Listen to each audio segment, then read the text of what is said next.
Good evening, good evening. How's everyone doing tonight? I'm glad to see everyone's here. We already have 182 people here in chat, which is nice. Um, so, hope everyone's doing good. I did see that DIY Dave's son's getting married, which was nice to see. How are you doing? And who was that? Somebody else was in chat saying that they sent in their repair and I did not fix it. Because a lot of times I have a technician work on it. My technician looks at it first. I don't do things that aren't board repair. So if it's something that's not a board repair, then it's, yeah, heavy. Sorry, heavy. If it means that I didn't fix it, or if it was one that I worked on, I just didn't film. Sometimes I just don't film them because I'm knocking them out really fast. Like I did 4 or 5 today that I didn't film. So, you're not doing good. How are you doing? I'm doing fine. I'm doing fine. Yeah, vote. Yeah, so go ahead and vote. I do have 3 laptops up there that you guys can go ahead and vote for. And what are they again? Precision 5560 is going to be a USB-C charging issue of some sort, based on their notes. Did you? Oh, Twitch, you already put your poll up before we started, I guess.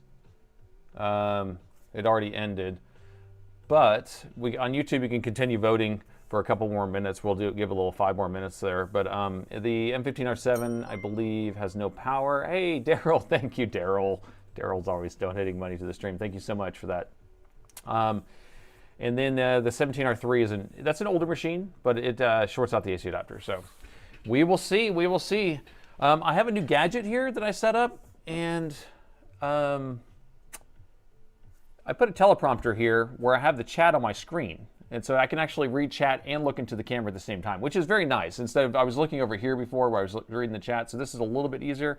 It's a little smaller screen, so it's harder to see. But so did I have bourbon, cigars, and sugar? I had bourbon and sugar. I have not had a cigar yet. So I did get some of the Wallaby licorice, which I really liked. I picked up some Penelope wheated bourbon. Had some of that last night. You know, I only had 1 drink. I mean, I'm not like a heavy drinker. So Montgomery, good evening. Good evening. Good talking to you this afternoon. Hi, folks. Everyone's doing well. Looking forward to the repair. And so, yeah, go ahead and vote for those repairs. I'll give you a couple more minutes here. Fixed my very first laptop at age 60. I'm hooked. Thank you so much. Well, that is such great news. I am so glad that you were able to.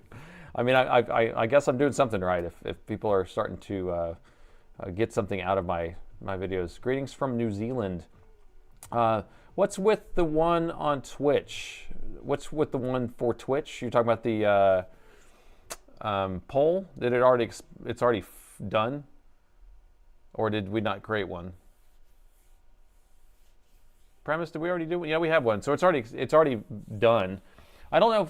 Premise, do you want to start that Twitch over? I mean that poll over again because I don't know. There wasn't that many people there. I don't know how many votes did we end up getting. We only had 7 votes, so. Maybe let's go ahead and start that poll up again, just so we can get more people in there.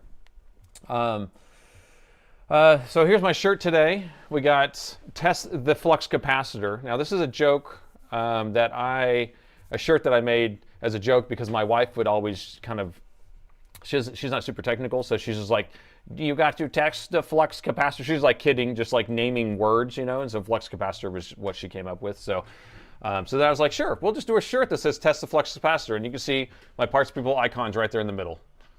So anyway, I have the shirt's linked in the video description. If someone wants to buy one of these shirts, it's kind of fun. Anyway, so we have a good amount of people here already voting. We never know what we're going to get into. I don't look at any of these laptops ahead of time, so you guys know you really like the iPro aliens. Perfect. So I don't look at these, so we're going to kind of get into together and we'll try to figure it out. We worked on the power meter. I'm looking at the INA 260 chip.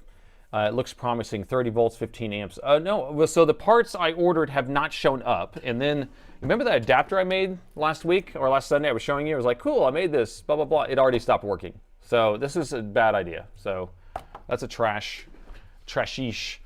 So that's not going to work. And but anyway, so the other stuff's coming. It will take many hours to walk the warehouse. It will take many. Not my warehouse isn't that big. It's like 14,000 square feet. But hi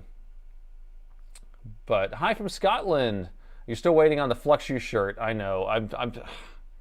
Every single week I'm like, okay, well, I need to get rid of some shirts because I have so many shirts now in my store, and not that many sell, so, or different variations. So I need to kind of thin it out and then kind of create some new ones and put them back up there. But maybe do some limited edition shirts so that way they get taken back down and maybe people will do it.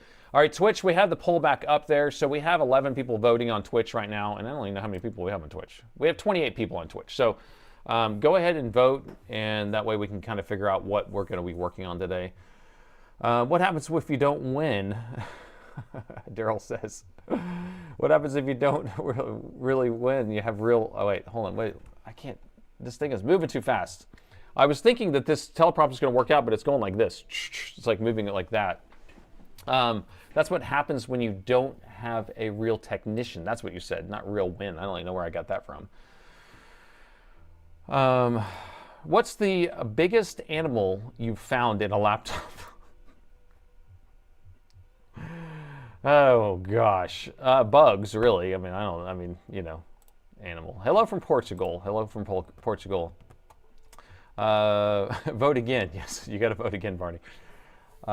It took me 2 weeks to get back to normal. Any exercise activities? Yeah, so I've been doing my exercises, and so this morning I did my bike ride. Yesterday I did upper body and some push-ups and some sit-ups and things like that.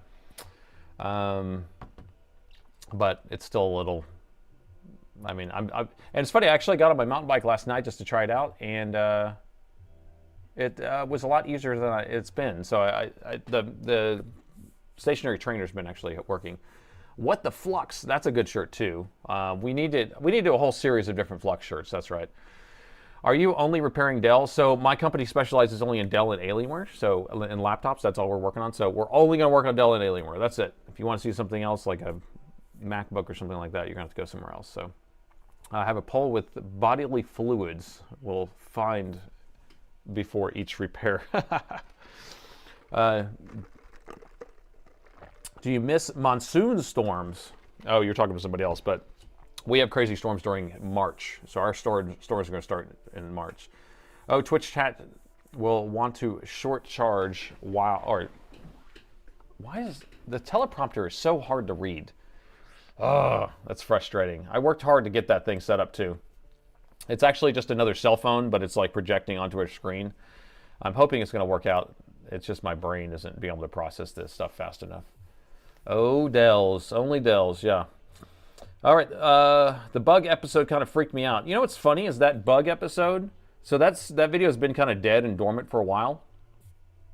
It just started popping about a day and a half ago. So it's right now getting like 25,000 views an hour right now, that video. It just out of the blue. I have no idea. So that's the short though, not the long version, but the short. So it's gotten about 500,000 views in the last 24 hours or maybe 36 hours. And I have no idea why. I don't know. Someone must have posted it somewhere. So that video's going crazy again. At 78, exercise is standing up. Well, if you stand up and then sit back down and stand back up again, then that's plenty of exercise. Let's see. Yeah, Premise says vote, vote, vote. We have 39 people in chat. So on Twitch, right there at the top, just click on that and then just choose which laptop. How was your first bourbon? It was excellent. So I got Penelope, and I got a wheated bourbon, and so that one, I didn't do it. I watered it down because that's how I am. But it was great.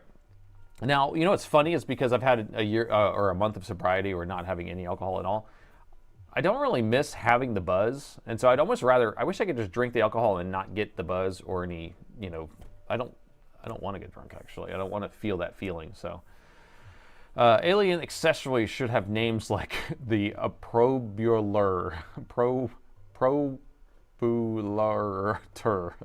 I can't even say it. Do you have any SSDs for sale? Yeah, we have SSDs. We're not the best price. We've never been the best price for SSDs because we don't have direct vendor pricing for a lot, like with Samsung or Crucial. Sometimes we can get some good prices with them, but a lot of the drives we have to sell. We were selling Munchkins for a while, which I think even LTT was doing some of that, and those drives suck, and so we just stopped selling them altogether. Can anyone tell me how old a 9720 is? Or, oh, a 720. An XPS 720? That's old. XPS 720, I'm sure you can ask ChatGPT or something, but I would say that's a desktop, and that would be like, I would say like 90 or 2007 or something, maybe. Do you have to register to vote? Gordon, no, you don't. It's just right there on the screen. Right as you log on, there's going to be a vote pop-up box that shows up. You see this little box above my head right here, or right there? That's just off the screen. Whenever you log on to YouTube, it will show it there. If you're on Twitch, it will just be at the top too. I have a shirt for you. What's the Dell just happened? What the Dell just happened? Have you ever worked on an M1730? Yeah, plenty of times. Back in the day. The M1730s are old, but yeah, so you just saw, I guess, Andy Salem's Techsperts worked on one of those. And so, yeah, Core 2 Duo, it had a graphics card that's a double, and actually his, I think, had 8700M drives, or graphics cards. Mine, I had one that had dual 9800 GTXs. Woo, that thing can run Crysis. That was the joke. We've got 4 more minutes left on this poll, so go ahead and do that vote there. Crucial is gone. Yes, it is. Yes, it is. 1730 was your first laptop. The Dell 1720 is circa 1907.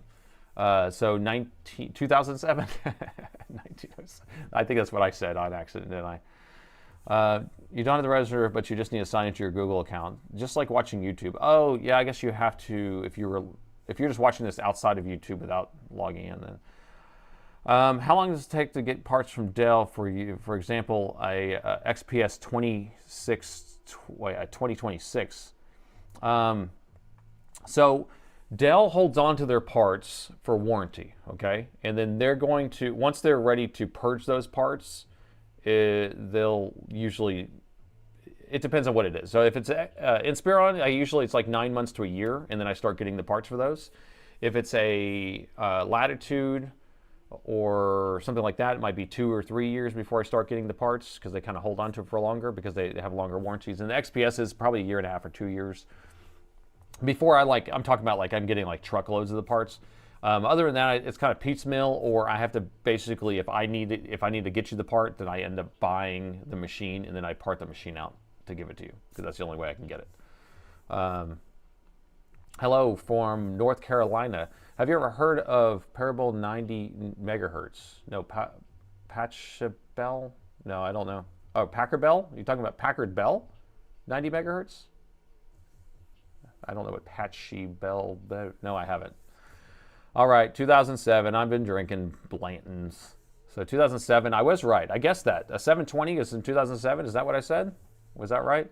What's your opinion on a G Series 5511? 5511 is the same machine as a Alienware M15 R7, I believe.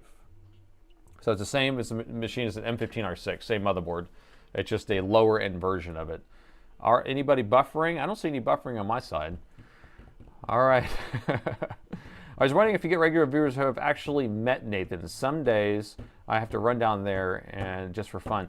So, and I get people in probably maybe once a week or once every 2 weeks that come in and say, hey, I watch your videos. Nice to meet you. Shake my hand and stuff. So, because I'm here, you can just walk in the store and I'm here every single day. So it's very easy to come and meet me if you want. Not a big deal. No buffering on your end. The namings are so bad for Alienwares.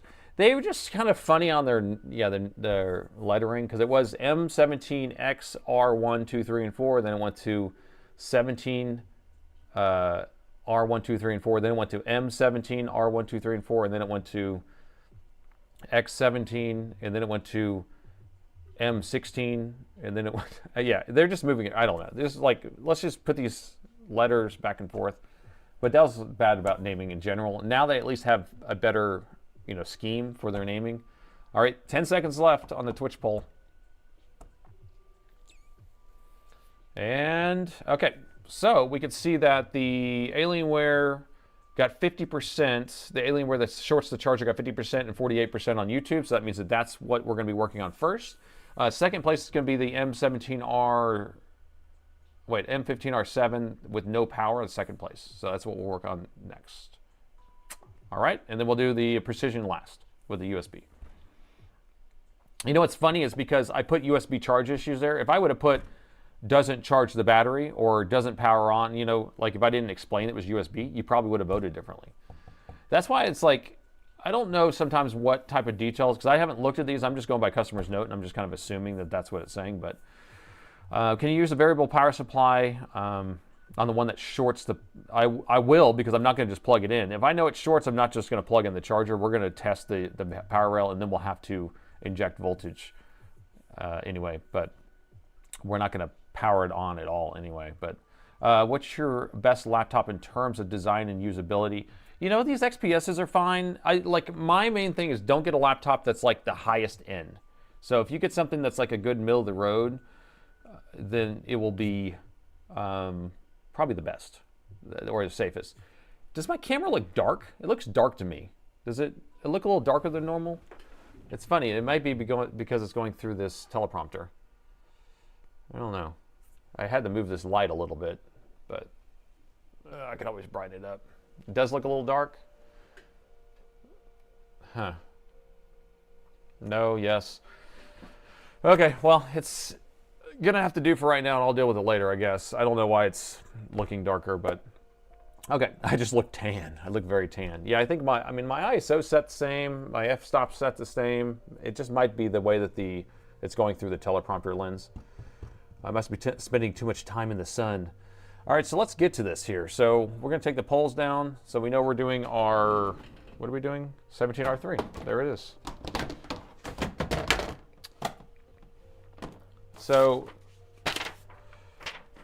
this is, I don't know if I've shown you this before, but this is the way I do my repairs. So I have these bins, okay, like this, and every laptop gets a bin, and then my check-in system is a software that I wrote myself, and so when the laptop comes in, you press a button, it prints out a sheet of paper. Let me see if I can cover up the personal information. It prints out this work order, kind of explains all the customer's information, their notes, their information, their contact information, stuff like that. It prints that out automatically, and then it prints a label that goes on the bin, and then we put it in there, and every single part that comes off the laptop goes into this bin. So we never, ever, ever have a way of losing their parts, because that's the main thing, is that you want to keep track of the customer's stuff. So anyway, so here's the customer's note. Make sure there's nothing on this one. And the words say, has two issues. Firstly, the battery needs replacing, which is probably not going to happen because it's a 17R3, which is an older machine. This is circa 2015, I think. I'm not sure. Secondly, it went off one day, never came back on, took it for repair somewhere. Just took it to some random place. And person didn't know what he was doing, so he plugged in the charger, sending the power back into the brick, and it shuts the power off momentarily. All right? So that just means it shorts the charger. And gotta have some more coffee before we start. Okay. All right, what model was it? 17R3?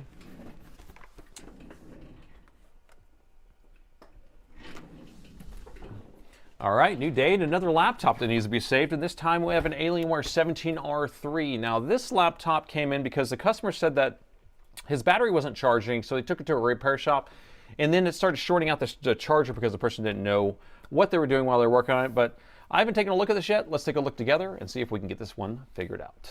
So that's our intro. So I just want to see if it powers on, but it won't. And since the customer said it is charging, it is shorting out the charger, we're not going to just plug the charger in willy-nilly. We're just going to have to open it up first. We want to measure main power rails. We want to measure some of the other power rails and make sure that we don't have an issue with that. So let me go ahead and get this pulled apart.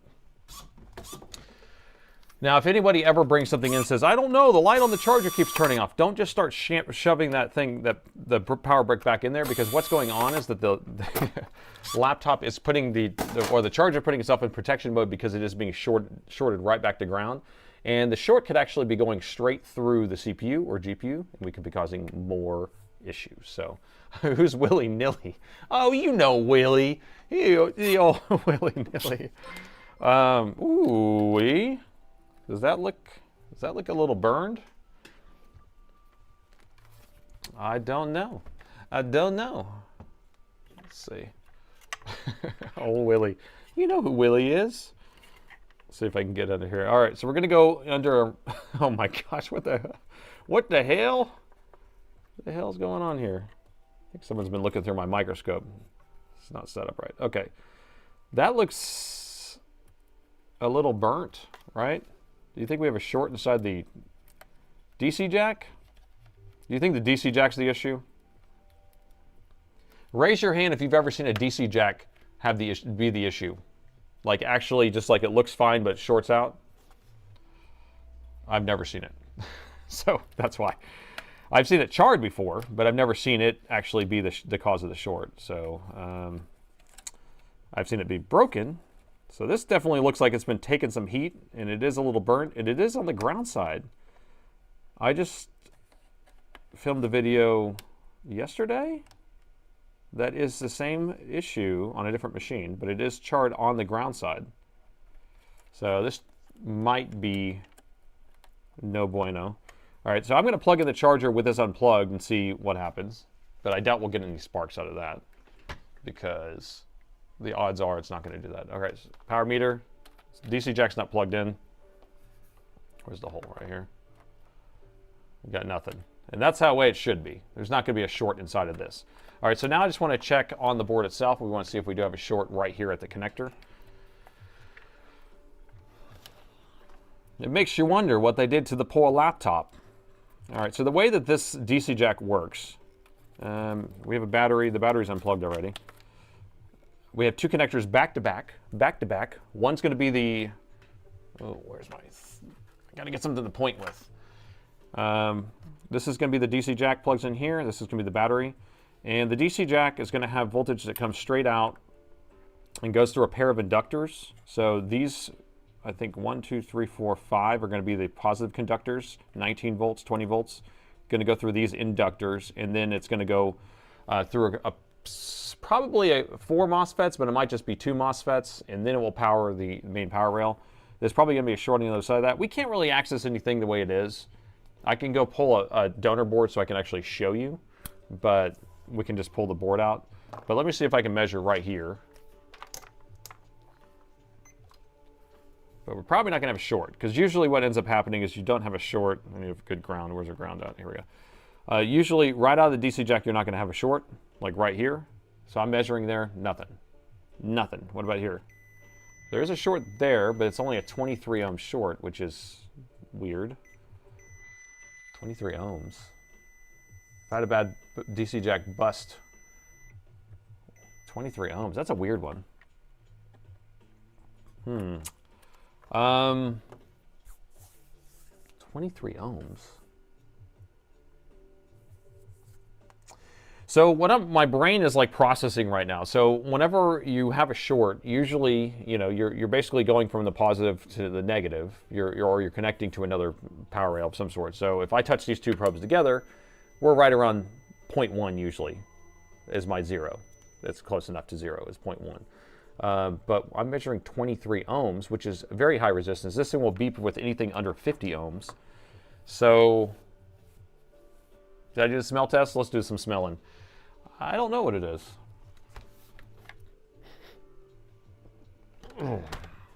I don't. It doesn't smell bad. It's a very strong smell. It smells kind of like a shower curtain. It doesn't smell burnt. So I don't smell any burns even on that DC jack. It smells like aliens. Yeah. It kind of smells almost mildewy, which is weird. So does that mean, does it smell like chicken? It tastes like chicken? I'm going to have to pull out the motherboard, unfortunately. And this is a pain in the butt to do because this is back in the day when they like clamshelled it together. So the motherboard's installed into the base and the palm rest is installed on top of that. And then you kind of have to, I think you even have to take the screen off or something to get to it. It's the gift that keeps giving. That's why we're going to use the old big drill here. Shower curtain? Question mark? Like it was used in the bath?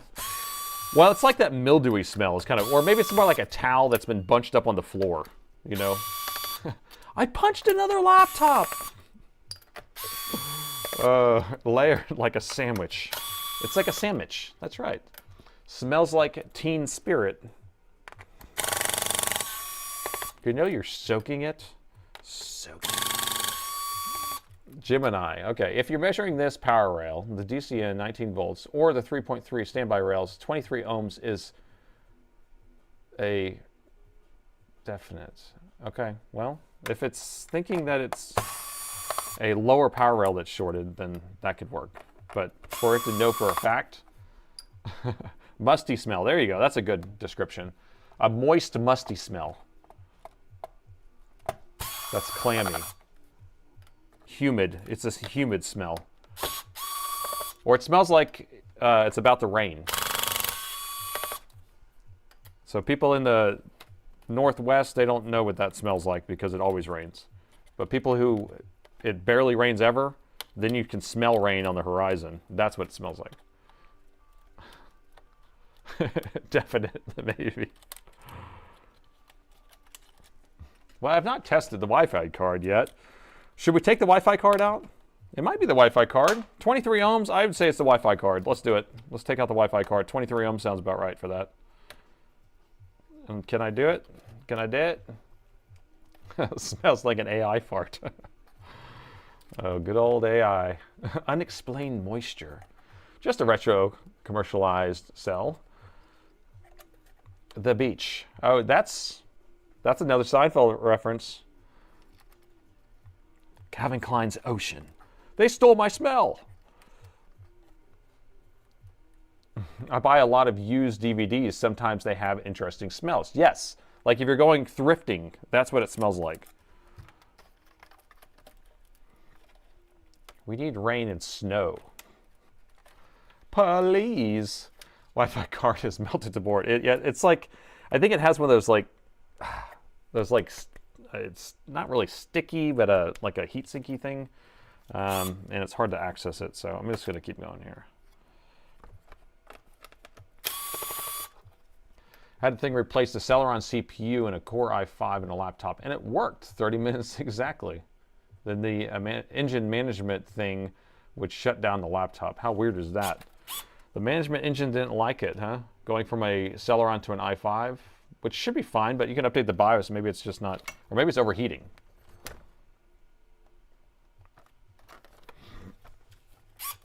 It makes me laugh whenever you say, it's a gift that keeps giving. Do I say that very often? I guess I say weird stuff sometimes, and I just don't even notice. It's just an old retro commercial I saw. All right, did I get all the screws? Quick, take a picture of ChatGPT and tell me all the screws. Now, I feel like I got them all.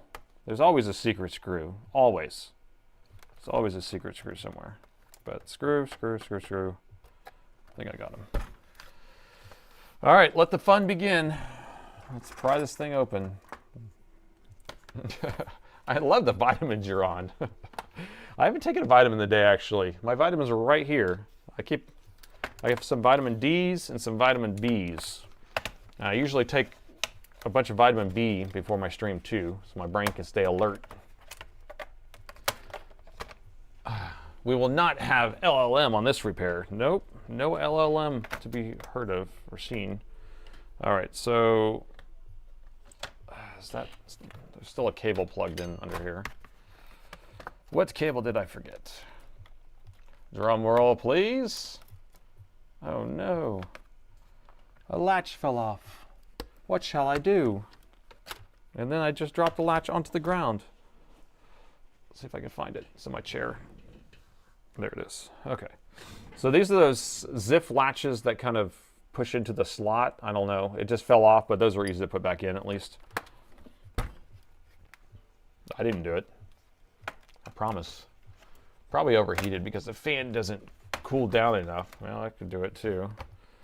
All right. And the top is open. So the way this is set up, you have the motherboard here, bolts in there. We got the fans. And then this has all the ribbon cables that kind of fish through this little slot here. We have this one kind of ribbon cable that goes to a board that has the power button on it, that has the power lights, and then also goes over and connects the touchpad. Not complicated at all. I'm going to unplug the touchpad here. Better than the ninth dimension. Electron. Okay, so motherboard is not out, but we can viewable at least. If you come across a burnt component, can we take a picture and have a camera Mortal Kombat style toasted? That would be funny. Okay, this is unplugged, unplugged. One more thing here. All right, let's get under the microscope and we can do a sweep around. And it's just going to fit my camera view. The ribbon cable looks a little burnt. Which one? The long ribbon cable. Is it the one that was on the touchpad itself? We have this ribbon cable that's over here. This is where all the power circuitry is that actually turns on the machine. Right here, there's going to be a power management chip somewhere.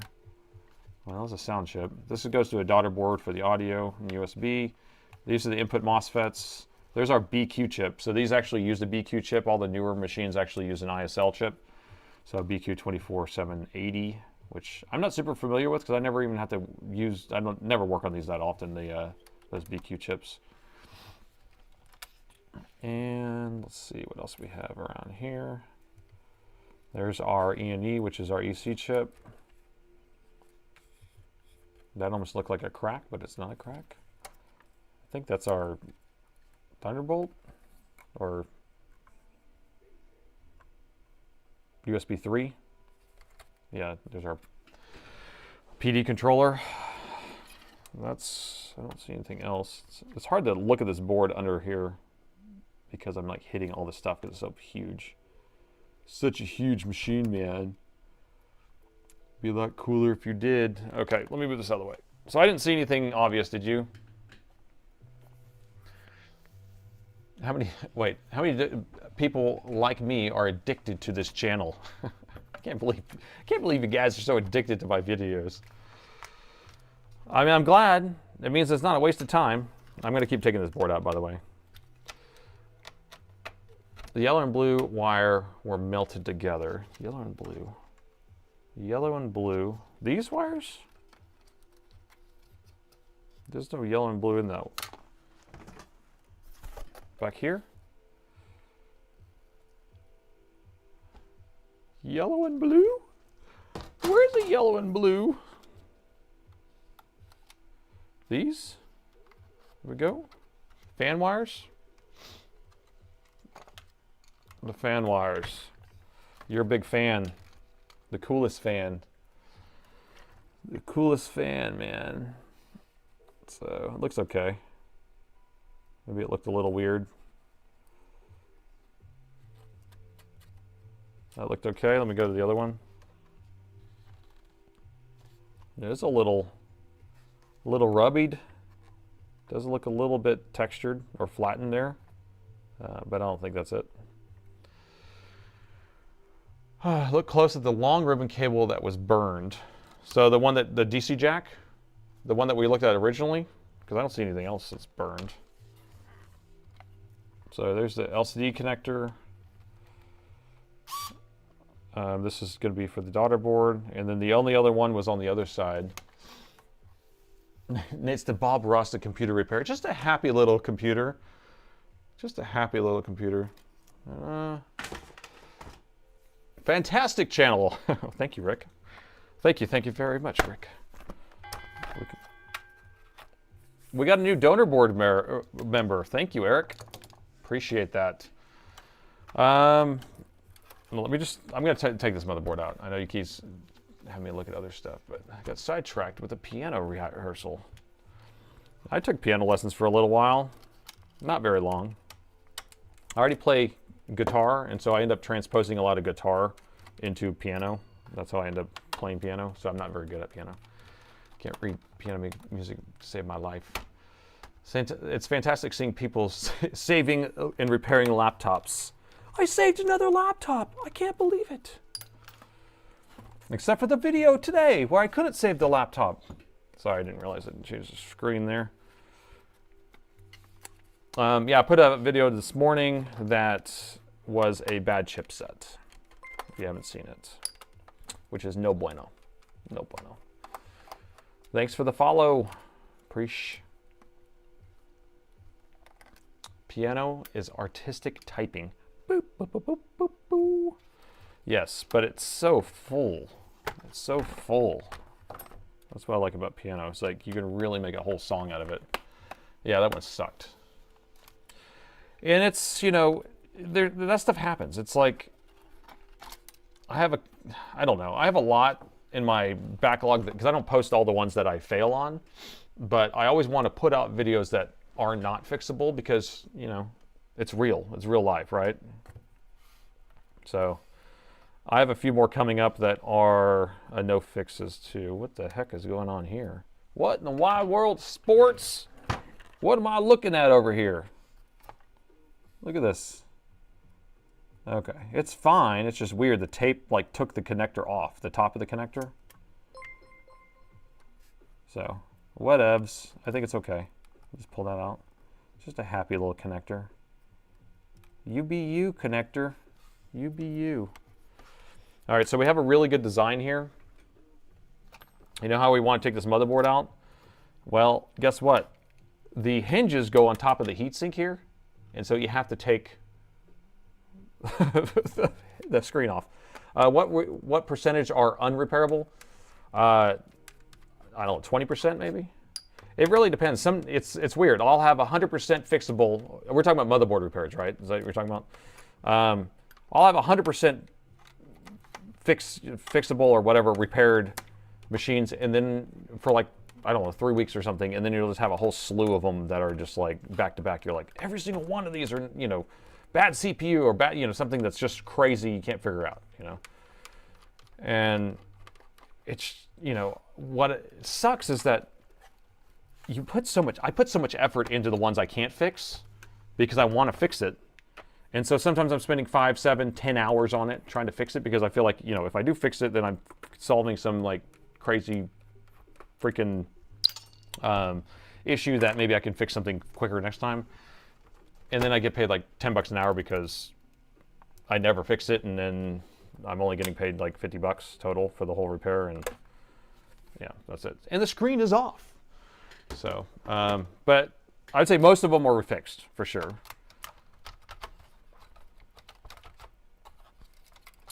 All right, and the motherboard is out once we took the screen out. GPM is spyware. It's good to watch unfixable ones because you can still learn what was wrong. That's right. And again, that whole thing was like, okay, well, I could see the chipset looks shorted. If you the video for today, as you can see, it looks shorted. Well, let's go ahead and really confirm that shorted. Oh, the poll is still on. Thank you.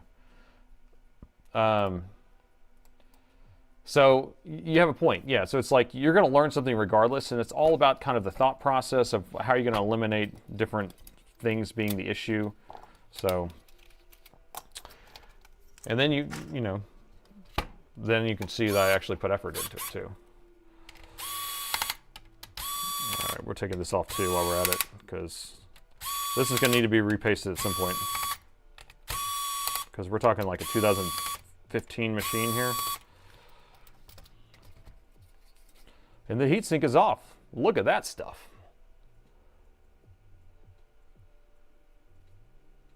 Is it going to focus? There we go. Look at that crust. That's crazy. The camera's following it.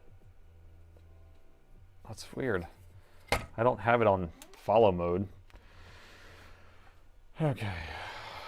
Watch BitLocker. BitLocker's been crazy lately. BitLocker has been locking up people's computers faster than they used to. It used to be pretty good about like allowing you to mess with stuff and then not have to worry about BitLocker all of a sudden being enabled, but now like you just mess with anything, like change one thing out, then all of a sudden BitLocker screen's coming up and it wants you to revalidate all that stuff. So I guess that they figured out that people are bypassing it somehow. Look at that stuff. That's some, that looks like some sort of, I don't know, desert or something. This looks like liquid damage or corrosion. It looks like high humidity, right? Let's polarize that.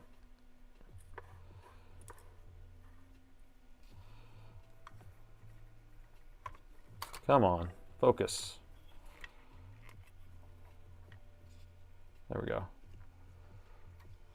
Yeah, so it looks a little bit corroded. I mean, it's a little dusty too. All right, so what do you guys think? What kind of short do we have? Do we know where we're going yet? So this motherboard's shorted. We don't know if it's on the main power rail yet. We don't know if it's on a lower power rail. We don't know if it's capacitor. We don't know if it's CPU. We don't know if it's GPU. Okay, so if you are somebody who says, my thing is shorting out when I plug in the AC adapter, well, if it's shorting out when you plug in the AC adapter, it's 99% of the time is going to be on the main power rail, okay? Because the main power rail is your 20-volt power rail. Then that goes and powers all the other devices, or all the other power rails, 5-volt, 3.3, 1.8, 1.2, 1.05, and then the CPU and GPU, things like that. Now, if you pulled this out and you said, what do I need to do first? Because sometimes you don't know where to start. Well, where you're going to start is right here, okay? We're going to start at the DC jack, at the input. That's where we start. We always start there, okay? And now we can actually access all this stuff, but we want to follow the traces on the board, and I want you to be able to see the traces. So I'm going to kind of play around with the lighting here, and we'll see if we can make it out. But our main gist is I'm going to put a probe in ground. I'm going to hook it on the board somewhere. And let's see if I can get this in focus. All right, DC jack plugs in here, 20 volts comes in here. We'll get this main track. You can actually see kind of the marking on the board here. It's going to go through a pair of these inductors, so we can see the track here. And we don't have a short here. Now you can see the track right here. It's going into these 3 pins of this MOSFET. This MOSFET's going to act as a switch. It's going to be an on-off switch. And it looks like it goes through these 4, actually. And then the 3 output. And then this is the on-off pin, okay? So it's going to come through here. We measure, no short there. Now we can actually see that this track goes this way, right? So we don't have a schematic, right? We don't need a schematic at this point. Right now, we do not need a schematic.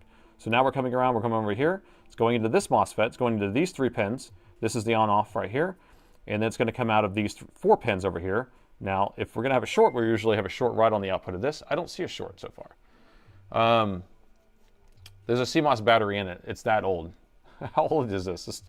CMOS batteries stopped going inside machines in 2020, and this is a 2015, I believe.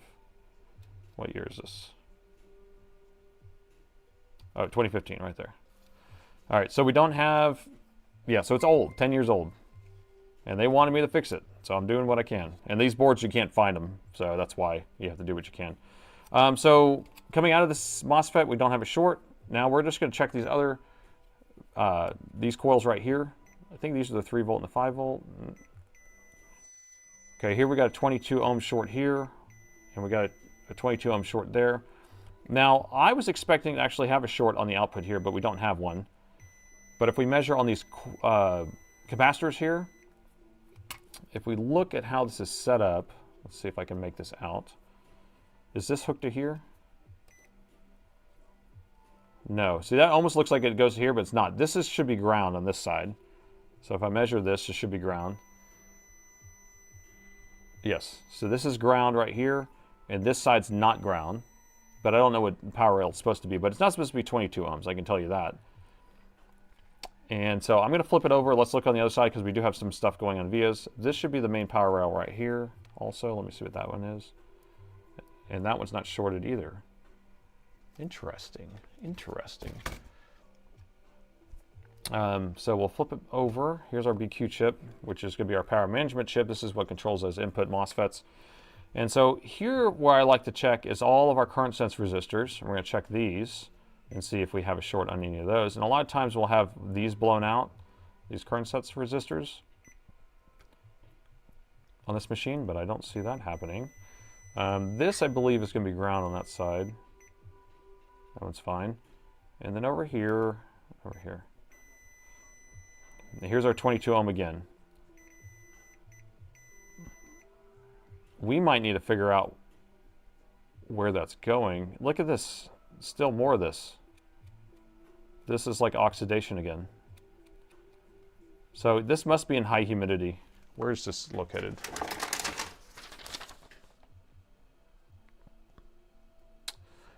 It's in a place called Waterloo, Canada. This is from Canada. So yeah. Definitely have some water going on here. There's another 22 ohm. So we're matching all these up. So 22 ohms. You know what I think it is? I'm starting to think it's something. Let's see if anybody says it. See if anybody is already saying it. Definitely looks like it's seen water. Such a big fan. Advice helped me fix my laptop. I had a water spill. Well, thank you. I don't even do that many water spills, so that's good. I'm glad. I hate spills, so don't send spills to me, please. It's just too much work. Do you have a board view for this one? I probably do. I don't, somewhere, if I look for it. In general, I don't like using board views and schematics unless I really, really have to at the last second. And it's not something that I really want to, I don't like showing anyway. But is it a chipset? 22 is a little low for a chipset. I don't think it's a chipset. Chipset should be around 30 to 40 or 50, somewhere around there. It's all right. But I can tell you that's something that's supposed to be 22 or somewhere around there. It's going to be VRAM. So the VRAM power supply could possibly be shorted over to it. Yep, VRAM. So Tessa got it. So whenever we're trying to find what's shorted to what, because remember we're saying we have this power rail and this powering all these other power rails, and then we're trying to figure out what's shorting back to this other power rail. So if we have the main power rail, but it's shorted to a 22 ohm power rail, you're still going to pull a lot of current. And so the CPU, we'll go ahead and poke all these other ones, but so here's our CPU. We should get around, I'm going to call it 4 ohms or something like that, maybe 3. 4.4 ohms. Okay. All right. GPU, I'm going to call it 0.4 ohms. You ready?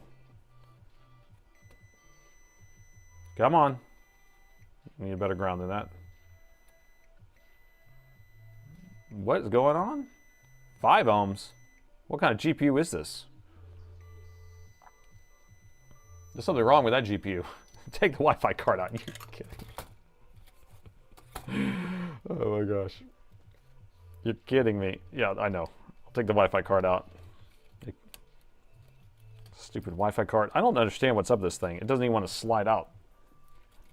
It doesn't want to stand up, and it doesn't want to slide out. I'm using a lot of effort.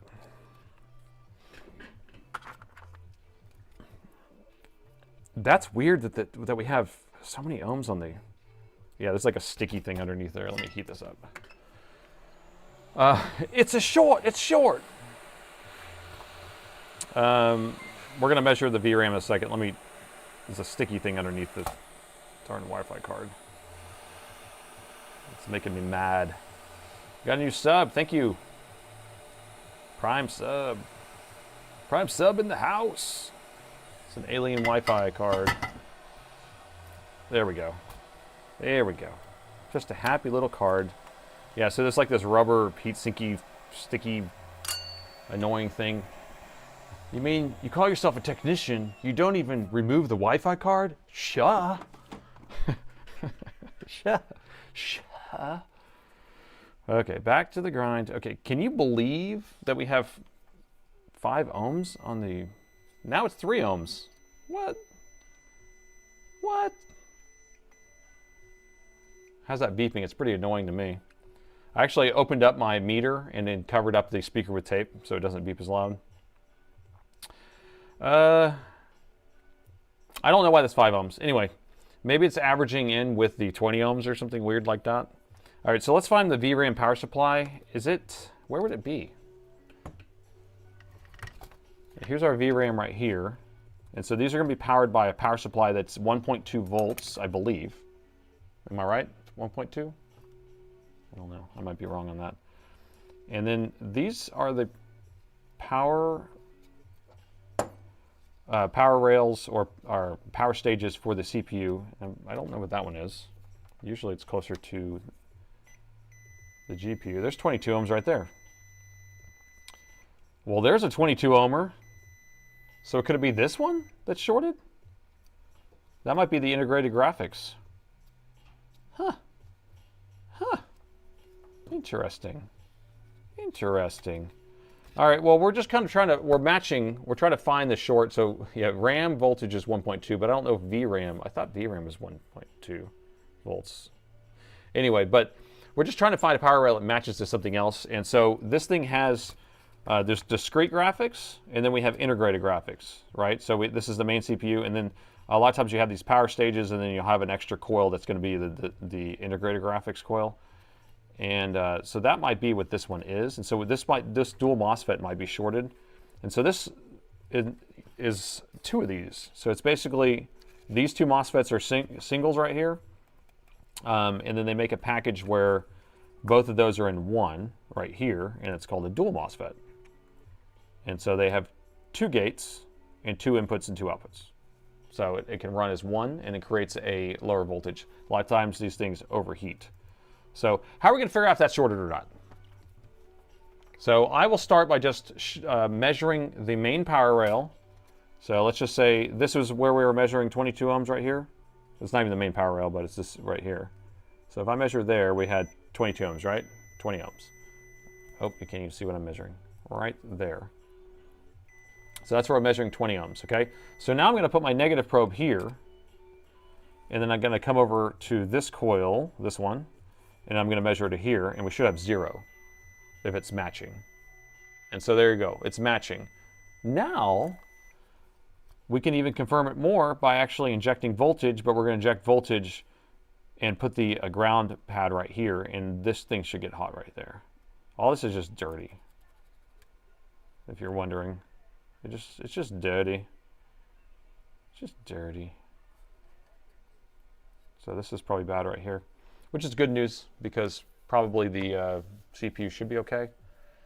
Remove the CPU and see if the short goes away, Santa says. So we'll just take this CPU off real quick. You know, we'll just put it over there in the BGA machine and get her heating up. But if you guys want to see the great balls of fire, let's go ahead and do that. Let's go thermal. Going thermal. Going thermal in 3, 2, 1. So we'll use voltage injection for no reason. At this point, I don't think we need this, but I've already identified where the short is.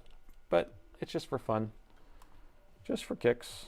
So we're going to use our short killer, which is a device that you can't limit the current, but you can limit the voltage. And since we know that we're getting 22 ohms, wait, but we're getting 22 ohms, but we're not going to go short to ground. We're going to go back to, or through the coil. So we're going to go close to 0 on this. So we'll do 0.4 volts.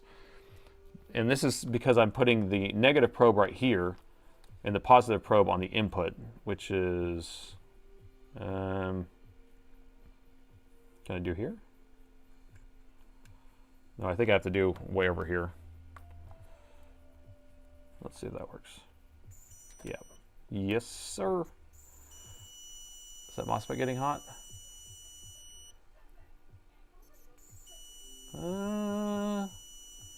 I think we need more power. I think we need more power. We're going more power. There it is. That's the great balls of fire. So it's right on this edge. You can kind of make out the chip now, but it's right on this side that's shorted. So this is a dual MOSFET, so we probably have this side of the chip is kind of screwed, and it's kind of shorting across and through there into this. Because there's going to be one side that's hooked to ground, and one side is the high side, one side is the low side. Amp it up. Holy, you want to make it explode? Should we just keep cranking it until it explodes? No, and then we have to deal with having to rebuild the pads and all that stuff. So we're going to say X on this one. Do it. We can go up one more. We'll go up one more hit. We'll give it one more. We'll do the Tim the Toolman Taylor on this. There we go.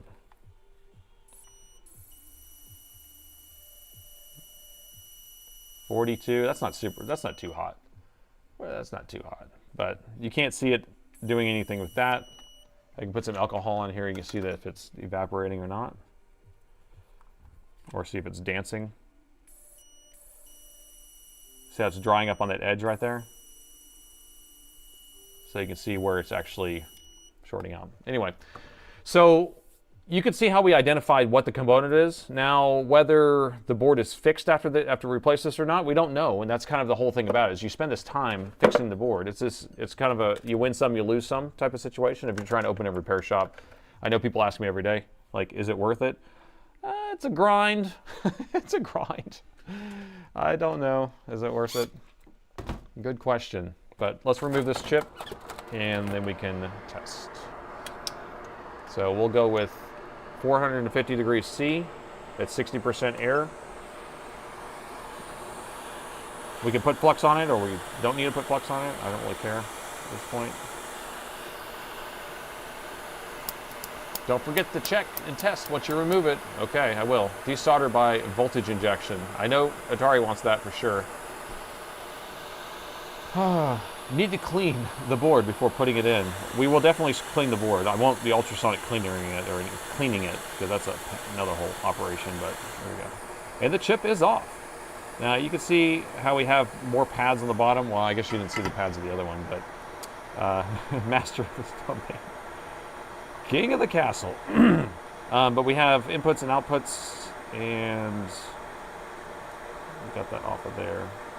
So now we can measure. See if we have a short here. Oops, shoot. And now we have 10 ohms here. What does that mean? We have 10 ohms there. Because look, we have another dual MOSFET on the other side. Did you know that?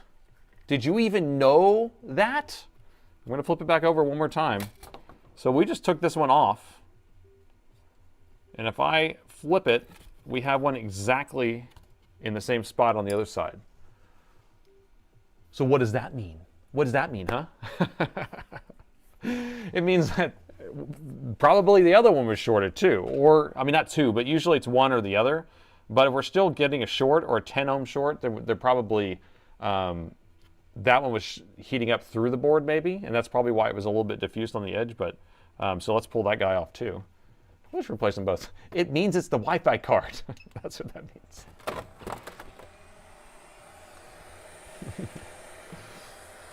Pull it off and check for a short.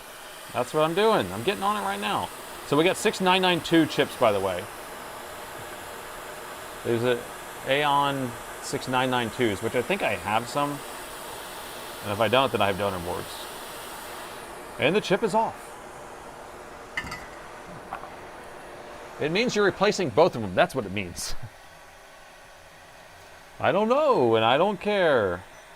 Because that should be ground. That should be positive. That's fine. U602 had alcohol on it and evaporated really fast. Where's U602?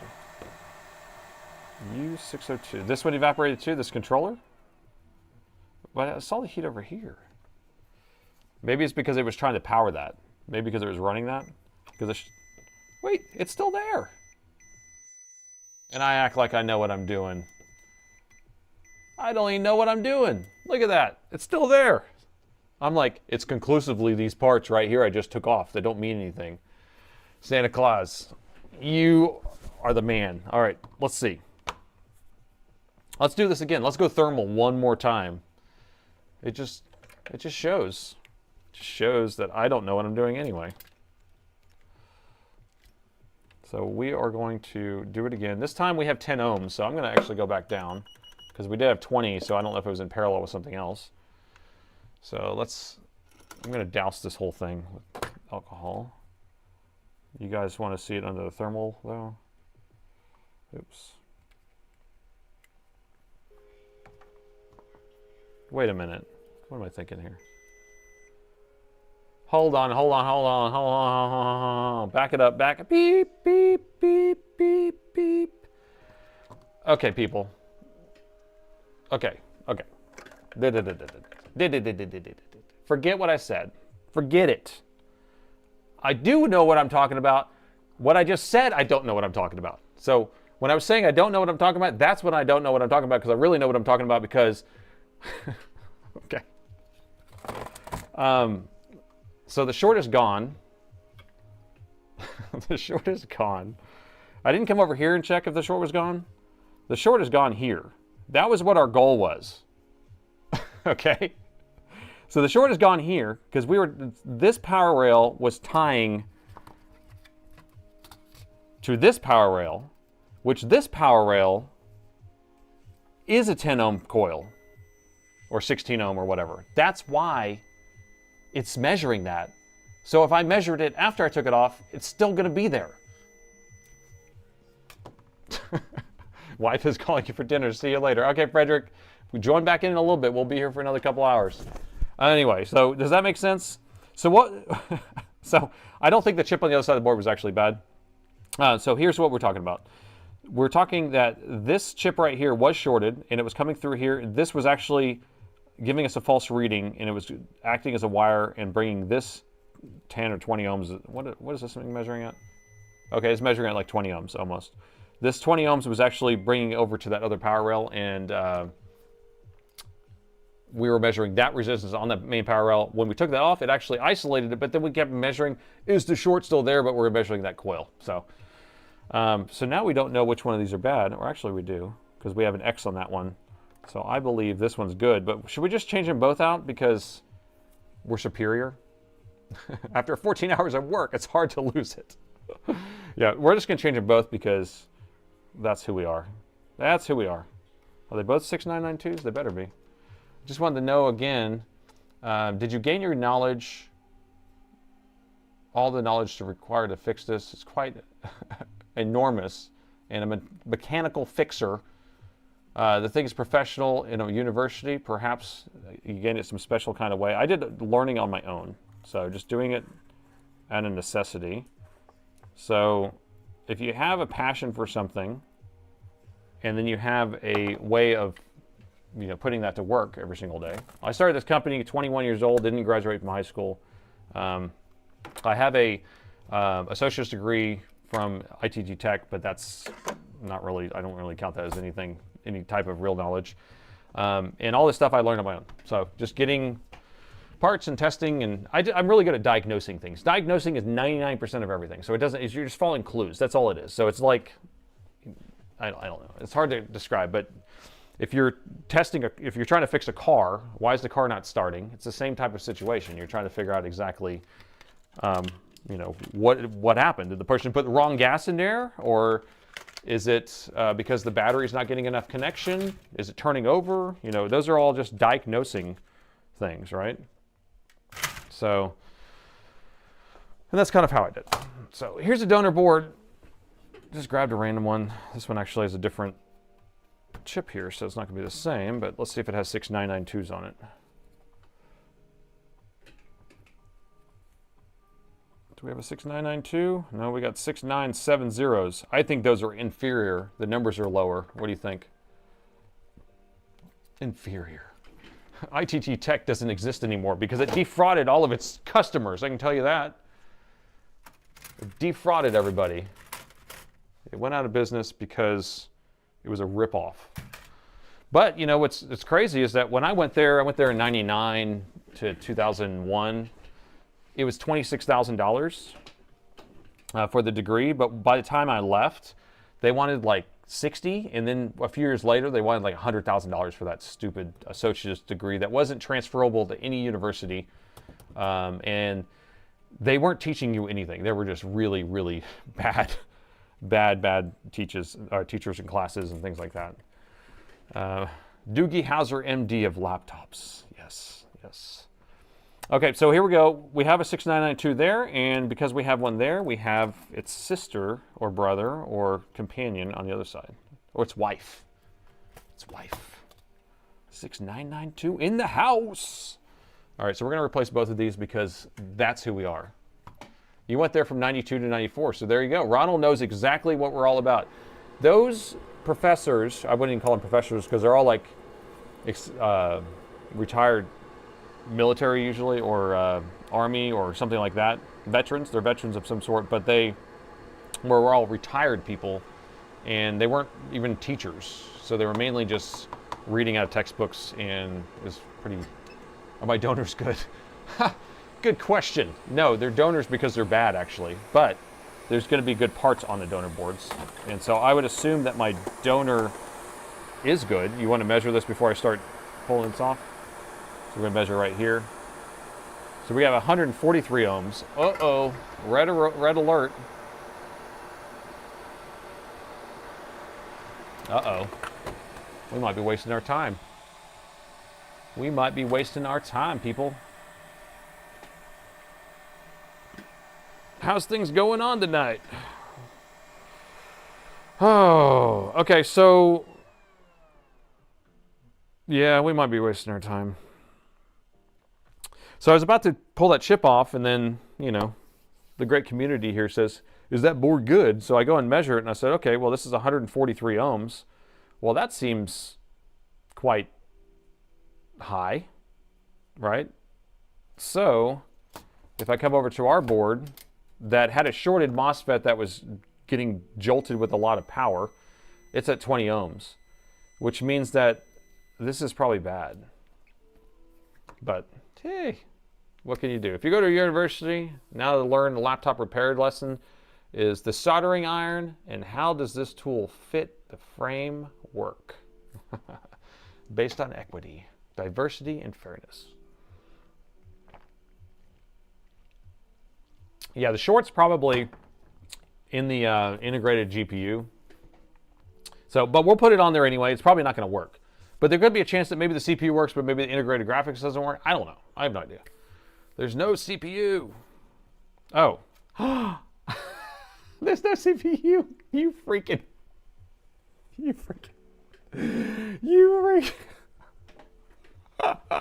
I pulled the CPU off of this. I use this as a donor. Actually, here's the CPU right here.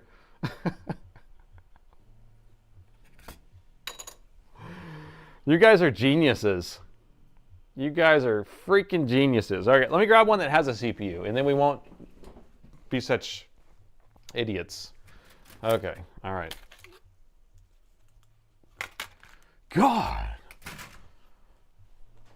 What are you doing? God. Told you. All right, here's one with the CPU. Let's see what the measurement is on there.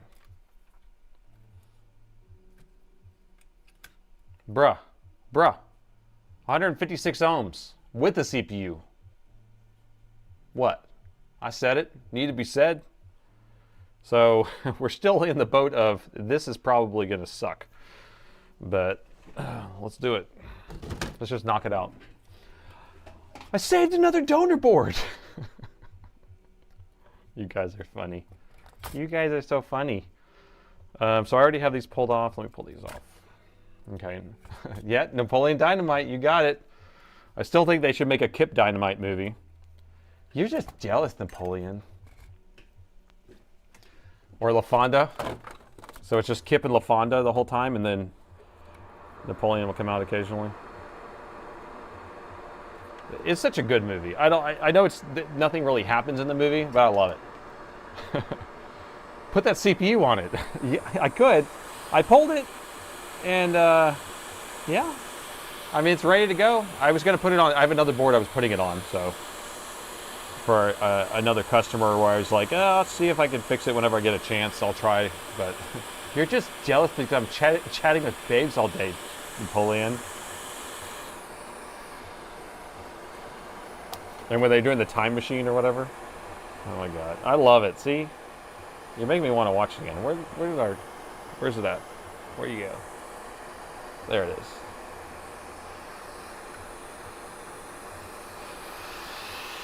Oh, come on, people. You know you guys can change the view for me. Exclamation point microscope will change the view. Vote for Pedro. Vote for Pedro. Okay. Put the crystals on backwards. It's a Ligor. It's a mix between a lion and a tiger.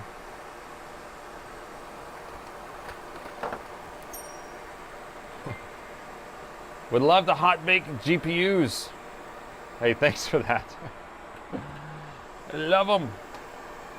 Hot baked. GPUs. Okay, so which way does this go? We got a dot here, and we have a marking there. So it's going to go in this orientation, like so. Just a happy little MOSFET. And I haven't even used any flux yet, so let's get some flux out. What are we using tonight? Black Horse, some Amtech. Do some Black Horse. Okay, here we go. This isn't the microscope view. By golly. It's a watch party. Eat some food, Tina. Eat your food, Tina. God, you need a quesadilla.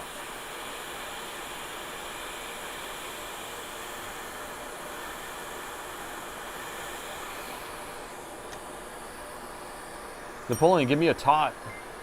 I took a National Radio Institute correspondence course by using the GI Bill, and it didn't do much for me. Oh, I'm sorry. Yep, that's kind of like everything's kind of a fluff and puff type of situation with those kind of courses.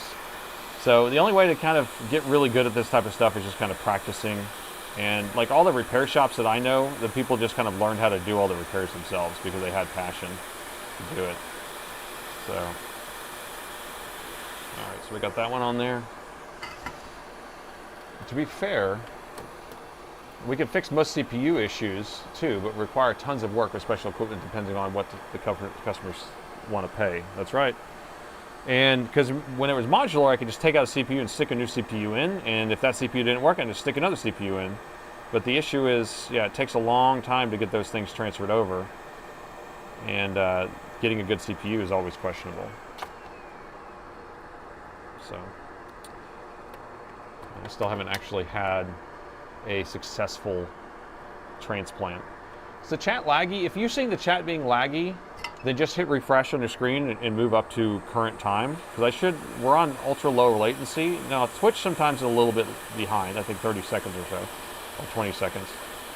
But for the most part, the one on the screen should be right on par. I fluxed another laptop.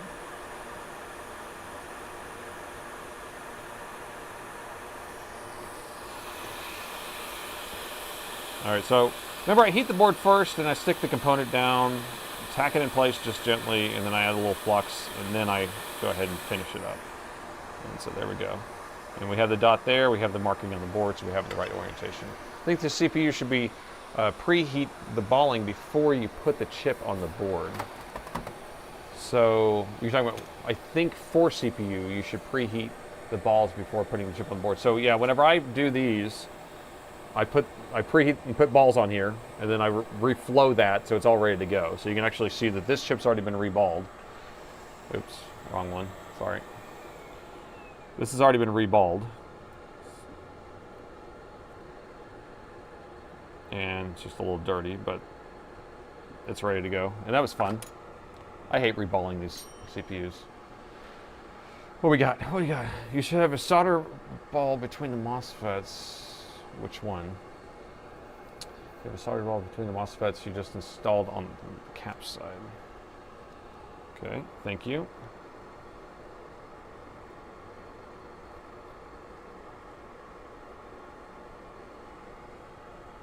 I'm getting bad at changing the camera view today. On this side? This is the one I just did. Is it on this side or the other side? Or is that just like a...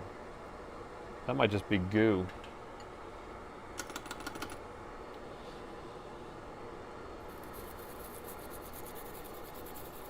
Let's see if that looks okay. Because I think it just might be flux. Are we okay? I think it looks okay. Or is it the other side? What ball? You got a ball? Oh, I think you should preheat the balls before you set them on the board. With the board being preheated some, my personal opinion. So, yeah, I preheat the board, take the chip off, clean the board off, set the chip down, it's already preheated. But you're saying preheat the balls like bring the chip up the temperature? Possibly, I don't know, that's interesting. Check the ohms now, okay. But I think we're good. Number 4, wait, That side, right side, number 4. That side, right side, number 4. That side, right side, number 4. That side, right side, number 4. So this, I mean, it's so dirty over here. Just so dirty, man. I don't see anything over here.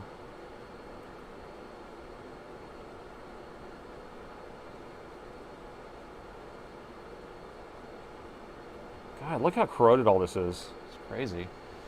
Watch some videos later, some freaking laser beams, man. Watch some videos on laser soldering. They actually have those? It's filthy. All right, Dave, we're good? Bedbug Clubhouse. Looks good. They're rusty, dirty. I mean, I don't know if we're going to get this thing clean enough, but all right, let's check the measurements now.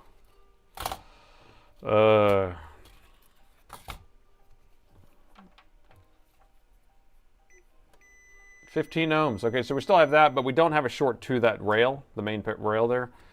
So I'm hoping that we can get this thing to turn on. It must be a way that the camera looks. Yeah, it probably is. I don't know. It's hard to get stuff written across there. So you wait, is the EC firmware written in Rust perhaps? That's a good joke, actually. I like that. I like that joke.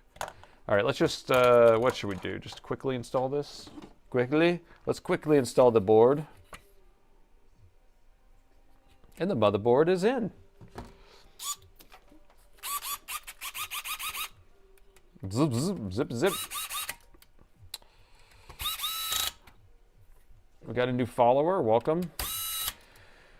Are using gun oil instead of flux again. This is my screw gun. Okay. That's a dodgy caps. Dodgy cap. Programming jokes. That's right. It's the rust. The flux capacitor. Test it. All right. I don't think it's going to work, but I guess there's a 5% chance that it will work with that reading that we're getting. We did resolve the issue. I think it's going to power on now. It's not going to short the AC adapter, but I don't think it's going to get a... I don't think we're going to get picture. We don't have to vote for it or anything, unless you really want to. More cowbell. What this needs is more cowbell. This watch. This watch. I think what we're missing is cowbell. Okay, let me plug this in. I'm going to try to just kind of put this in place a little bit.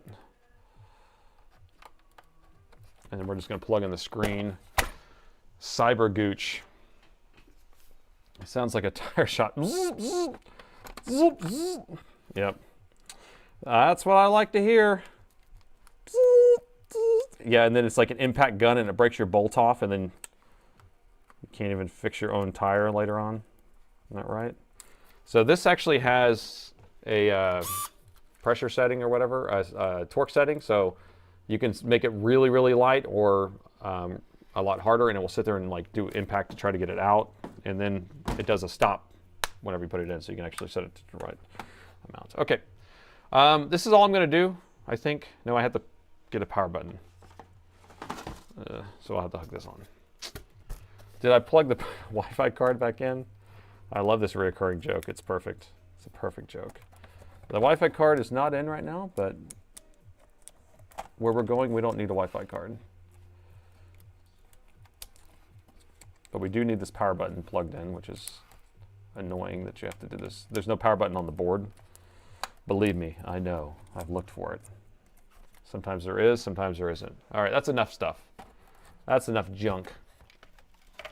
Can you fix any board? Any board that's a Dell or an Alienware. All right, you ready for the magic smoke? Okay, so I haven't plugged it in yet. So we have our power meter here. Keep an eye right there. We want to see if it turns off. If it doesn't turn off, then we want to see if it starts pulling current properly. Plugged it in. Got 0.01, 0.00, 0000. It's not looking good, but power button, It's powering on. I doubt we're going to get picture. But what would be interesting is if the thing actually runs, but it doesn't get picture because the integrated is blown out, like the Intel integrated, but then it gets GPU picture whenever it gets to Windows. I don't know. But we're at 1 amp, 20 watts. We're going to see if it goes through a startup cycle. Now, this won't have much of a CMOS reset because it does have an EC chip that's already written, so it's not going to have to go through all that. Plus, we had the CMOS battery was plugged in the whole time, actually. So we're going to look for any light codes, too, any blink codes. You pay attention to that. You going to thermal cam it before anything? Yeah, before attaching anything? Let's thermal cam it. Yeah, I like that. Let's go thermal. Going thermal now. Well, that's freaking hot, man. So this is, that's not too hot. 45 is not too bad. This is going to be one of the power MOSFETs. So power it. This is going to be the CPU. Well, the CPU is right here. So this is going to be MOSFET on the other side. The power stages. What's over here? EC chip or chipset?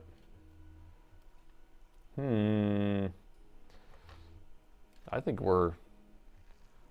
that's it. It's only going to 1 amp, and it's just sitting there. It's chilling like a villain on penicillin. Are we gonna turn this off?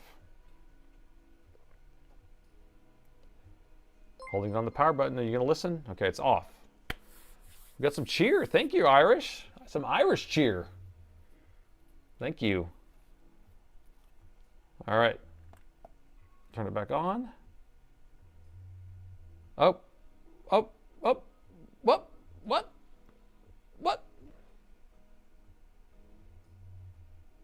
Did everyone see that just now? I turned it back on. I didn't touch anything. Look, the screen turned off. The power meter's off. Jim, she's dead. She's dead, Jim. It just shorted itself out. So what just shorted out just now? What in the what? All right, so we're going to unplug this. I'm going to reset my charger. Charger's reset. And you see how easy that was to reset my charger, by the way? None of this climbing under my desk BS. I'm not doing that no more and unplugging things and plugging it back in. I went and bought one of these, they're wireless plug adapters, so you can just plug things into the wall, and then it's wireless, and I hook the switch right there, and I can just turn it on and off right there, and reset. It resets all of my chargers in one button. Boop. I like things automated. I don't like crawling under desks. No one likes crawling under a desk to do anything. All right, let me take this out. Let's see where the short is. The short is back. Did we fix the board? Is this a waste of time? Probably. Replace it with a Chromebook. Yes, if the person is digitally handicapped, yeah, you can do a Chromebook would be perfect. All right, where do you think the short is? We doing main power rail short? We're doing, I don't know, where are we doing the short? Where's the short at? Jim, she's dead. She's dead, Jim.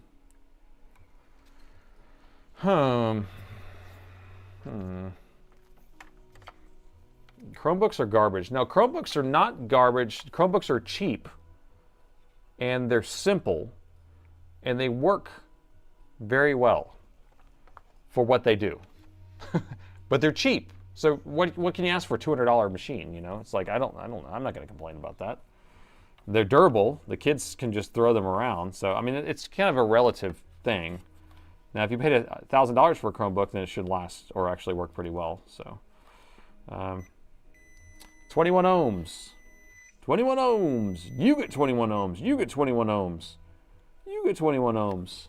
I think that MOSFET just shorted out again. What do you think? Well, I guess we don't even need to take it apart, right? Yeah, we do. The books are less than $200. Replace the CPU with a Wi-Fi card. Oh my God. Every time, it's like, you get me every time. Cheap enough for schools that treat them like disposable. But what's funny is that schools won't replace them. So what ends up happening is there's vendors that I vendored to a couple different places that's all they do is they contract and fix Chromebooks. And so sometimes the school's spending more than the Chromebook costs to buy a new one because they have to keep it in budget or whatever. I shorted another MOSFET. So yeah, I don't know. It's just kind of a weird system. Okay, so if I pull this apart and that MOSFET's shorted again, then we're done with this board. Because it's just done. I guess we can just test right here. Yeah, it's shorted again. So these are shorted all over again. Those MOSFETs that I just put on there are shorted again. They were brand new MOSFETs. Like never been used ever, brand new. But that coil was measuring very, very low, and there's probably high odds that it was shorted, and so therefore whenever it tried to trigger that on, when it first was doing its initial test, it sent that voltage over there and then said, and then like messed up again. So, so the dishes are done, man, on this one. So this is a board replacement. Let me see if I have a board, actually. I doubt I do. Boards are not that easy to find. Let's see.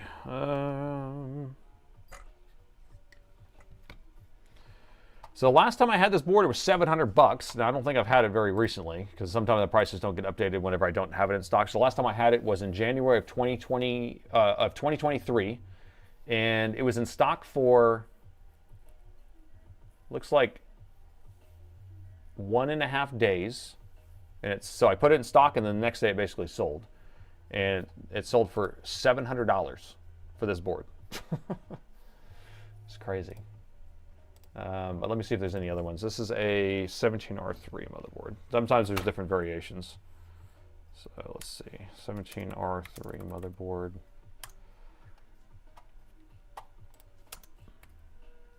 Minus 717. I don't have a single board. There's like 12 different variations of this motherboard. So anyway, kind of out of the range of getting fixed. Maybe they can find one on eBay or something for $300 or $400. But the thing is that when they get this old, they're hard to break. I mean, they're hard to get because they break. And so there's nothing we can do. I think that's probably just going to be a machine they got to scrap. So we're going to be off to the next repair pretty quickly. Could there be a metal contact that's shorting to the no, because the thing is that on that CPU, I mean, maybe under the CPU there's some ball that got shorted. So basically, you got to think about it like this: if you have a CPU that's supposed to have a certain voltage, right? So like 1.5 volts or something like that, or 1.2 volts to a power rail, and then all of a sudden a MOSFET gets shorted, it sends all the voltage or too much voltage through that line and then blows it out, right? And then that ends up damaging the actual CPU itself, which will cause damage where you can't fix it without changing out the CPU. So if we properly wanted to fix this, and maybe it will work and maybe it won't, we'd pull the CPU off and replace that, and we would replace those components. Okay? But that's not what we're doing. That's not what we're doing. So we're going to be moving on to the next repair. I'm going to clean off my counter because I hate when something's dirty. What's wrong with that board? So that board, don't forget the screws, thank you. The one that we just finished, that board? Is that what you're talking about, or the next one? We have a shorted CPU is what ended up happening on this one that we just finished. The one that we're about to work on, it has no power, so it doesn't do anything. It doesn't try to power on. And I've been working on tons of these lately, and I don't like them. It's the same model I keep getting over and over again. Interesting time to watch from the bed for UK late people. Yeah, so people in the UK are over the pond there. I do a stream on Sunday morning also, which would be Sunday afternoon for you, and it might be a better time. So 9 a.m. Central, so what is that? In the afternoon, 3 in the afternoon or something like that. So on Sundays, it's actually pretty good. So while I'm grabbing this next machine, you guys go ahead and press the like button on the video, on the stream, so we can try to get it to go up there. And I'm going to grab the next machine while you're doing that, if you don't mind.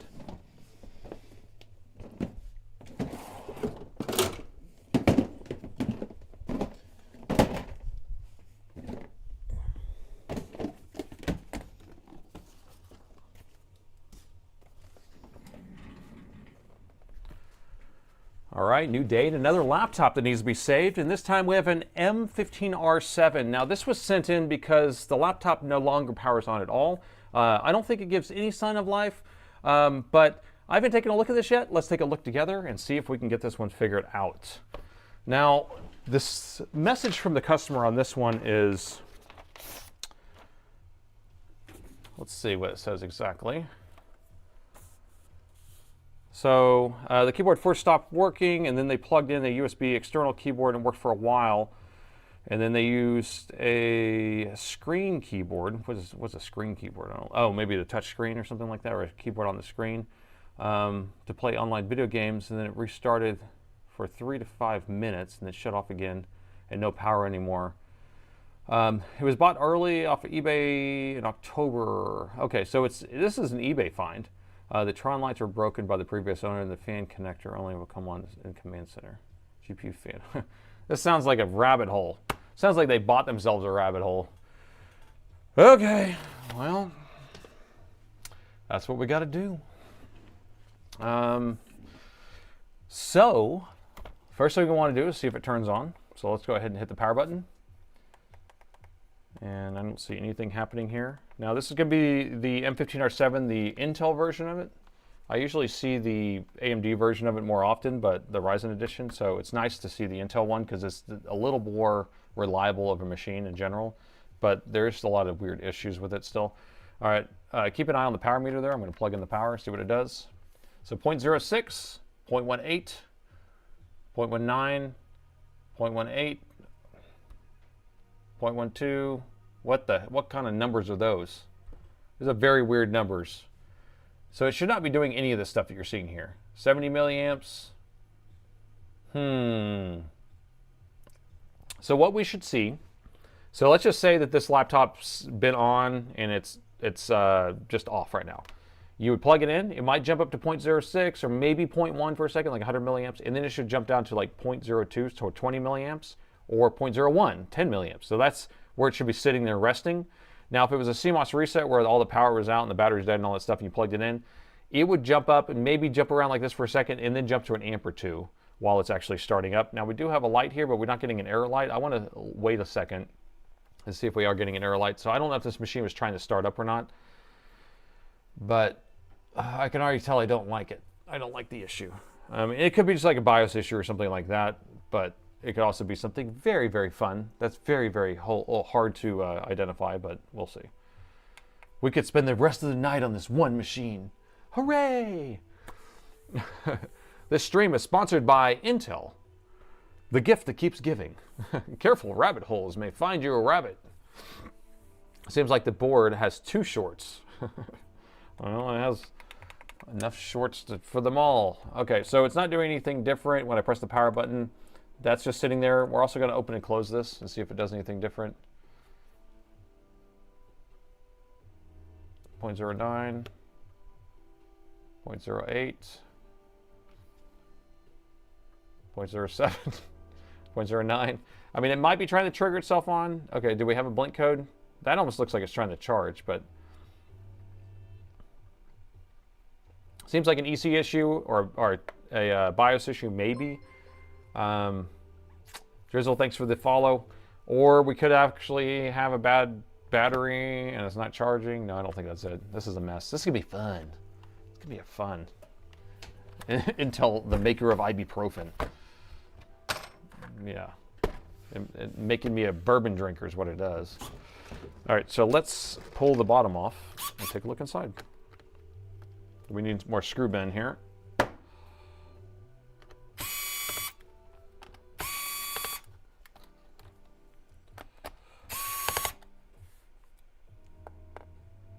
Wait, it's on again. It's on again, off again. Sorry, Nate, if it's crazy next. This is so crazy. Y'all voted for this. Doesn't seem like an EC or BIOS issue. F it, next, go. Yeah, we'll do a quick gander on this thing. Okay, so I want to unplug this battery. So let's take a look here at the main input circuit.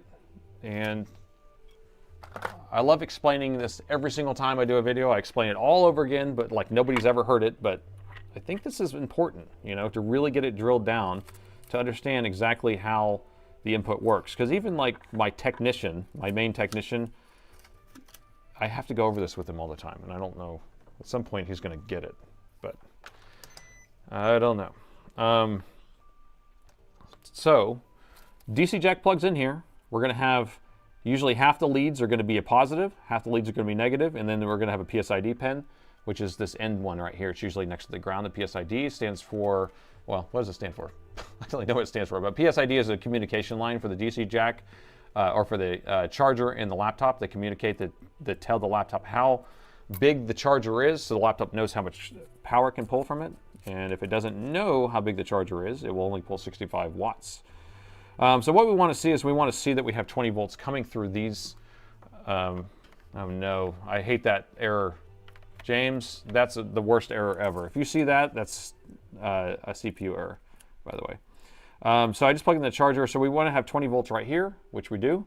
We're going to have go through these inductors. We'll have 20 volts here. It's going to go through a pair of MOSFETs right here. We want to have 20 volts right here. We do.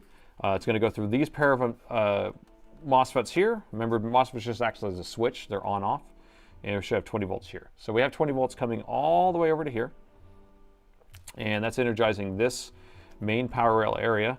We're going to have our 3 volt and 5 volt power rails here, I believe. No, that's the charge coil. What's this one? This is 20 volts. And what's this one?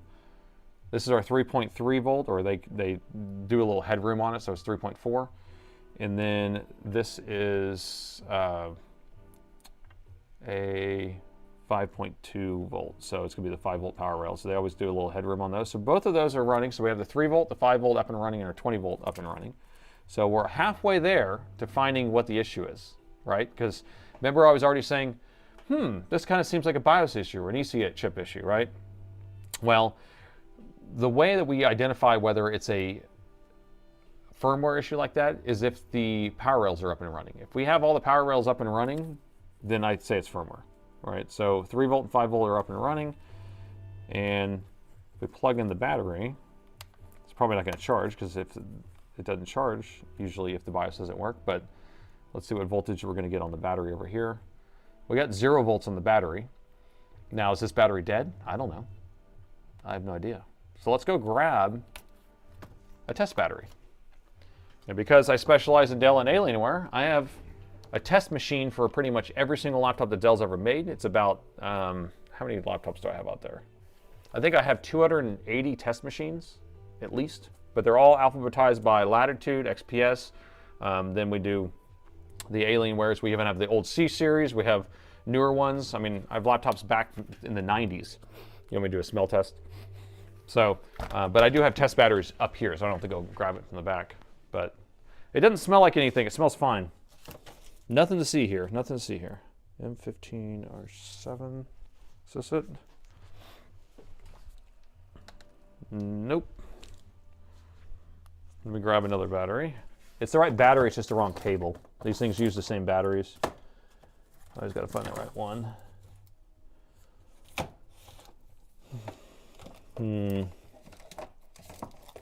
I organized my batteries, and now they're harder to find the right battery because they're so organized. I know this battery will work, I'm pretty sure. Maybe not. Maybe it's this one. Nope. Darn it. M15 R4.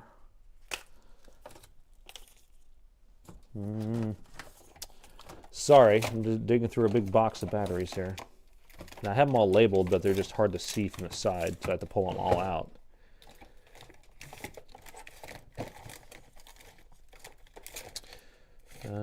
That it? Nope, that's not it. That's not it. Where'd that battery go? I think I'm going to have to go back to a different system. There we go. That's the battery I was looking for. This is for the 17-inch. It's the same machine, though. Let me just plug that in. Okay. So this motherboard goes into a 17-inch also. So I have the 17-inch battery. Let's measure the charge coil now. We got 10.9 volts on the battery charge coil. So let's plug this in and see if it starts charging. So 0.17, 0.18. So if it jumps up to an amp, then we're charging. But I don't see it doing anything, but just going right back down to where it was. So it should jump up, but it's not doing it. So I don't see it charging. So that's another check box.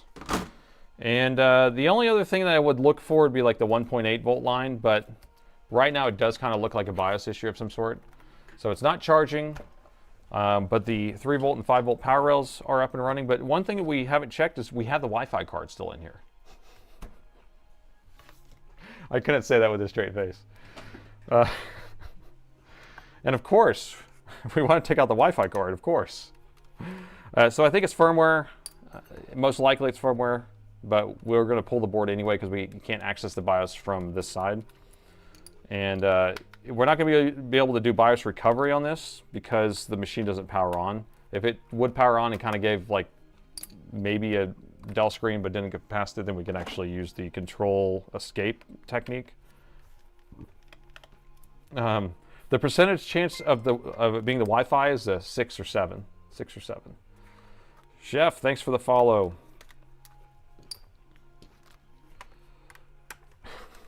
Damn Wi-Fi card, remove it. And the RAM. Okay, we will do that. I concur. I concur. Let's do that actually. So we'll take out the RAM. Take out the Wi-Fi card. Thanks for the follow. Follow. All right. I'm going to plug it back in again now that we have the RAM out of there. Control escape really works. It does. It does work if the machine turns on and if you can get a screen.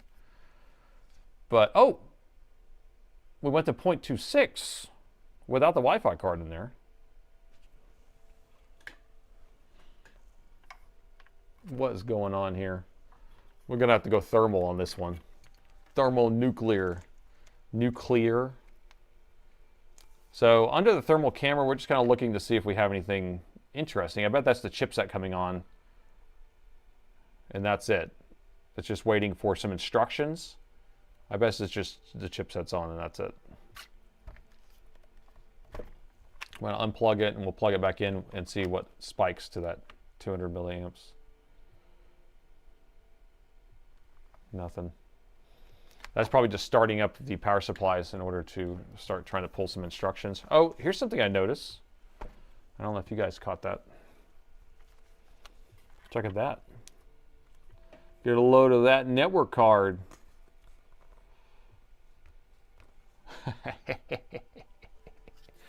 Yeah, I don't have the battery plugged in. Battery does not need to be plugged in on this machine to come on though. So this is busted, but I'm sure it's fine, right? That's just for the Ethernet.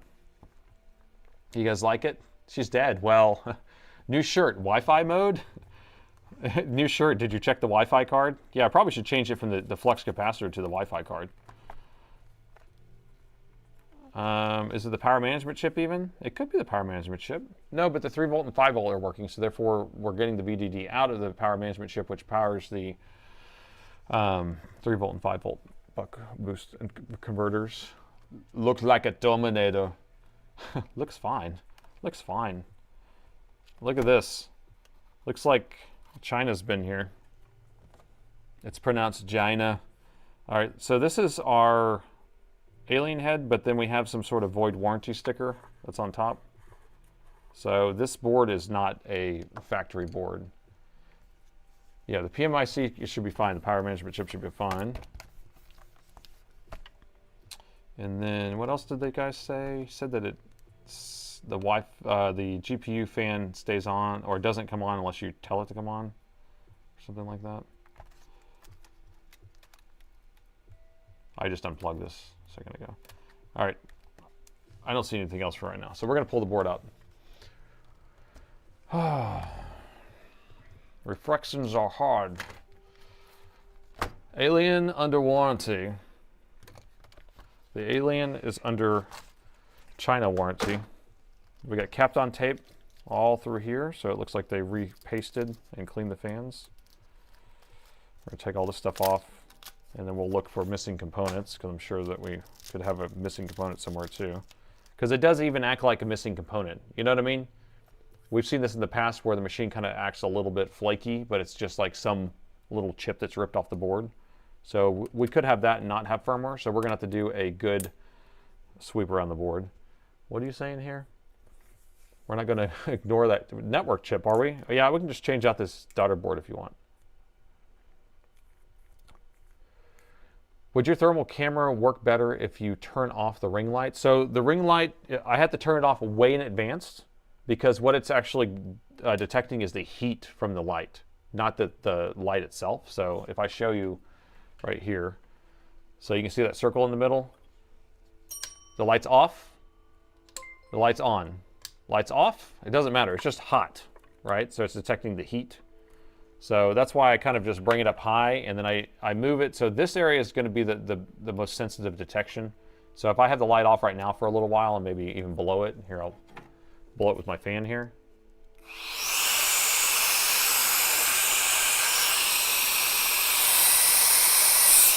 Let's see if that helps. I'm sure you love that noise. That was a great noise. The best noise. Okay, so you can still even see it. It's funny, I don't even have it on, but it still has a heat signature of some sort, even though it's not even on. And then now the light's on. You can't even tell the difference. All right.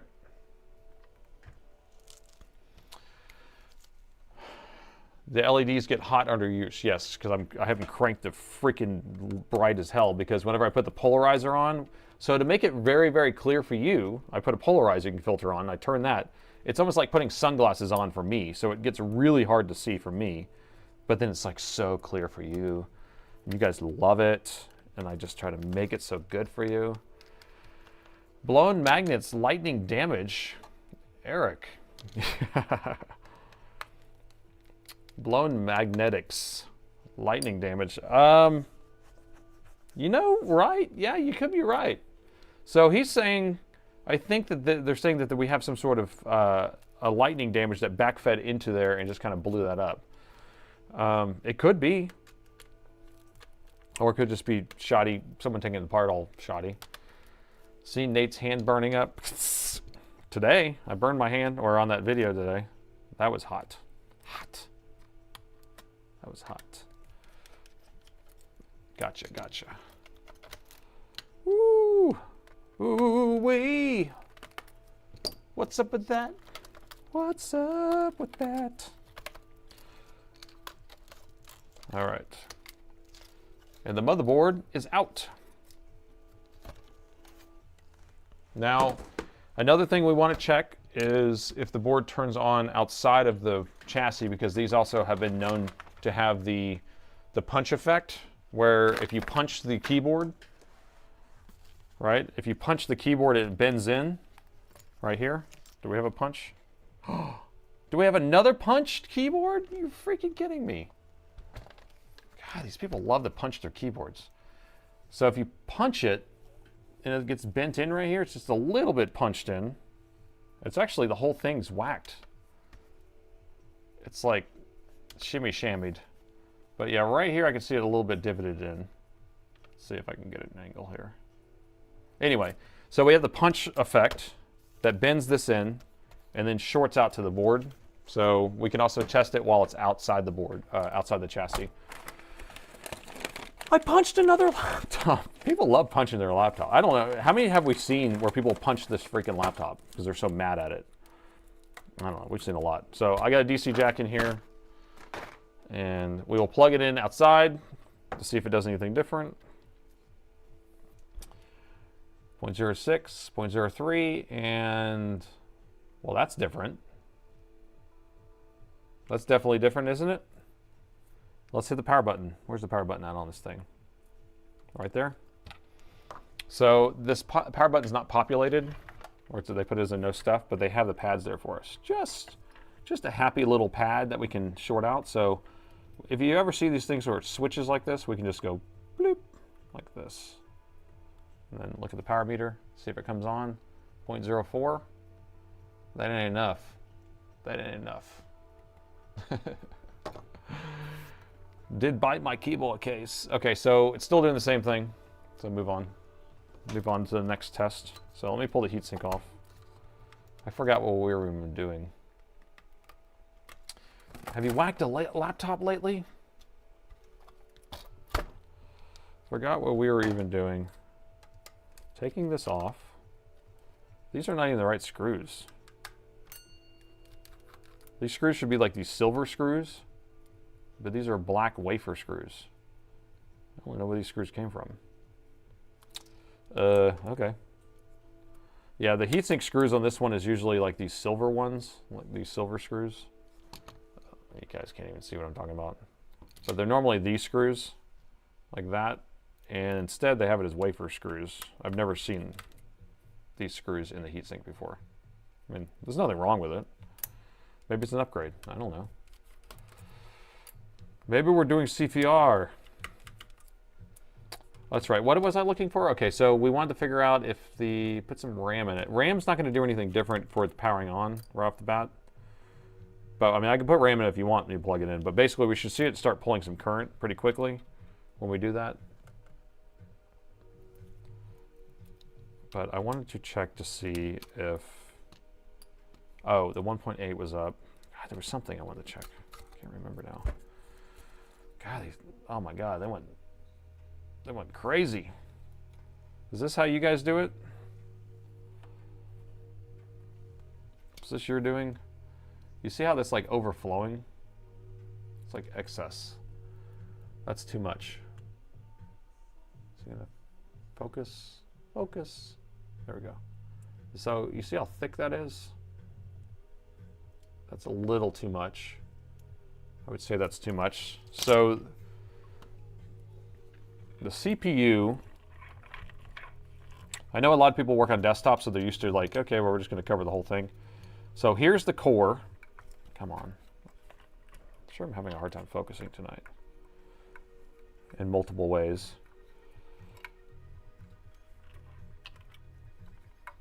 There we go. Okay, so here's the core right here.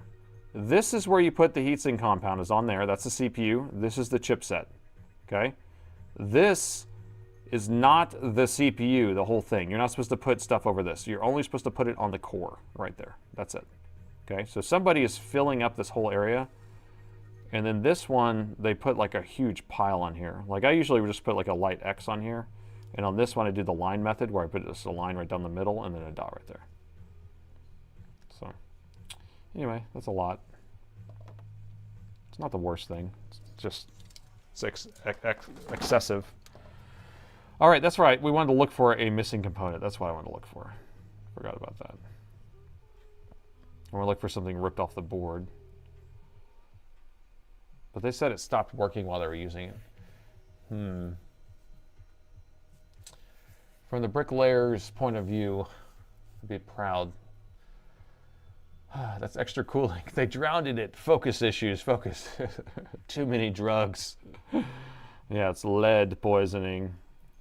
Let's see. Let's keep going here. All right. So, do you guys like it whenever I call out what chips are? Like this is going to be for the Tron lights, the keyboard backlight and stuff. I believe this is the. Shoot, I don't know. I was going to say chipset, but.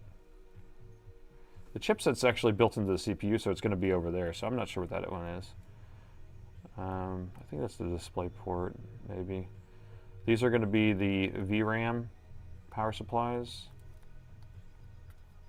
And here we have two different current sense resistors, usually for the CPU and GPU, but it might be one for the VRAM and one for the GPU. This one's both Intel, so this is Intel with the chipset, and then this is Intel or NVIDIA there. So it's not going to be the AMD version of this. Accelerator, welcome as a follower. And so sometimes I like to look to see if we have any dents on these little covers, and if we're having any pressure from it, like the punch love that they gave it, whoever punched it. We got a feng shui diode right there. Feng shui. And all right, I'm going to flip it back over. Probably moving too fast for you guys, but I've been here for a long time and I'm trying to knock out some stuff. All right, I'm going to flip it over because because I didn't see anything. But what I want to look for is anything broken off, and usually it's going to be right on the edge. So that's what we're looking for. Look at this keyboard. There's a lot of scraping going on with this keyboard connector. Them opening and closing or taking it out. I don't know what that chip is. ITE? It's going to be some sort of EC type of microcontroller. Ah, there's our broken component right there. Aha! We found it, Jim! We found it! I bet that's it right there. What do you think? So when we find stuff on the edge, that's why we're looking on the edge like that, is we're trying to find stuff that people are like prying and popping stuff off. So that chip's missing. And so this is probably, what do you think, a diode? I don't know. It says D right here, so it's probably a diode. I don't know. I don't know, and I don't care, because I'm just going to put a new one on. So we have a ripped trace here, so we'll have to rebuild that trace. And so a lot of times if you're not getting this one little signal, then you have an issue. Now you can actually see that there was, it almost looks like a screwdriver miss, but you can see there's a marking here, right? An impact of some sort. So that could even be it. I don't know. Look at that little mark there. So not the worst I've seen. What about this? Tron light issue? You want a Tron light? The Tron light's the lights on the Alienwares. They kind of like light up the alien head, and then the back, they light up. Sometimes the touch pads, things like that. I think they mentioned that the Tron light was already missing, so I don't know if I feel like redoing all this, but oh my God, my camera's turned off. All right. I'm gonna let my camera boot back up again. What ends up happening on my microscope, I have it as a, I have it on a motion sensor, because I'll walk away and forget to turn off my microscope and my light and all this stuff, so I have it on motion sensor, so it only stays on while I'm moving. But sometimes it's like I'm not moving enough in front of the motion sensor, so I have to let that boot back up. Give it a second, sorry. Oh, I'm gonna have a drink of water while we're having a break. Anyway, have you had a decent laptop punch before it pushed the heatsink and broke the diode? We had one last week, didn't we? Where the heatsink ended up bending and then broke that one double diode off. Bye-bye, camera.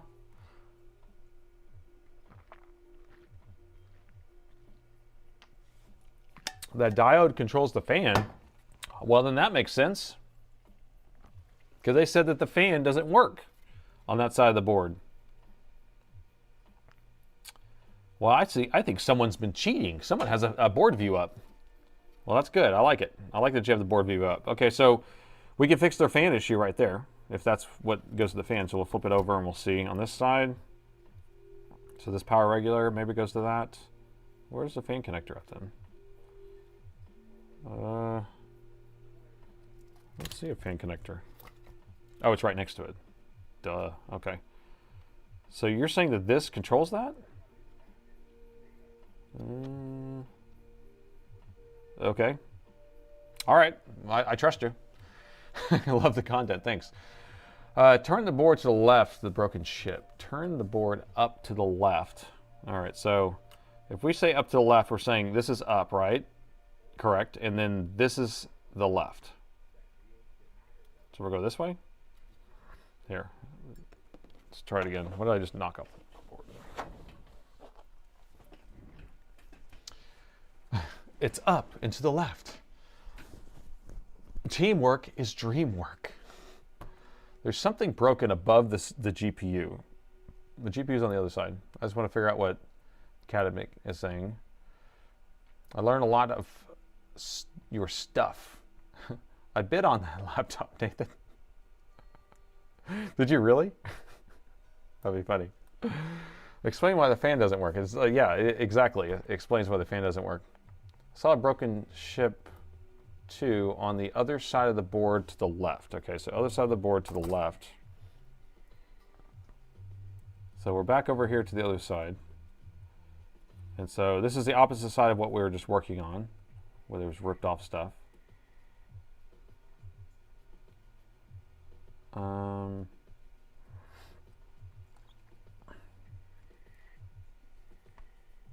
You guys are really good at seeing stuff, and I miss stuff all the time. Wow, chat has really good eyes. Well, where's it at? Because I don't know. The broken chip on the Ethernet? Yeah, we know that the chip on the Ethernet's there. Okay, short, swivel, and to the left. This almost sounds like another Seinfeld episode. Okay, so again, left is this way, right? Correct? I mean, so above the GPU. Well, above the okay, here, I'm going to come over here. We'll go like this. We're going back like this. We've done this before, this exact game, where we're like, what are you looking at? Okay, so we were just looking here. On the opposite side of the board, this is where the rip is. So we're right here. Okay, so you're saying to the left, up and to the left would be this way for me. Is that correct? Liar, liar, pants on fire. Did you see the chip and the piece of thermal pad still on it? The chip with over here? Yeah. That is a piece of thermal pad on the GPU, one of the GPU power stages. I think they're referring to the first chip we saw with the half missing. Okay. So over here we have the half missing chip, yeah, which is the Ethernet is broken, the Ethernet chip. But we're going to deal with that later. We're not worried about it. The HDMI is still there. HDMI is here. It still exists. Do a new sweep of the board, but slow. Do it slowly. Do it bellissimo. All right, we'll do it slowly. I can put my camera in 60 frames per second. Would that be better? See if it puts it at a better speed. All right, so we're gonna go here. No desire to repair laptops, but enjoy hanging out and learning. Well, thanks, James. I appreciate it. I appreciate you hanging out.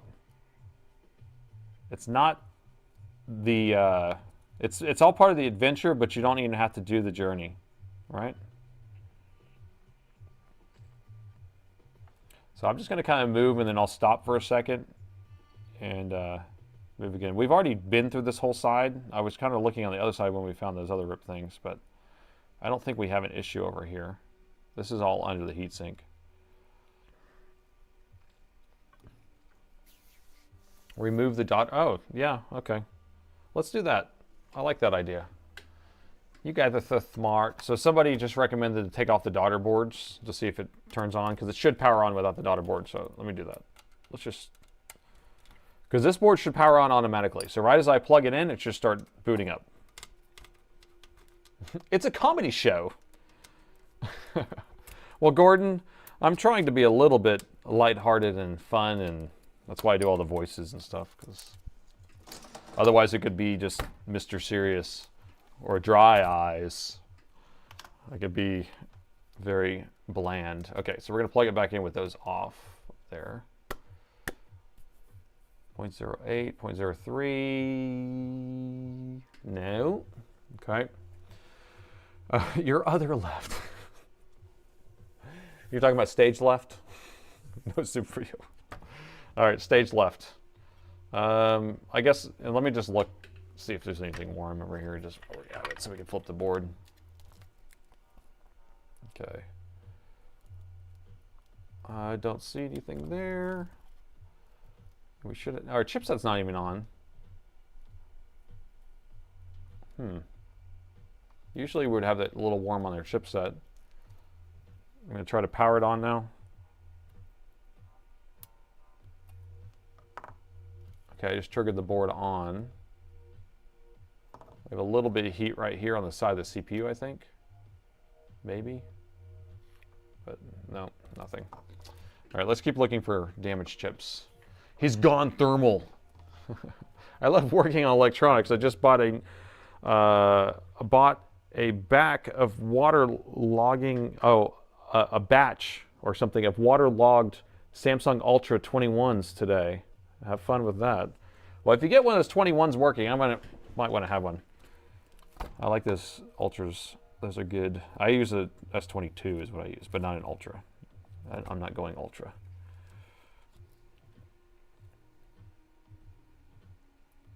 Look at that damage right there.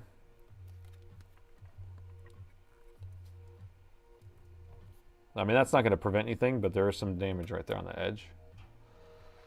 Check the 3 volt. We do have 3 volt and we do have 5 volt. So when I plug it in, we have the main 20 volt power rails on. We got the 3 volt and we got the 5 volt. I haven't checked for a 1.8 was the only other one that I was looking for, which we can check for before we do BIOS. So let me do that. But just so we can recap. Need a ground. Where's my grounds at? Where my grounds at, yo? All right, so that's not up. And then these aren't going to be on over here.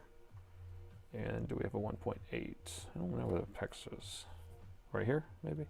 That's probably for a fan. Right here?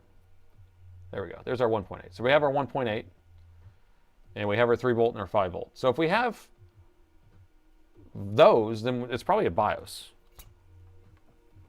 We have everything.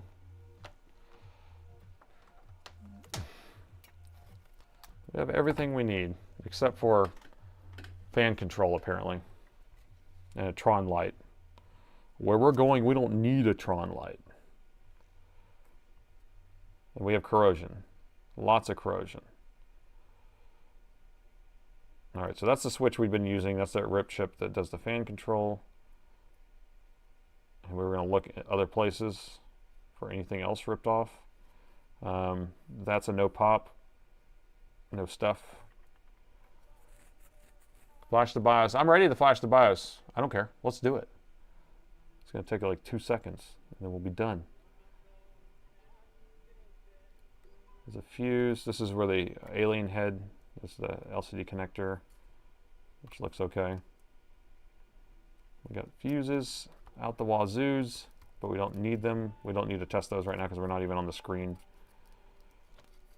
And sometimes we'll have damage from people unplugging and plugging in the DC jack and then ripping stuff off the board. Look at all this flaky crap. I hate this stuff. You got another rip component right there.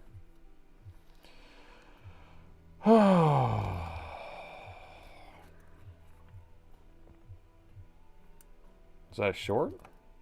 See a blown capacitor that's gone. We see something ripped right there. That's gone. That's gone. So I don't know.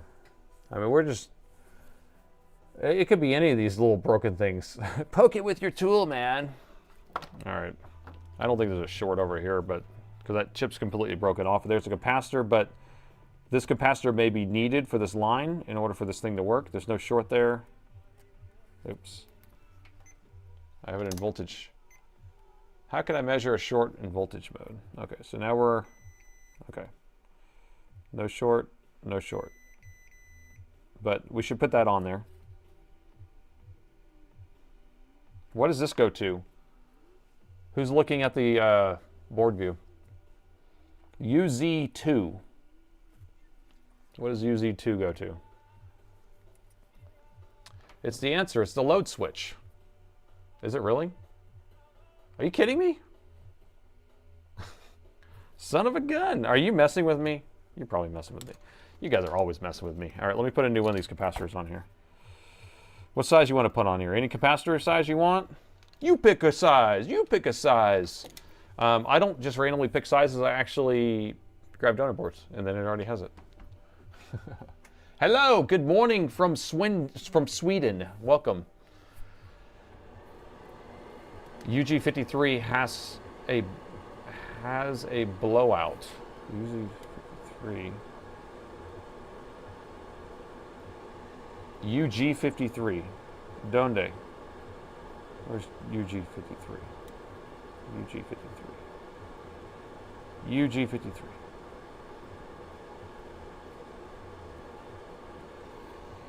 Where's UG53? We're going to do 100 farads at 1,000 volts. I agree. You're training yourself the best way you can learn. It's the part sitting on the large ground trace. Okay. So we have a big, large ground trace here.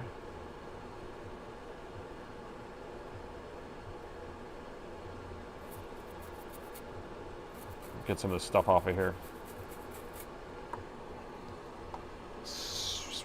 UG53 has a hole. I want to see this hole.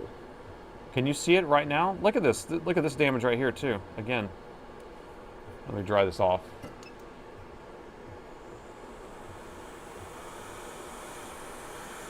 Okay, I'm gonna start. What is UG53 anyway? UG53. UG53. I don't see UG53. I don't even know what UG53 is. You're killing me. Right of cap. Okay, so we're talking about. Here's our cap. Is that what we're talking about? This cap? What cap are you talking about? This is the exact laptop I use. It's lasted me 3 years. These are actually pretty good, this version of this laptop. If you had the Ryzen edition, then good luck. Someone has to open this computer with a crowbar. A very, very stiff plastic scribe. Hello, hello, hello, hello, hello, welcome. That's so cap. Everyone has over 1,000 viewers. So we need to, yeah, just keep hitting the like button whenever you get a chance. This is the Intel version. Okay, so I still don't know where that chip is. Let me grab the donor board. You guys tell me where. I wish there was a quadrant system. Here we go. We're going to do a quadrant system. So I'm going to put this right here. All right. So quadrant 1, 2, or 3. Wait, there's nothing in 3. That does not work. Let's go this way with it. Okay, is it in quadrant 1, 2, or 3? Or is it not even in the view? Oh, that's pretty funny. It's not even in the view! Oh, gosh. Before you turn on the board, 1 and 2, wait, 12 inches, wait, 12-inch to millimeters. You sank my battleship. Oh, it's next to the EDP header. Okay. Hey, that's a lot better information. EDP's over here, dude. Oh, God. UG53. Okay, that's not a hole. But that is a backlight control. So that's just the pen 1 mark. You're so funny. You guys make a crack up. You sunk my battleship. All right, let me find a donor board. So I have stacks of these Ryzen version of these boards, like stacks. I would say I have a plethora. And I only have like 1 Intel board. So these Intel boards don't fail very often. This is actually the higher end version of this, I think. So does it have the same layout? I don't know. I don't know. I don't know. No, the layout looks different. Let me see if I can find it one the same layout. Let me see. Let me see.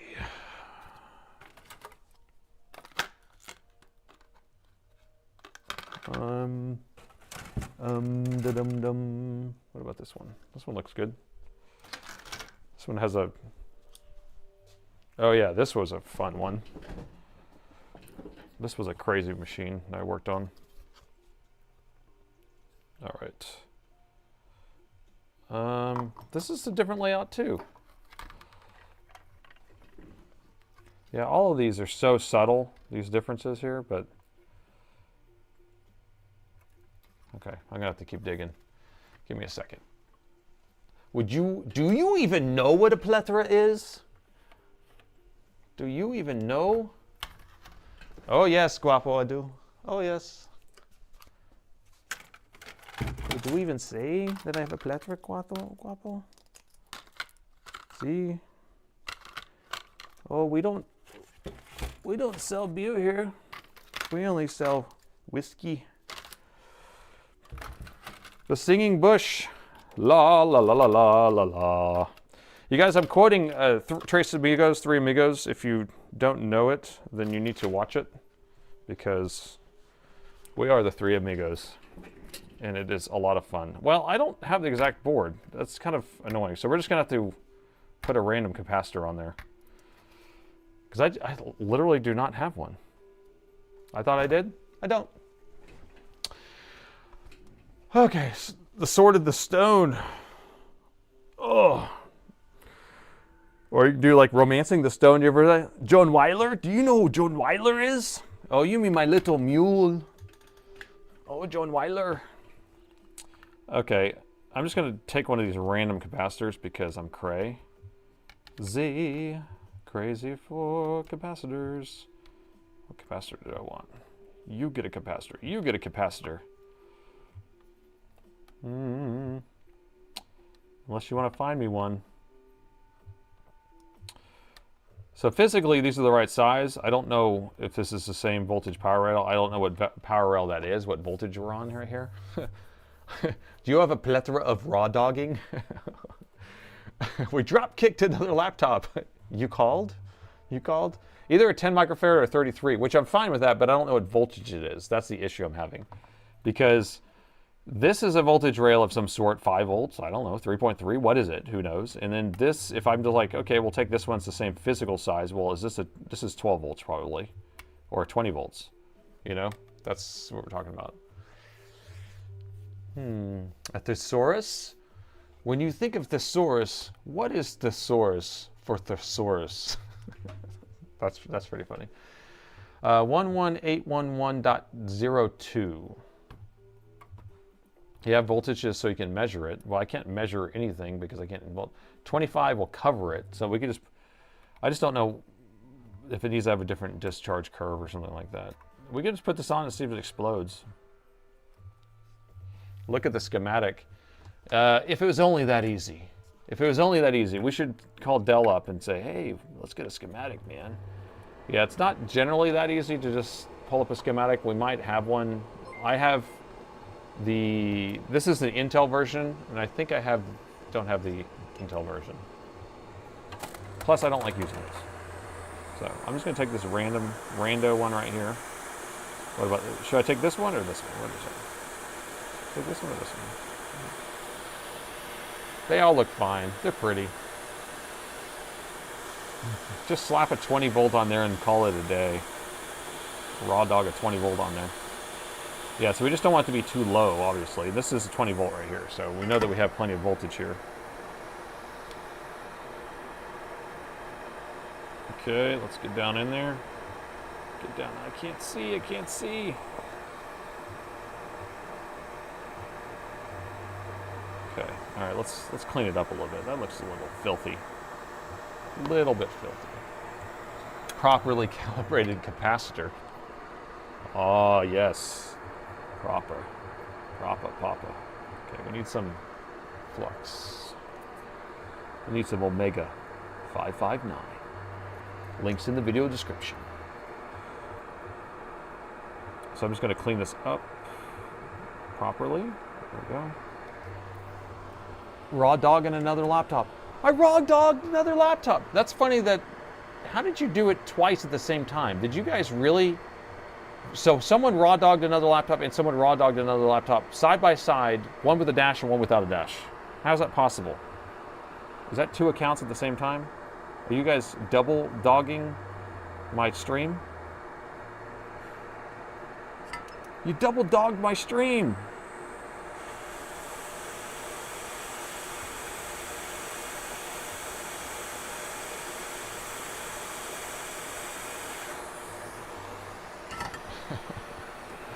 Different accounts. Yeah, it has to be. Except you're like, oh, but this account gets a hyphen. The other account does not get a hyphen.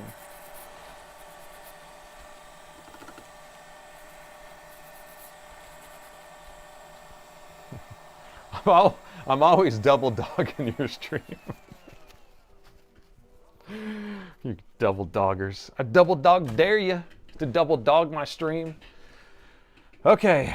All right, so that's on there. Is this board going to turn on? The short is gone. Will it turn on? I don't know. What is this crap? What is that's like a gouge almost. Somebody went gougey on this. Did that break a trace? That's a total gouge, bruh.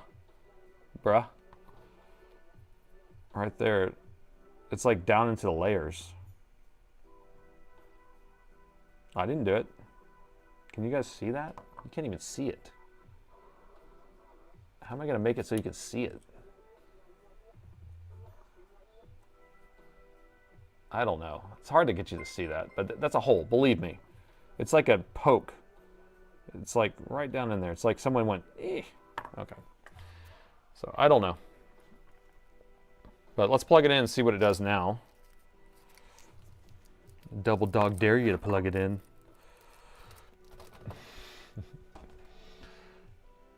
I can see it. It's very subtle. Very subtle. Okay, well, let's go thermal. Oh, wait, I don't need this on. I don't know why I just turned my air on. Turn that off. Going thermal.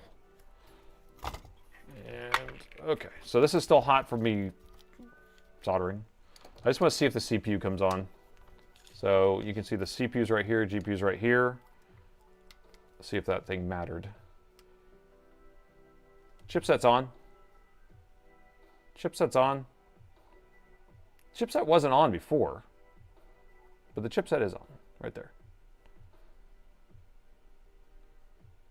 And the EC chip's on. That's what's under this is the EC chip. That's why it's hot right there. I feel like we're getting closer. Although we were pulling 0.07 earlier, so I don't know why we weren't pulling or seeing this stuff on earlier, so I don't know. I don't know. But it's like, it's funny because it points to like some sort of BIOS issue, but it's like you have so many ripped chips on the board, so that points to something else. Here's our BIOS chip right here. I just want to put a BIOS on it, don't you? Yeah, man, just want to do it. Or should we replace that other connector? Are you sure that's the fan connector? Are you new to Twitch, or haven't you followed yet? Yeah, so if anybody on Twitch right now, we're trying to grow the Twitch channel, by the way. And so Twitch has this kind of weird thing where it's like, we have to stay above 75 viewers or else, you know, you're not a partner or whatever it is, right? So I haven't become partner yet, so I'm working on that. So we just need to average above 75 right now. It looks like 79. And so if you have a Twitch account, you can actually go over there. If you're on YouTube right now, you can jump over to Twitch and then you can follow. And then if you have Prime, then you can use their Prime sub, and then that will get rid of commercials and stuff like that, and then that will support the channel, supports me, and it's kind of fun to join into that community. I think we're gonna have to do. Oh yeah, so that's what I was asking. So are we sure that that one diode is for the fan, or are you joshing me, silly rabbit? Twitch is for kids. I concur, BIOS programming. I think we're gonna have to go BIOS programming next just to rule that out. The EC chip is on, so I'm pretty sure that's okay. I might plug in the battery. So we got some new followers coming in. Okay, so we have 1,645 followers on Twitch. Let's see if we can get to 1,700 followers. That's gonna be our goal right now. I'm gonna plug in the battery again. I just wanna see if it charges. See if we're making headroom since we have all that other stuff coming on.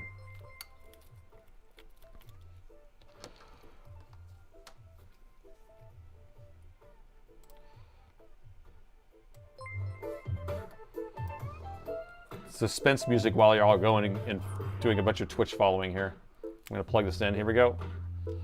See if we start charging the battery. 11.07.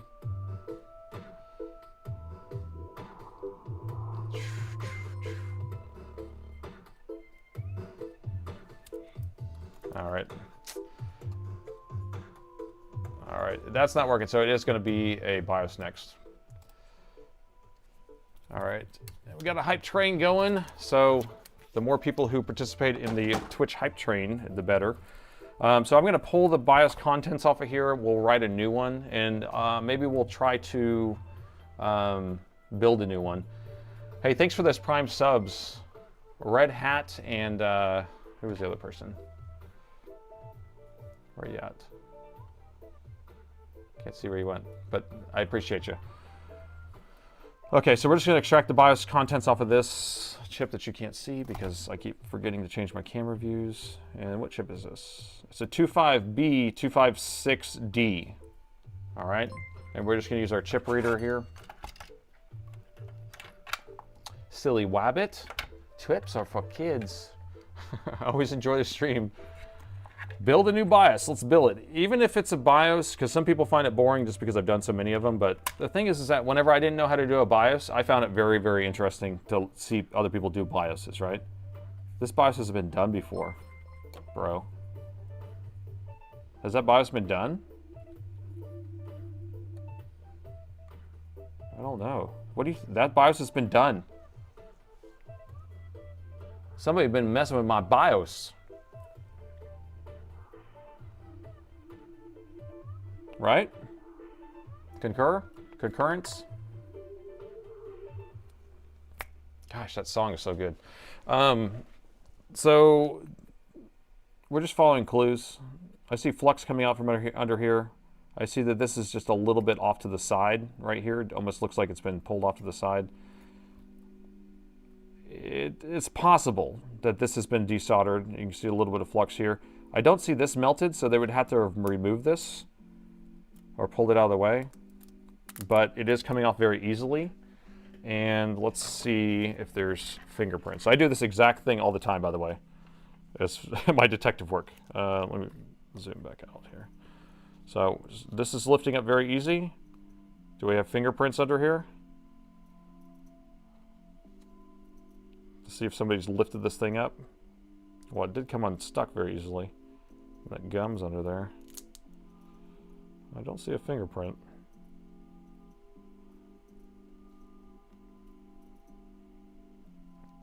So I don't know. But it is possible that somebody messed with that. But we're not even going to pull the chip off. We're just going to... We'll do it the way we're going to do it. So we're just going to read it directly on the board, because that's who we are, without taking it off. Yep, yep, yep. Concur, concur. All right, so for pen one. I line this up like so. All right, let's see if we can get a chip reader on our view here.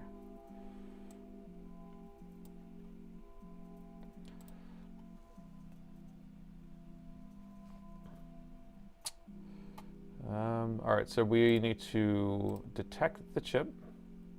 Detect the chip, there we go. And what did we say it was? GD256, a B2, wait, B256? Yeah, B256D. A B256D, and it's a WSON. B256D WSON. There we go, select. Oop.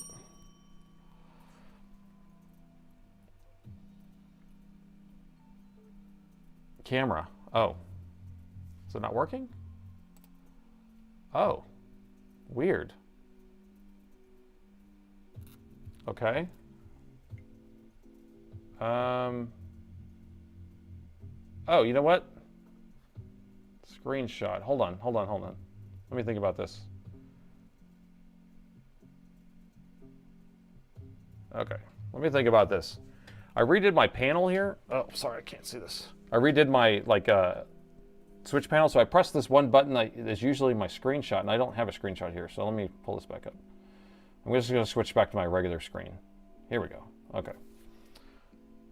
That's the button I wanted. Sorry about that. Thank you. Okay. So, you can see it now, right? Let me try this again.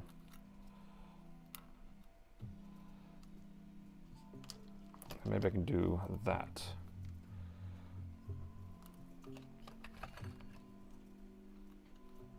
So I'm going to hold this in place like this. There we go. All right, so now I'm going to try to detect it. Nope, detect it. So this is my pen 1 mark and my pen 1 mark, so that's what I'm trying to get lined up. And I have to hold it down nice and hard and don't move. There we go. All right, so we were selecting the D. There we go. And I'm going to read it because we always back up the customer's contents. What program is this? So this comes with my programmer, the T48. And so XG Pro. And I have a link in the video description. So if you're wondering which programmer I'm using, it's linked in there. And it comes with this software. What kind of clip is that? I have a link in the video description for that. It's called a Pogo Pin connector. And I'll show you it in a second. I can't move while I'm doing this. Okay, so I have 2 different types of these. And again, I link all this stuff in the video. And it's just affiliate links. And so I have this style here. and I have this style here. And I'll show you under the microscope instead. Microscope, where is our microscope view? Darn it, there we go. So I have this style that has a pogo pen like that, and I have this style that has the chip spacing on the bottom. And this one fits over the chip exactly in the presses. This one doesn't fit over, and so sometimes you have to use this one like that. And they come in 5x6 and 6x8, so this is a 6x8 chip. And so I usually buy one of the 6x8, the one of the 5x6 of this one, and then I buy the 5x6 and the 6x8 of this. So I have 4 different ones I go by, so that I usually get. All right, so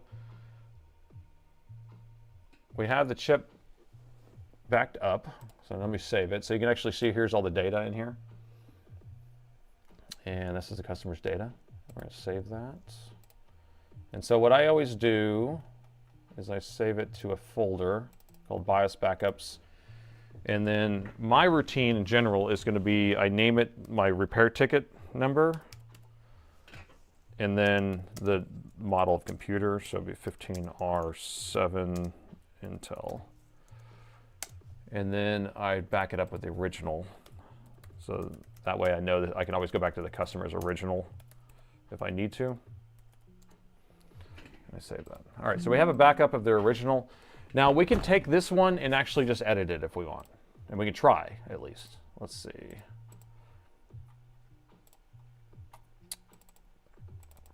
So this file right here, if we pull up, let me get this out of my way. I need a keyboard to do all this.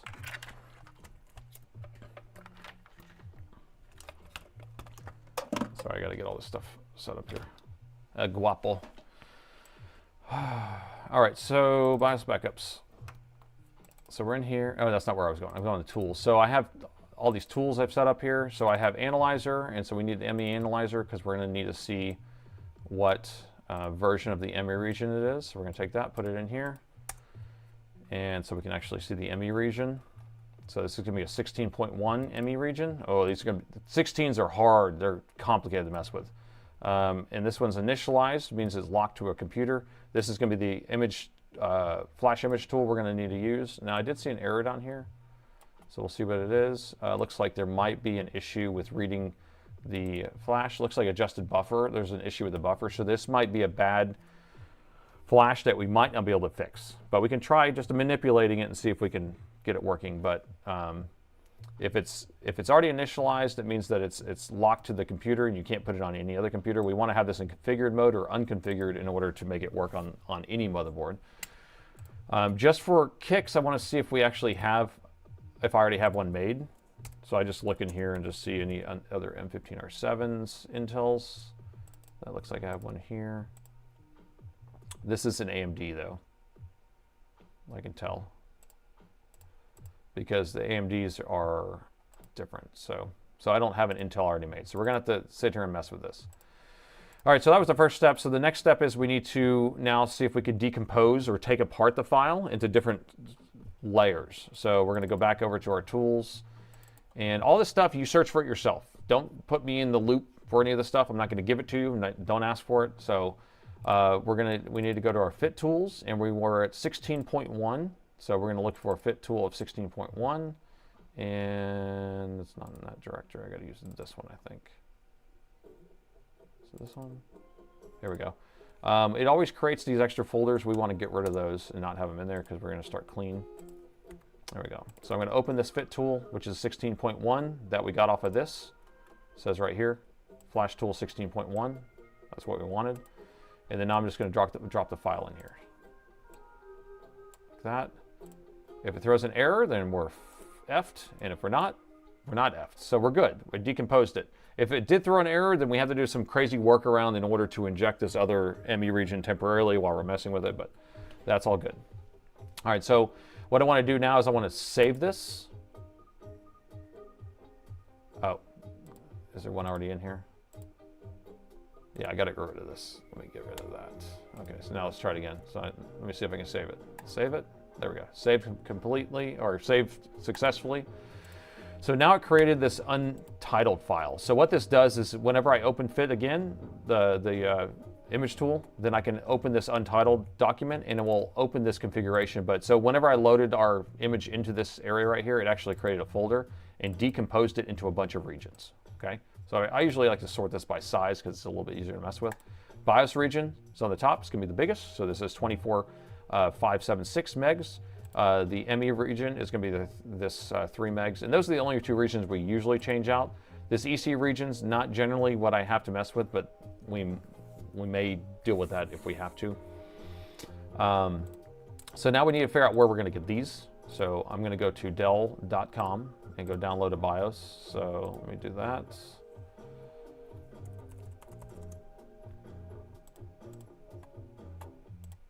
So this is an M15 R7, no, 7. And see how there's an AMD version and an Intel, or the one that doesn't say AMD, so we're gonna use that one. BIOS downloads. Where do you get the unprogrammed BIOSes? That's what we're doing right now. We're getting it right now.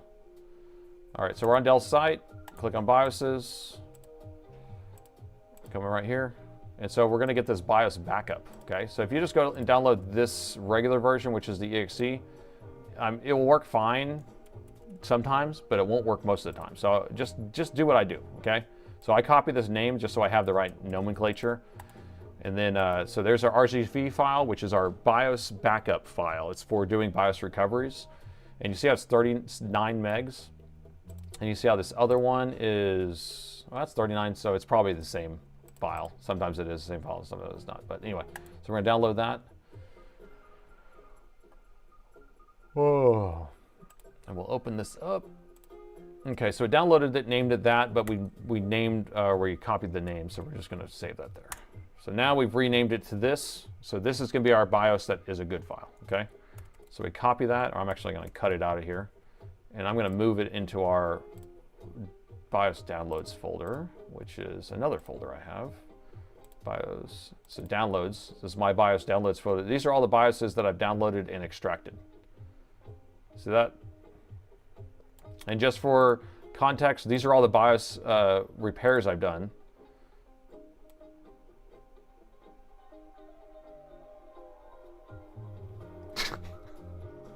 That's a lot of BIOS repairs, huh? Okay? It's a lot. But anyway, so here's all the BIOSes I downloaded. So I'm just going to paste that BIOS we just downloaded in here. There it is. And I need to copy the name. I need to copy the whole name, though. So I'm going to copy that whole name. Can you guys see that? I don't even know if you can see that.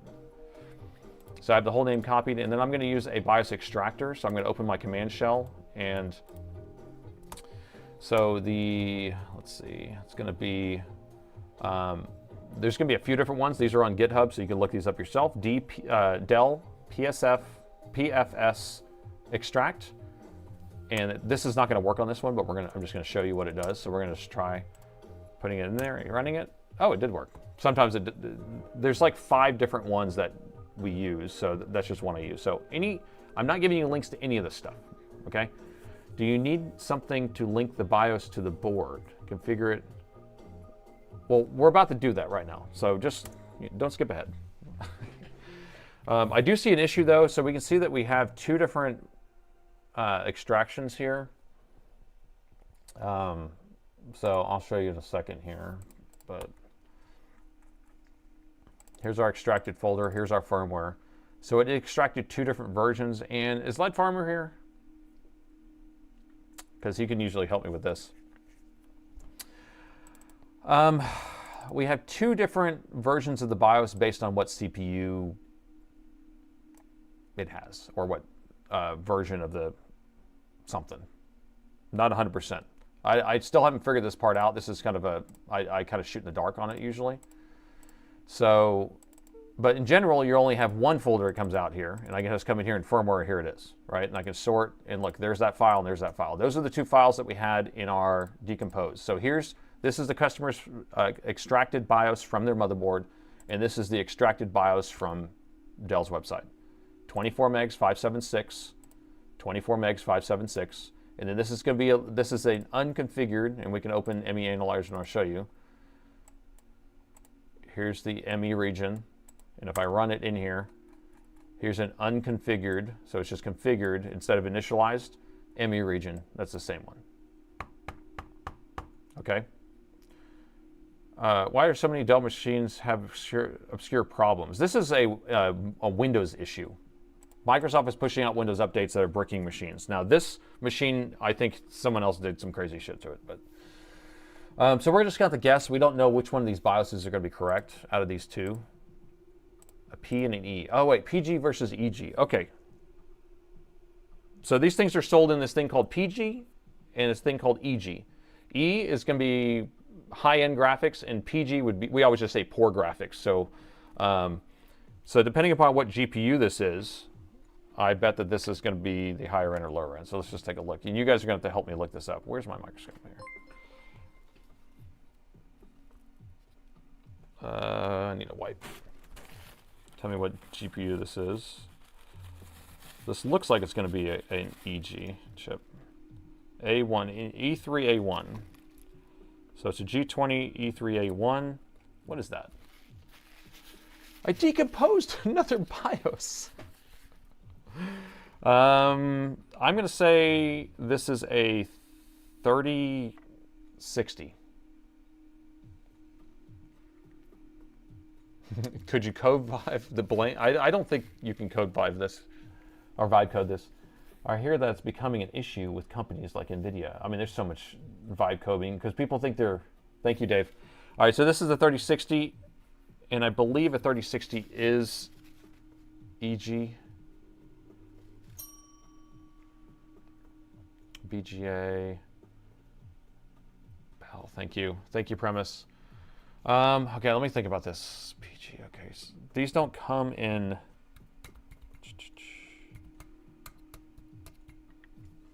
So what I'm thinking about, so I'm trying to remember off the top of my head, if, so remember I was saying PG and EG, and so we have that one that's P, and so poor, I always say poor graphics for the PG, and then extended graphics or extra good graphics or something like that. We just make up something.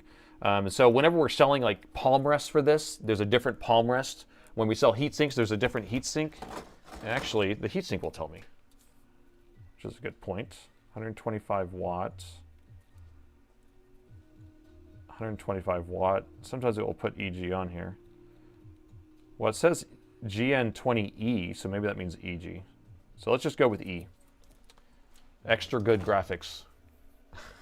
No, it's not AMD or Intel thing. It's a low-end or high-end board. So poor graphics or extra graphics. Extra, yeah. So yeah, it doesn't have anything to do with the AMD or not, because AMD only has, what am I looking for?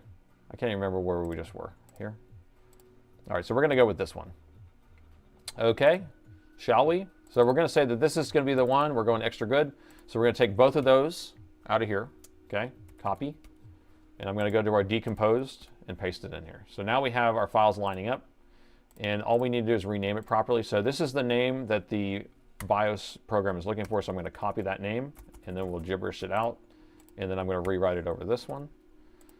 And then I'm going to, this is the name that we need. We're going to copy that, gibberish that out, and then paste it in here. There we go. And then now we can get rid of these because those are the ones that don't work. And so now we have a new BIOS region and a new ME region. The EC region we haven't replaced, and there's not really a good EC region in here. There is one right here, embedded controller. It's 249K. This is a 1.1. So like if we compare those, they're a little bit funky to line up. So we would have to kind of work hard to try to line them up and try to find the right region. If I come back over here.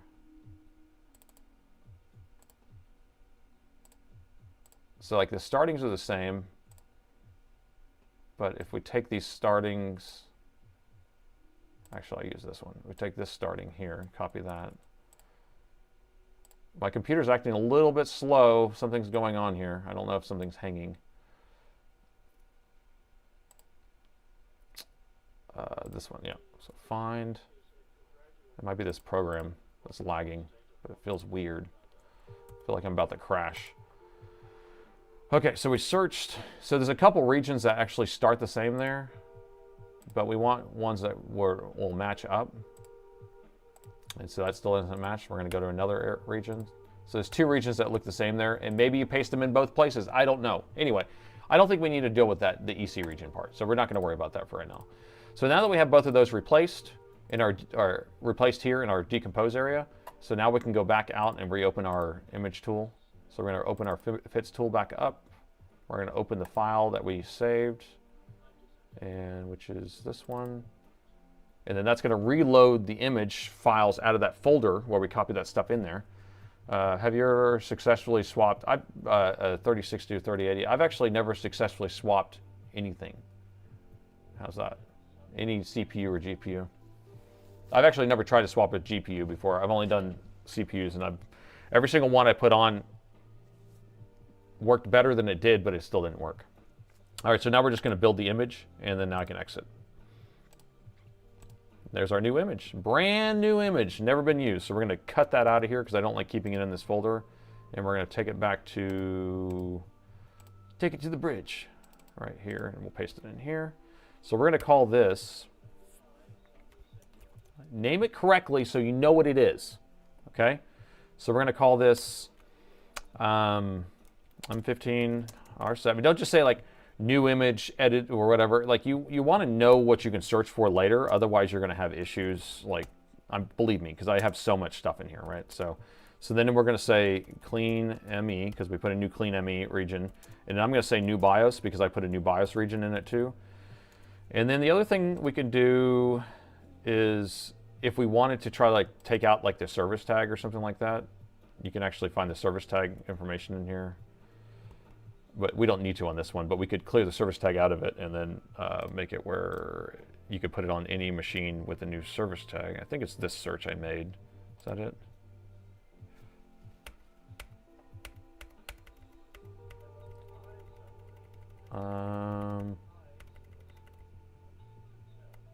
No, it's not finding it. So it may not be that search. I can't. I have a couple expressions that I've written that find service tags, but anyway. Okay, so that one's ready to go. So let's go ahead and write it on there. So we're going to load it into our tool here. Again, we're doing all this stuff and it may not even do anything, right? But we're seeing if it does anything different is the main thing, because it just should do something different. So we got it loaded in there, and then now we're going to write it on there. Are we having fun yet? We'll play some Frisbee with the motherboard, apparently, right?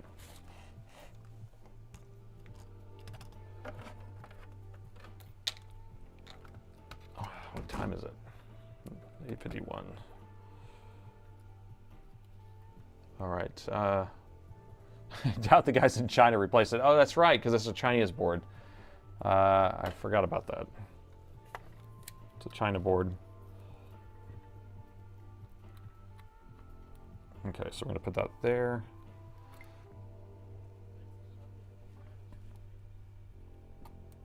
All right, so let me just make sure it's connected. I'm just going to do that button again. Hold that in place. I'm going to try to get comfortable holding this because I had to hold it for a while. And you don't want to move at all. Okay, so it's selected, so now we can just program it. And then this is when you don't make me laugh. You remember? What did they impress me? The grok, wait, pointed to the error, blah, blah, blah. Let's see, related to some code. You're doing it again. Don't breathe. Don't talk or breathe. You ticklish? Nope, I'm not ticklish. I gotta hold my breath. People who are new to this, if I move at all, then we have to start over. And this is starting to hurt my hand. I have a really awkward hold here. Put the computer in the square hole. Just pause the stream. Drizzle, druzzle, dro. Time for Nathan to go home. Doesn't have a Discord. Jump onto JFixes. Yeah, I don't do Discord. Well, I don't have time to do a Discord. So yeah, JFix is the one who hosts the Discord that I point everybody to. And then I frequent that, and I'll answer questions and stuff on there. Inside the Dell section and some other sections. Don't even fart. Bourbon, a cigar, and some liquid metal. Walked into a bar. That'd be fun. Hey, you should make a joke. Go get a joke made. Red and black in your teeth, a brick. Hey, it's going. If we can make it through this, we're good.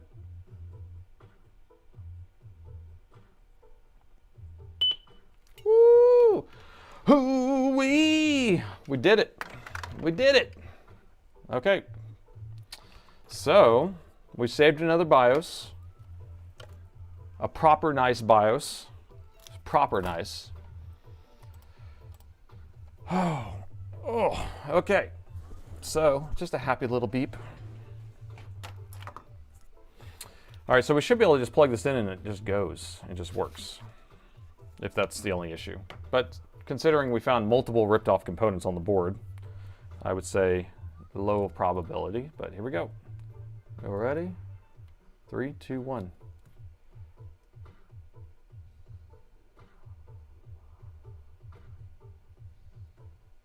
No. No. Okay, hold on. Let me see what EC chip we have here.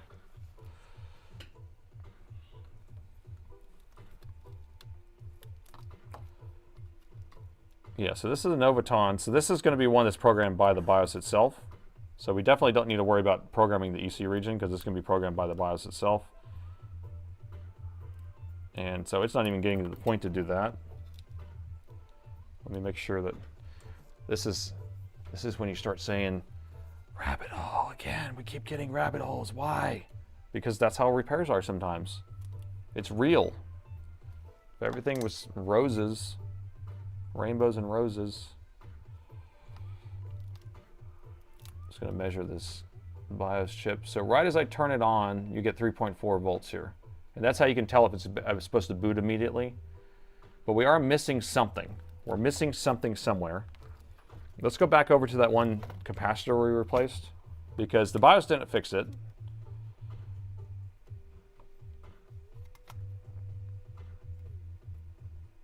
Has that been soldered? I know this flux is probably from me, but it just, that looks like solder right there.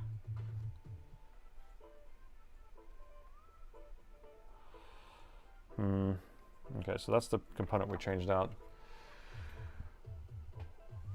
The component near the fan still needs replacing, but the customer did mention that the machine worked, but the fan only works if you tell it to come on. So I'm assuming you're missing your wireless card. I'm assuming that the machine will work without that component, but yeah, we could put that on there. Well, it's to rebuild a trace, and it's like, how much do we want to do that? We got nothing over here. Nothing. No tengo nada. We found our 0.18. If you need a 0.18, I got one right here. 0.18. That sure is a weird reading. What do you think? Like I said, 0 for 2 tonight, laptop repairs. Well, I don't know if we've ever had it like that where we couldn't fix a single laptop in one night. Has that ever happened? All right, let's go through and make sure we don't have a short anywhere, which we're gonna have to do a quick gander. I don't think we have a short. I really don't think we have a short, but why do we have 0.18 there? Look at that. That looks sus too. Let me make sure our 3 volt and 5 volt are still coming up. I can't fix any laptops. Did you check the crystals? Check the crystals. Check those crystal oscillators. We got a 5 volts, 3.3. Yeah, let me check the crystals next. 20 volts there. That's battery voltage. Let's plug a battery in and see if it's charging the battery. Now that we have a BIOS, plug in the battery. Okay, battery's plugged in. Go for battery.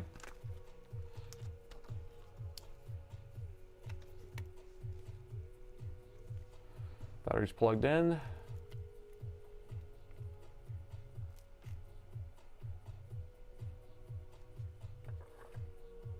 The warp engines.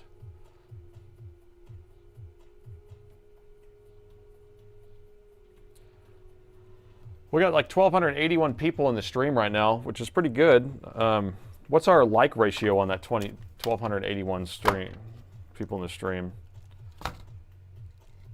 while y'all are doing that, I'm going to look around here real quick. I just want to, I'm going to go in continuity mode. I'm going to kind of click around on some of these capacitors and just check for a short somewhere, because we may be missing something. And so what I like to do is I put it in continuity mode, beep mode, and just kind of check either side of capacitors everywhere. Because we have a lot of damage. We have this damage here.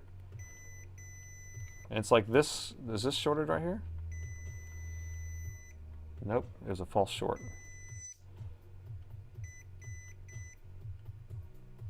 So we're just checking both sides. We should have one side that beeps and one side that doesn't beep. And so I found plenty of shorts this way, guys. So if you're kind of lost, like there's a crystal for that, if we want to check crystals. But I found plenty of shorts this way by just checking every capacitor. If we start having kind of a weird symptom, and then also finding a ripped off component. So that's the other thing that we end up finding. 1,200 people, please. 567 or 527 likes out of that. Yeah. So we can get it up to 800, I think, tonight. Might be good.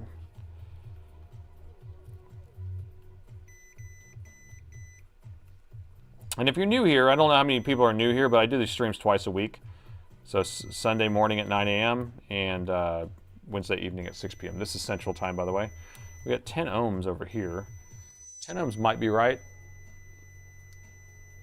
That's for the VRAM, probably. No, but that's for the fan. What is that for? I would think that'd be for the fan. And I think this was for the fan. Wait, PLM, PQM, that's memory. What is this? Is this for the fan? PL fan. Why do we have 10 ohms on the fan coil?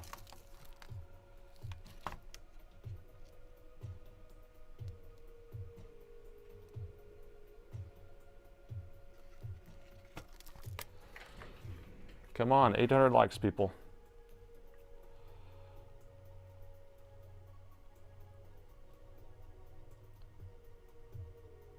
Do we really have 10 ohms on the fan coil?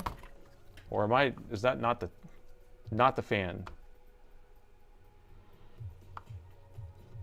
It looks like the fan coil to me, but maybe it's not. Yeah, look.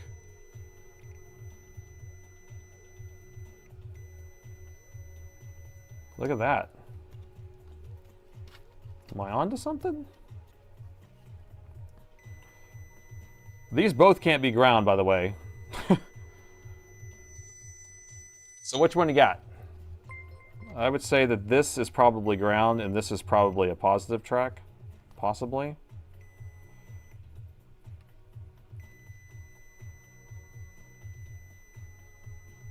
I think our short's right here. Sorry for all the beeping. Let's go thermal and just inject some voltage in this area. We'll come with the current. We're gonna come with the power supply. Let's come with the power supply. So I am detecting some sort of short, something that's being pulled low in that area. It's kind of suspect, so I don't know exactly why it's doing that, but we're gonna go ahead and come with the power supply. You hear the beeping and it's like swearing. I like that. That's funny. The video of the day was driving me crazy. The beeping was like doing this weird, like, I don't know, it was really loud and it irritated me. I was trying to edit it out and I just could not get the beeping right. But now I have the beep actually covered up here. Okay, so we're going to inject right here. What we got? 0.6. Okay, so we're going to go thermal.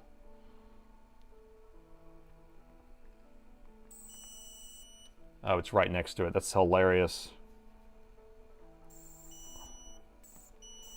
Right here. Right there. We found it! We found it! So this suspicious coil that we already looked at, we were like, oh, look at that coil. It's crazy. But you can actually see the crack in the freaking coil. You can see the freaking crack in the coil. So you see how, like, this is what's crazy about these types of repairs is because you think things are simple because we have main power rails, we got the 3.3, we got 5, and so like those are coming up, they're turning on, but later power supplies that can't come on that are like these little side ones, they have issues, you know, and you just don't know. So this is actually for the fan, and so it's just like, you know, it drives me crazy. Boom. All right, is the board gonna come on now?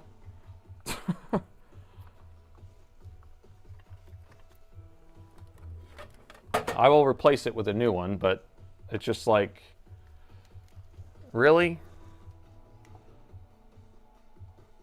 And there you go, the board's starting. Boom! Raw dogged it. Did you see that raw dog style? Raw dog style. All right, so you saw whenever I plugged it in, I can go thermal with it just so you guys can see the actual thermal startup. But I know I'm a little fast sometimes, just a little bit fast. So we're gonna plug it in now. Keep an eye on that power meter and look at the CPU right here. CPU getting hot. We're pulling 1.5 amps. You can see the VRAM coils are coming on. Ooh, those things got hot fast. So motherboard starting up, and you see what I did? I didn't even solder anything. I didn't even solder anything, but I did identify that this bugger, this old bugger, Gritty, 67, cheers. 67, 67, 67. Gritty, that's what you should always do now from here on out. There we go. See that proper nice crack? Proper nice. And you see, all I did is just ripped it off of there and actually messed up my tweezer when I did it, and it kind of irritates me. See how I bent the end of my tweezer? These are my new ones I just got, so I shouldn't have done that. I just was so happy. I'm gonna bend it back, see if I can fix it. I just got these replacement tweezers, and now they're all fugly, or they have character. All right, so let's replace that piece of work. Yeah, I just broke this thing off. Boop. Isn't that crazy? 1,300 people just saw that happen. It was just like, you identified where the issue was, you just rip it off the board and the thing just turns on and starts working. But what about that capacitor? Well, it's not really needed to run. All these are filtering caps, they're bypass capacitors. And so they're just taking high frequency spikes and kind of clearing stuff out or smoothing signals out. So not necessarily necessary. Now, did I just dent this one right here a little bit? So I might have to replace both of those. Who has a schematic for me? Tell me what value. Go. Oh, because I don't have a donor board for this, but I do have caps. So let's see. Somewhere. Did I just fill these up with caps? I think these are 12 volt somethings. I got some 25 volt 4.7s. 6.7s. I bent more tweezers. You guys love it when I say all that stuff. I think it was an 0602. I know it's an 08. I got some 10s then.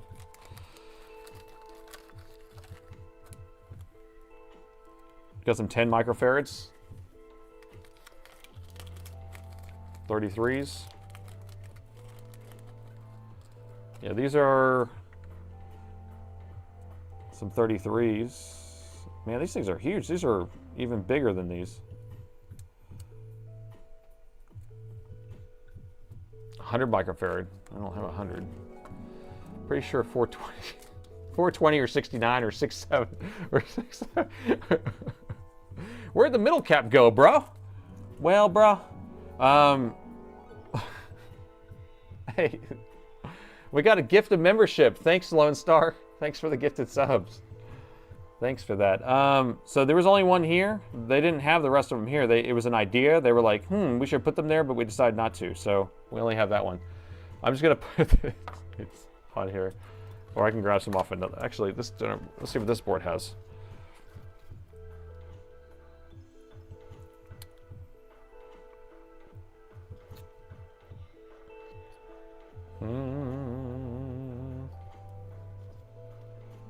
It's close to 100. Highly rated. This board doesn't have anything good. I want something good. All right, I'm just going to put these 10 microfarads on here. I'm sure they're good enough. Oh. Spare footprints, flexibility for use of high power. Yeah, so we could add it. You know what we'll do? Here's what I'm going to do. I'm going to take this one off because I kind of dented it, and then I'm going to put 3 across here because we're awesome. You want me to measure the cracked one? You want to see the cracked ones? The cracked one's going to be shorted. But I can measure the non-cracked one. Yeah, I guess that's a good idea. Let's do that. Just for fun. Let's go, 800 likes, people. I think we should be getting close by now, right? We got 1,300 people here. Our biggest stream so far, I think, was what, 1,550? Something like that. So we're getting close.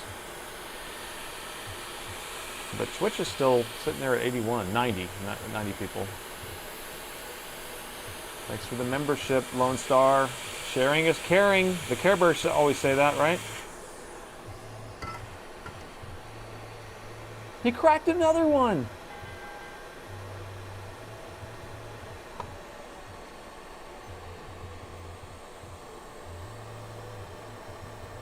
Cool it off a little bit. Oh, it's hot.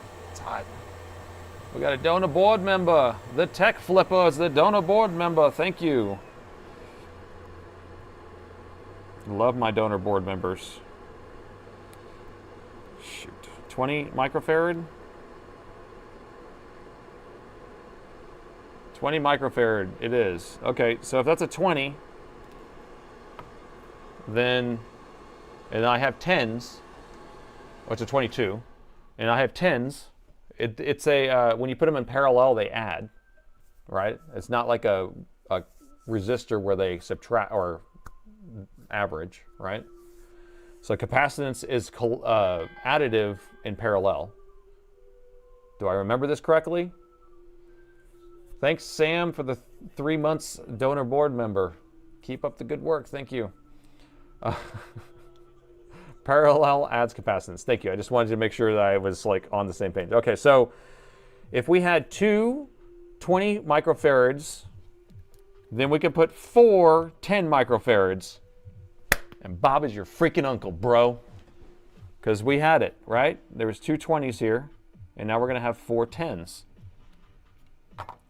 It's like woofers in your car. Did you ever put woofers in your car? Would you put 2 20s or 4 10s? It seems more, it's more impressive to say that you have 4 10s in the trunk. Or else, I guess I can put this 20 back on, but that one's dented. I'm just going to put all these on here. It'll work fine. It will be fine. Nothing to see here. Nothing to worry about. Now, here's the real question. Should I put the original BIOS back on? You guys gander that one for a second.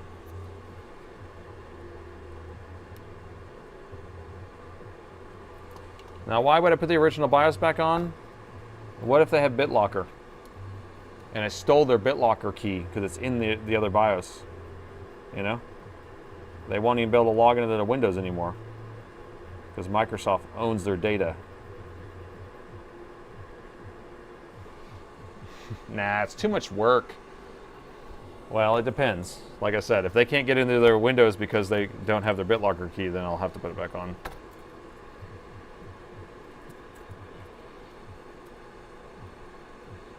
Yes, I have a single 2100 watts. Oh, wow. I remember back in the day, back in my day, I used to take just home stereo speakers and put it in the trunk of my car and just wire it up straight to the stereo's output. And didn't care that it's 4 ohms versus 8 ohms. Back in my day. That was back in the 1900s.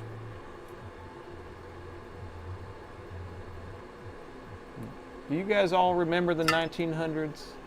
Can you scan the old BIOS BitLocker key? Nope. Even if I'm able to find the region where the BIOS BitLocker is stored, you cannot move that over because there's too many variables that it's checking for, and it will still say there's something been tampered with. So, nope, can't do it. Not gonna do it. You get four you get 4 capacitors. You know what? We're putting more capacitors on here than Soren's ever put on any of his videos. If you ever watch Soren's videos, he's like, we'll replace the capacitor in another video. Or he'll go out of his way to put the craziest capacitor in place. He's like, I'm just going to take some random capacitor and put it there. We don't even need a capacitor. We don't need these capacitors.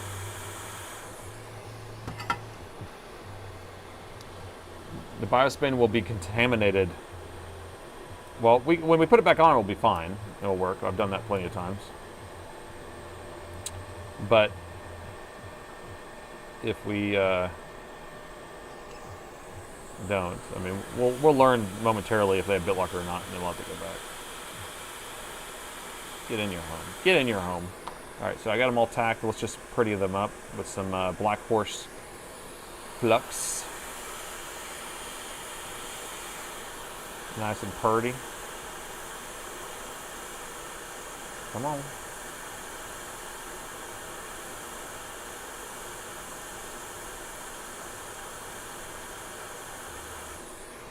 Nice. Okay. BitLocker is the worst, and it's on by default. Yes, you're on the grid by default. So if you don't know this, they used to only put it on business machines or professional installs, but now they're putting it on all machines and encrypting your hard drive. And if you want to, you just don't have to log into a Microsoft account by just doing some key commands when you first set up your computer. And I guess we could go over that sometime. That might be kind of an interesting stream, or even just showing you the blue, but BitLocker is overrated. Well, I don't know if it's overrated, but if you have a laptop, I mean, it's kind of a good thing, because if your laptop does get lost, then nobody can steal your data. If you have a desktop, it's kind of ridiculous because nobody's going to walk inside and steal your freaking hard drive or your computer. But I've had laptops stolen out of my car plenty of times. And when I have Linux installed, I usually turn on drive encryption anyway. So it's the same type of thing. It's just I'm storing my own key. All right, so let's look at my crafty work here. So if you see, this is all one pad here. Got a big blob of solder there, so it doesn't, those are all attached together, it doesn't matter. And then these are all attached together. So don't you talk about that blob of solder, okay? Don't even say anything. Windows 11 is overrated. I'm starting to just be completely, like, Windows 11 is becoming very trashy. So trashy. BitLocker is bypassable. Premise, if you're talking about that Pixie Boot bypass, that's the only bypass that I'm aware of. I don't know of any other way to get past it.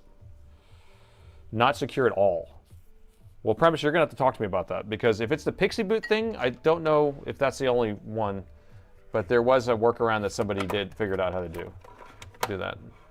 I blocked another line. You guys are so funny. All right, let's get this together.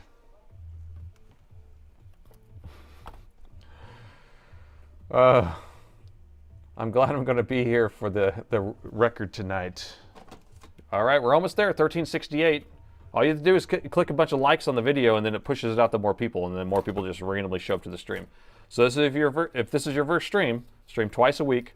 I fix laptops live. I don't look at them ahead of time. I have no idea what I'm looking at.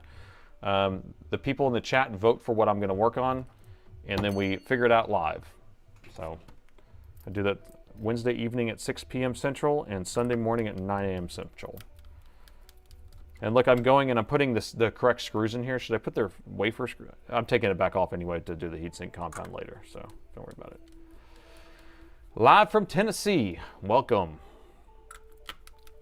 Not fixing the GPU fan, not right this second. We're just trying to turn this thing on. GPU fan is fixable anywhere we want, right? Because it's right there, right? Yeah, right? No, it's over here. So we'll be able to fix this without putting the heatsink on. I'm not worried about it right this second. All we're trying to do is get this thing to turn on, and then we can fix that. We got time. We need picture before we proceed. The thing is, I had to rebuild a trace on that. So fixing the fan is not like, oh, just fix that, replace that thing. It's like, no, we have to rebuild a trace. So I'm not going through all that. No daughter boards? Where we're going, we don't need daughter boards. Yeah, I'll put the daughter boards on. Just for you. Just for you.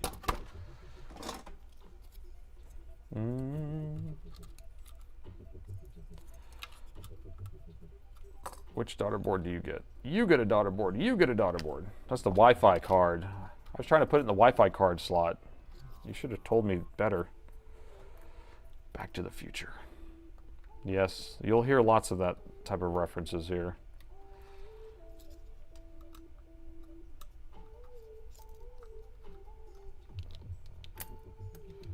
All right. This assembly is willy-nilly. I'm not going to willy-nilly this. Don't forget about the Peekaboo network chip. Do you want me to replace that network chip?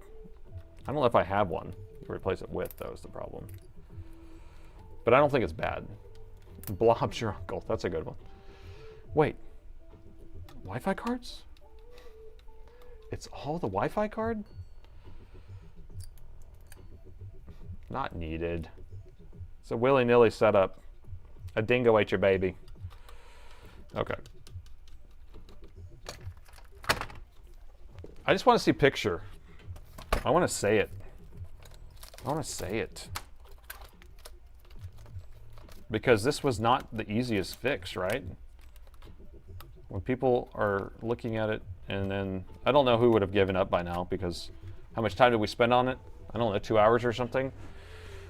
Oh, and it wasn't easy fix. It wasn't a Northridge fix.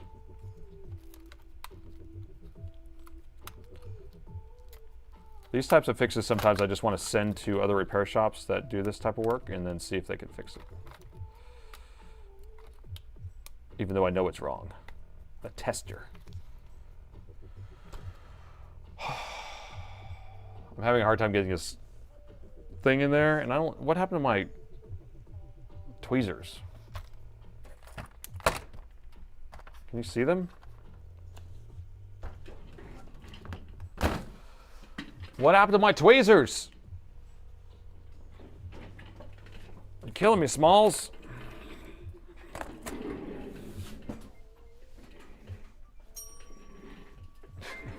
I'm a noob, so stupid question here. No, there's no stupid question. But what's that pad you use to clean with the toothbrush? So it's a Kim pad. These are Kim pads. And the boxes I have kind of taped in here, but it's Kim Tech. And it's kind of like a tissue. It's kind of like that tissue you use to clean lenses with. But when you do that, you scrub with a toothbrush, then you set that down, then you scrub, and then this will pick up the flux. And so if you just kind of do that and move around, then it kind of picks up the flux off the ground, off the board. Ah, here it is. Thank you. That allowed me to find my tweezers. That's what I needed.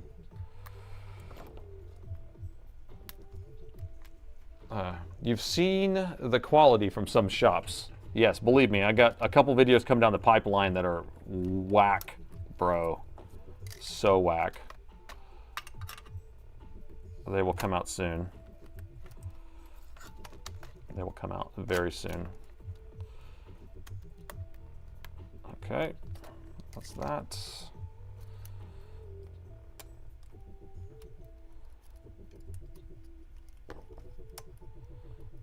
Okay.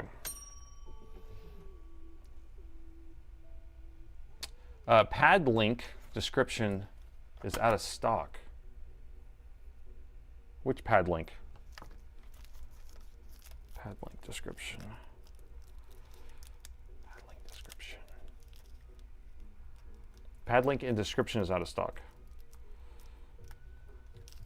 Okay, I'll have to find link to the, to the Kimtech. Okay, yeah. So I'll have to find another link somewhere. Yeah, but so the link is in the description. I forgot that I put those in there, actually.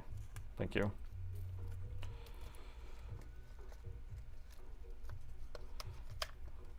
But you know kind of what they are when they do that.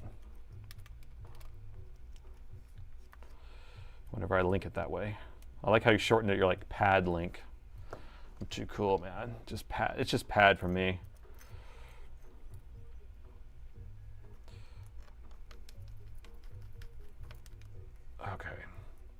Years ago, when I had an Acer laptop in the shop, the full screen replacement, they told me that I should keep the laptop open, not to damage it. Well, we've told people plenty of times that you got to make sure to open it in the center, at least. Not to keep it open, but there are certain laptops that are prone to hinge breakage. And so if that's what the situation was, then I would believe that that might be a good remedy. These are not the correct screws, man. Amazon or AliExpress? The only ones I link to is Amazon. I don't have an AliExpress affiliate link program thingy.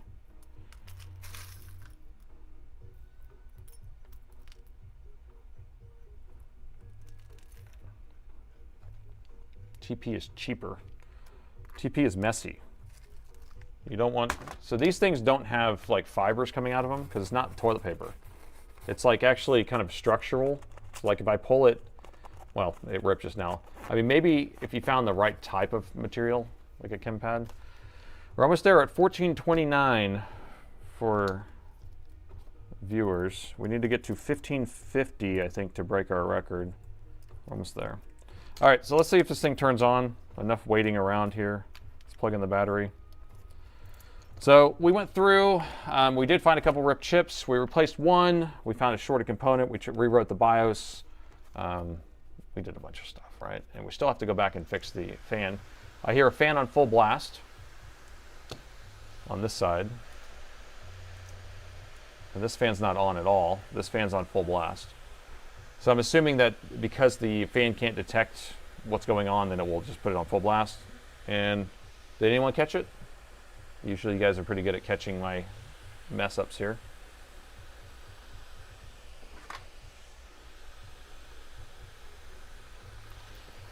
We got a blink code. The blink code is telling me I'm a moron. It says blink for if you're a moron or not. So I didn't put any RAM in the machine. There we go. Where'd you leave it? No RAM. Okay. There we go. Turned on automatically, which is what we want. We got the keyboard backlight on for a second. And that's on. We're pulling 44 watts. I'm just going to kind of watch that go around there. The greatest technician that's ever lived. Or I'm the second greatest, right? Because Andy Salem TechSperts is the greatest technician that's ever lived because he coined that phrase. And so I became the second. And we got a screen. We have picture. I saved another laptop. So that's a good sign. We got that part. Check. So was it... So it was a shorted power rail, 12 volt power rail, which was on for the fan. And then we put a new BIOS on here, so we actually wiped out the BitLocker key if he has it. Let's see if he has a hard drive. So no memory detected on last boot, that's fine. So I'm going to plug in his SSD and see if it boots to a operating system without BitLocker. Because we're going to pull the board back out. We still have to do like thermal paste and then replace that one component, and then we'll have to put the BIOS back on if we have BitLocker. So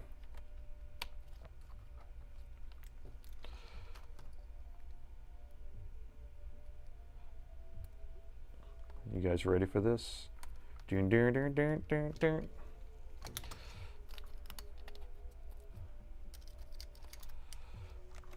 Okay, it lives. It's not dead. You guys didn't think I could fix it. I heard somebody saying something earlier about like, I told you it was 2 for 2 that we weren't going to fix tonight. Shorted cap, missing component, new BIOS. BIOS didn't fix it, but the broken cap did. Broken cap did, correct. Yeah, it was a broken cap.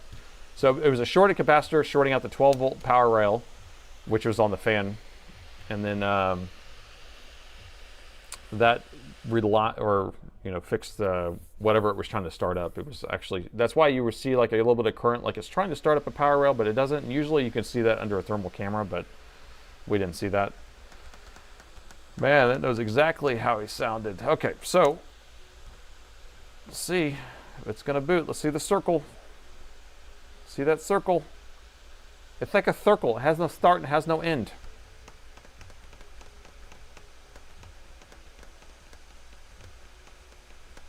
Someone doubted me. Yeah, someone doubted me.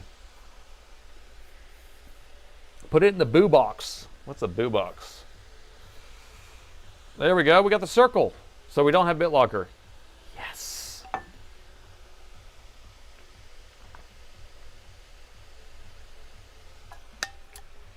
We have circle. I can't believe. I can't believe. All right, so we are getting, I got about 30 minutes left of the stream. So we'll rebuild the trace to see if we can fix this fan that's just blowing at full blast. And then we got a blue screen of death, but it's not a big deal. If you read what the blue screen says, it says inaccessible boot device. So it just means that the BIOS is set for AHCI versus RAID.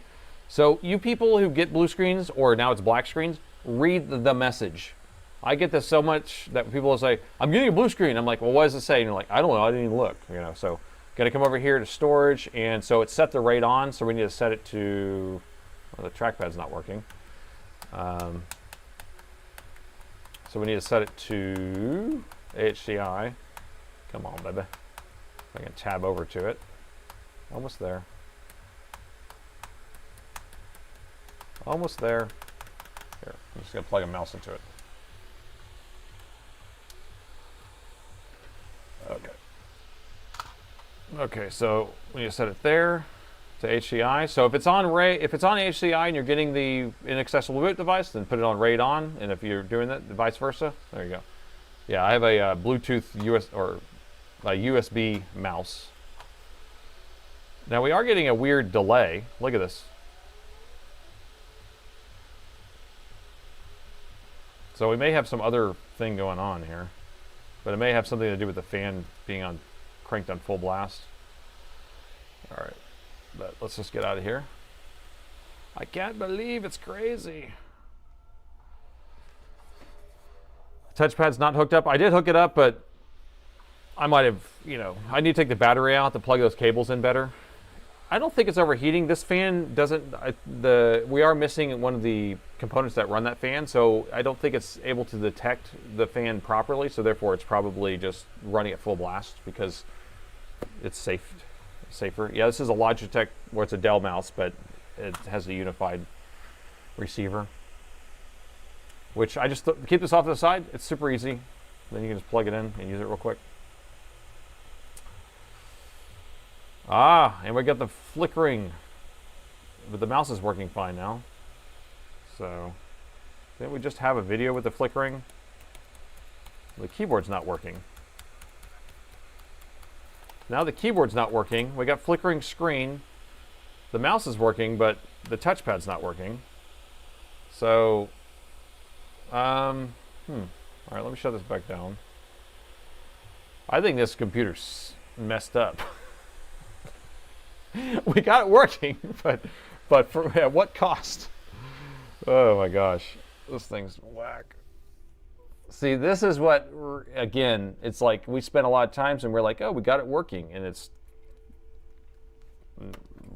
messed up. It's messed up still. Let's fix the fan, and then we'll fix, will the fan fix it? And then we'll check this other stuff. I don't know. We could still have some weird power rail issue somewhere. I don't know. What do you think? Maybe an HP Omen? Wait. It's working well. Allow copying important stuff off, at least. $250 of his sanity. That's if I fix it, he pays me $250. If I don't fix it, then I work for nothing. I work for your donations.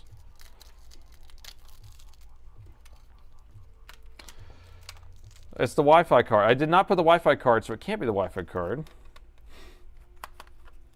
Bent keyboard. Yeah, the punch drunk love of the keyboard. It could be that one chip that had, I don't know, maybe something. No, it's not a firmware issue. Low defaults. Yeah, we could try that because that worked the other day. Let's just replace the fan connector real quick. Firstly, bigly. First bigly. Where am I? There we go. And the motherboard is out. New follow-up, thank you. All right, I'm gonna bend the keyboard back while I'm thinking about it. I'm gonna unpunch this keyboard. Keyboard operation unpunched. All right. So let's do that keyboard connector. Or keyboard diode, or whatever it is. All right. So this is from the PWM. Is it just a pull-up diode where it puts a 3.3 on there? LCD connector. I don't think it's an LCD connector issue, but we could check that. Could be a Chinese virus. Fix the fan. Fix the fan. And this was the fan that wasn't spinning at all. Interesting. Wait a minute. Wait a minute. Let me think about this. Oh, no, that's right. So this is the fan that was spinning at full blast. So yes, it makes sense. So this fan's spinning at full blast because the way that these fans are set up is you have a positive and a negative, right? So ground and 12 volts, and then you're going to have a PWM signal, and then you're going to have an RPM or tachometer signal that's going to tell how fast this fan's spinning. And if it can't read either one of those, it just puts it at full blast. So it's the sense pin? Okay. So the sense is missing, so therefore it's just pile driving it with full. It's putting it in pile driver mode. So here's a donor board that's different but the same. You know, different but the same. And it doesn't have one there. So a diode. So this is labeled DT17. Let's see if we have a DT17 somewhere.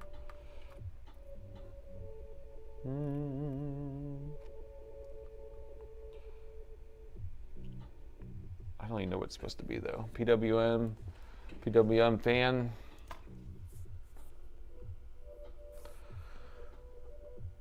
But only 650 likes, crazy. Do you give segment intros while home doing stuff? Yeah. I've done it to my kids. I've messed with them. That's pretty funny. And now it's time to go to the next thing that I'm working on. And now, honey, I'm going to clean the garage. New day, time to clean the garage. New day, taking out the trash.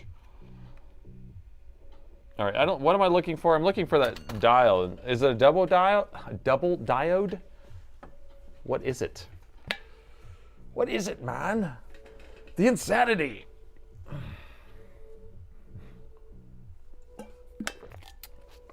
New day, same lawn to mow. And what do we have this time? It's a brand new car! It's so funny, this voice that I came up with. Is it funny or ridiculous? So ridiculous. Sorry, I'm looking at these boards over here.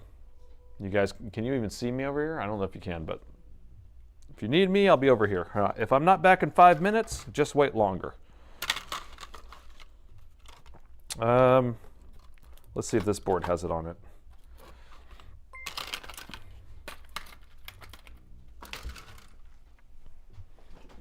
Oh, oi, oi. Looking over the mint tweezers.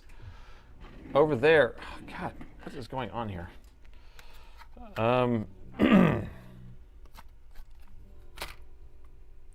Yay, this board has it. We have a winner. So we have a chicken dinner right here. We're going to take that chicken dinner. Do we need this other guy? Or is he okay? And this chicken dinner's in a different orientation, but I'm okay with that.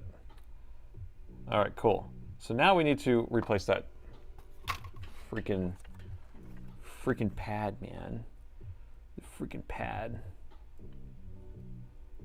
All right, so we have a multi-pronged thing that's going on here.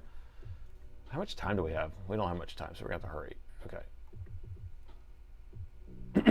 I've been streaming for 3 hours and 37 minutes, and I have about 15 minutes to go because I have to get home. So this trace right here comes across here. We have a pad, and I got something in my throat.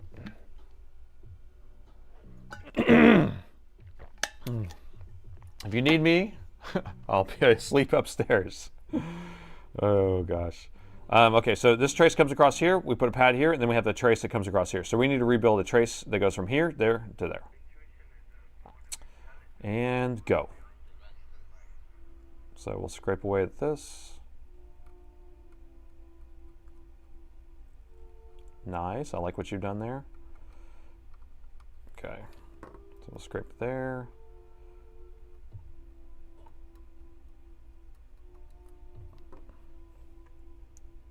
I don't know how well you guys can see that, but it's hard for me to see even. Is the brightness all the way up? Ah, more light is better. There we go. The sunglasses are not on anymore. Okay, we're not using properly calibrated wires. We're using properly calibrated... Uh-oh. What? Uh-oh. Uh-oh. My traces. Where are my traces at? I usually keep them right here. Houston, we have a problem. Unless I shoved them way too far back there. I don't have eye traces. Did I put them up here? I have a feeling I was in autopilot mode and I just put them somewhere that I'm not supposed to put them. But without those, we're going to be in trouble.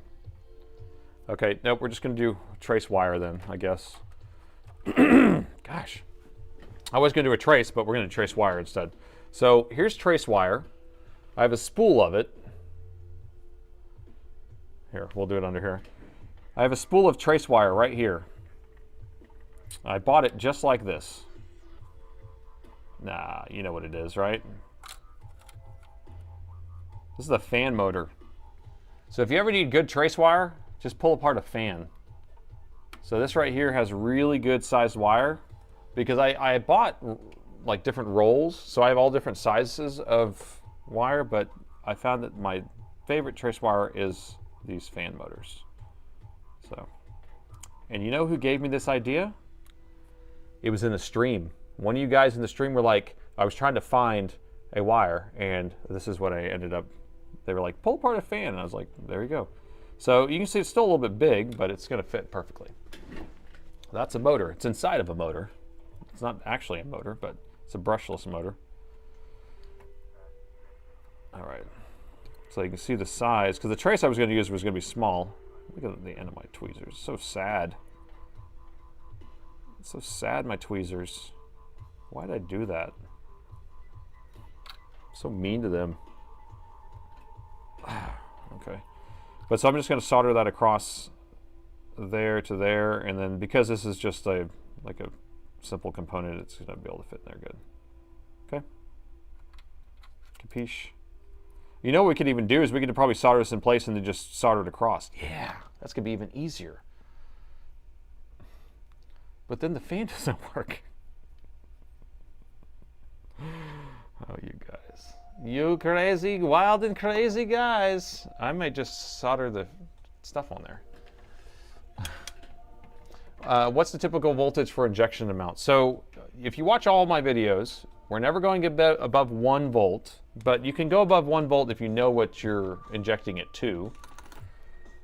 But it's all based on what ohms you're reading. So if you read the short, and the short says 1 ohm, then you could probably do about 1 volt. But if it says less than an ohm, then you're going lower, because it's all Ohm's law. So lower the better. So whatever, just enough to get it working, but not too much. But not 20 volts. Don't say, this is a 5 volt line, I'm going to put 5 volts in it. Don't do that. That's bad.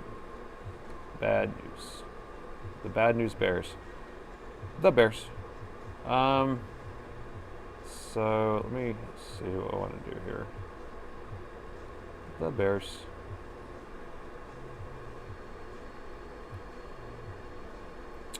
I don't know what I want to do yet. I was thinking, I could put this component on here and then just run the wire across afterwards. I can run it across it over here, but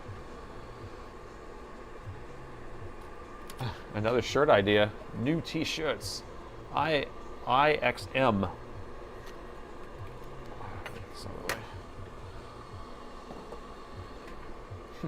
Da Bears. You guys know what I'm talking about when I say Da Bears, right? So, John Goodman, right? Voltage injection with 2 AA batteries has worked good for you. Interesting. He's really raw dogging that solder. You like how I'm just rubbing it raw, just like, ugh, get in there. I'm trying to find my wire here. I lost it. There we go. So let's just see what we can do here. Yeah, this is enamel coated. So what I do is I just kind of scrape it like that. Just touch it there. Get in your happy place. There we go. Happy place. And then we'll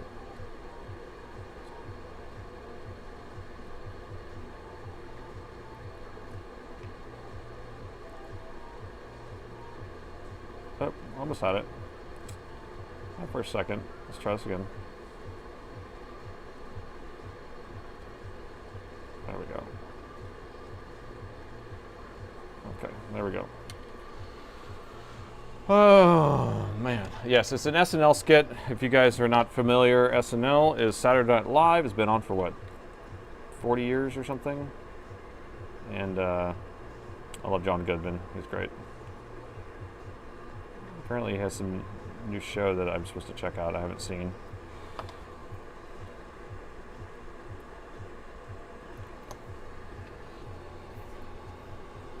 Oh, I see dead laptops. I like that one. That's a good one. I like that. I see dead laptops. Okay, I'm going to have to remember that. What time are we at? Okay, towards the end of the video, I'll just remember to look that up so I can remember, because tomorrow I'm not going to remember. I see dead laptops. I do like that. You get credit. Credit is given to you, for sure. All right. 14:55. Come on, people. I can't believe we're not breaking our record tonight. I thought we were going to totally do that. Totally going to do it. All right. So the question is, do we even need to... I'm not even going to worry about... I would like, put solder mask all over this or whatever. I'm not going to do that. We're just going to put the new chip on there. We're just going to call it a day, man. Because then once we get this thing off of here... Look how tiny this is. You guys don't even know how tiny it is. I don't have my penny around here anymore. Remember? Can't beat. We have picture, which is Soren's though. I can't take Soren's. Here's a quarter, United States quarter, and there you go. It's the size of the Q on the quarter. So it's pretty tiny.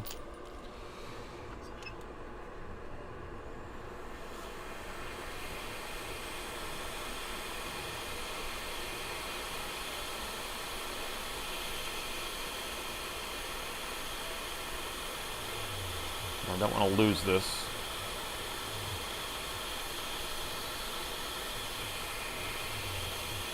Come on. Come on. It's funny, the diode right next to it just got soft, but this one hasn't. Come on. You can do it. Okay. Tag the leg of the diode. Oh, shoot. Rotate this. So I'm just going to solder it on like this. That's what I was thinking. This is kind of high right here though in that middle. So what am I going to do about that? Put this in a safe place so I don't lose it. I might need to press that down a little bit. Yeah, let me press it down a little bit.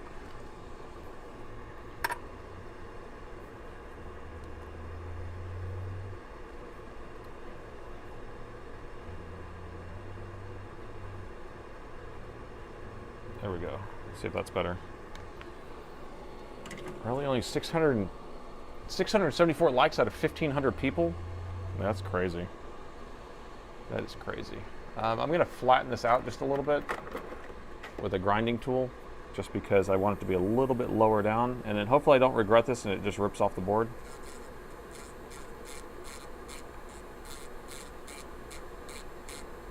There we go. All right, that just makes it a little bit flatter.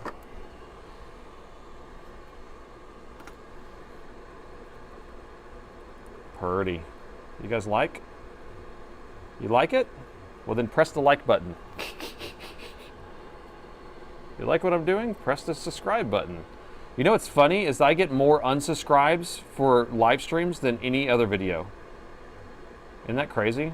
So tomorrow when I check my analytics for this live stream, I'll have a bunch of unsubscribes. Because I think people are like, I don't want to watch a live stream or a rerun of a live stream or something like that. But I'm like, you got to participate and then it's better.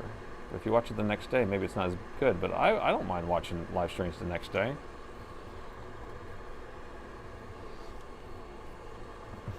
Travis Twitt quote, right? No, I don't think so. I don't know who that is. So maybe it is.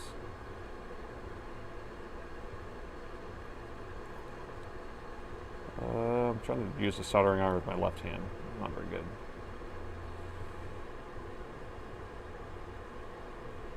I'm not using hot air because I don't want that thing I just soldered on there to move. So we're only using a soldering iron instead, because then we can actually get it to go in place where we want it. And it's a simple component. It's just a happy little component.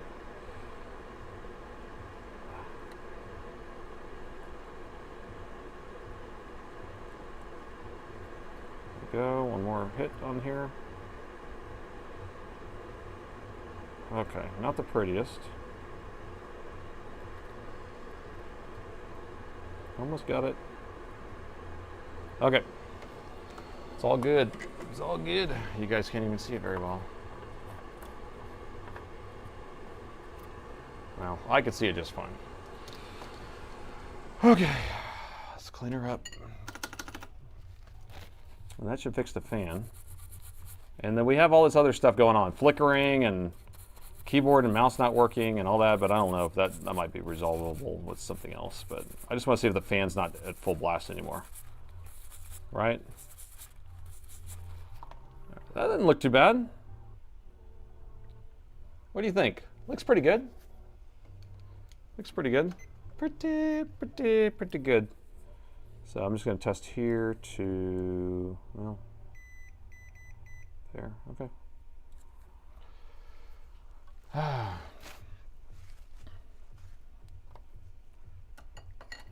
475, 1475, 1459, getting close. All right, let me clean up this area. We're gonna plug it in for the last time, and then we'll just chat our way out the end. Fabulous, it looks fabulous, darling.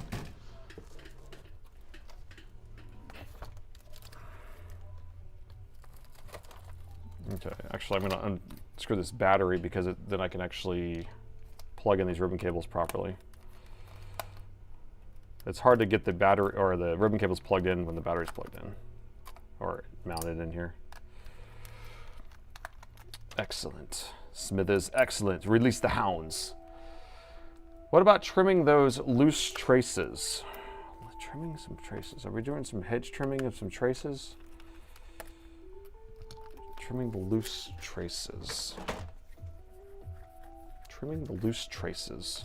What traces we talking about? What traces we talking about, man? You know this, man. I don't see any loose traces. Because we needed that. We needed that whole line there. The Tron light traces, thank you. We just need a little hedge trimming going on here.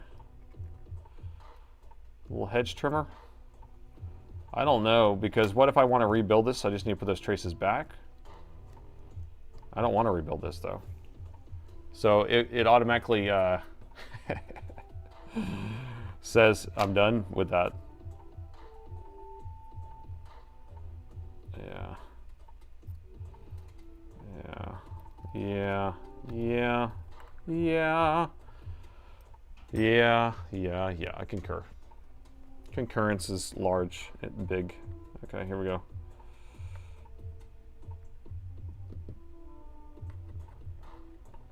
That's a big cutter.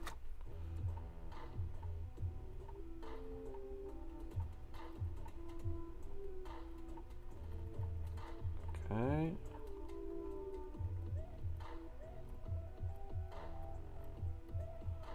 Beautimous. I just gave the board a trace cut. Good idea. All right, so we should be able to plug in the mouse and keyboard. Hopefully we're not having any issues with that. I need to solder the connector first. What connector was I solder first?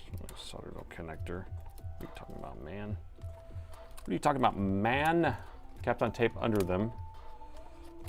Maybe.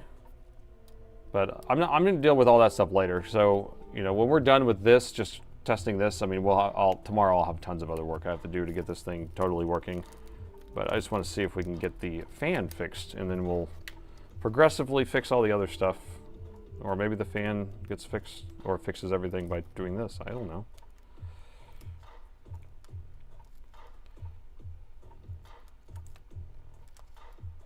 Okay.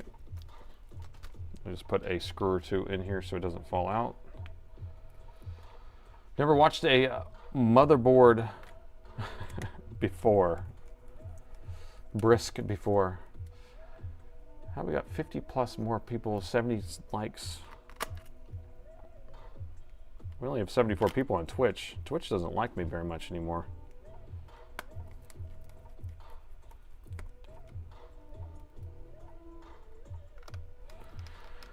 Okay. If you give the t-shirt ideas a go, print so I can have a freebie. It also doubles as advertising.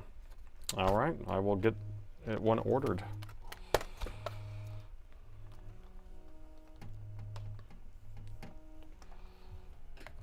Okay.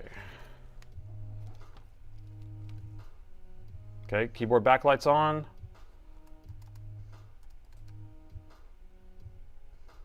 The fan's not at full blast. The fan's not at full blast.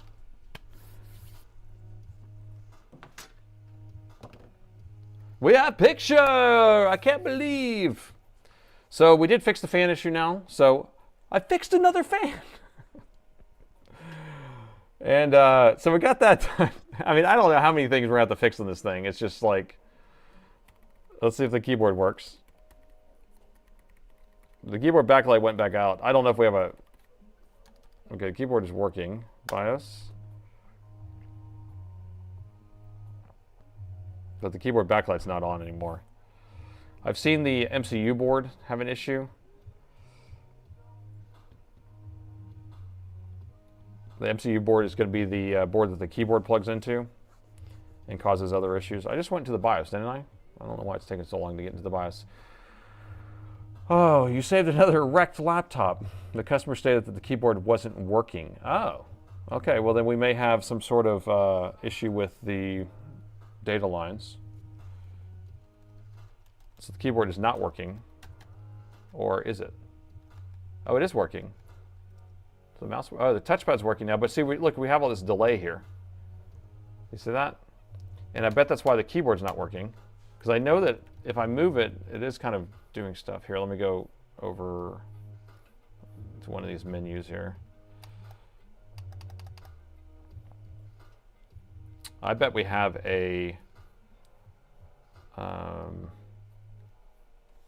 issue with our MCU board. But let me load BIOS defaults like we did before. We did that. They don't have, it should be factory defaults. They don't have those in this BIOS. So we're going to have to do a full reset on here. We don't have the SSD in there. But we did fix that fan. So anyway, let's just stop with that. I'll deal with all that later. I mean, I'm pretty sure that it's probably just like a bad MCU board, this board right here. If I take this out, I bet it will work. Or even, actually, I bet if I take this off. Let me just unplug the backlight, because the keyboard backlight was having an issue. It shut off. I bet that fixed it. Let's see. So much drama with those MCUs.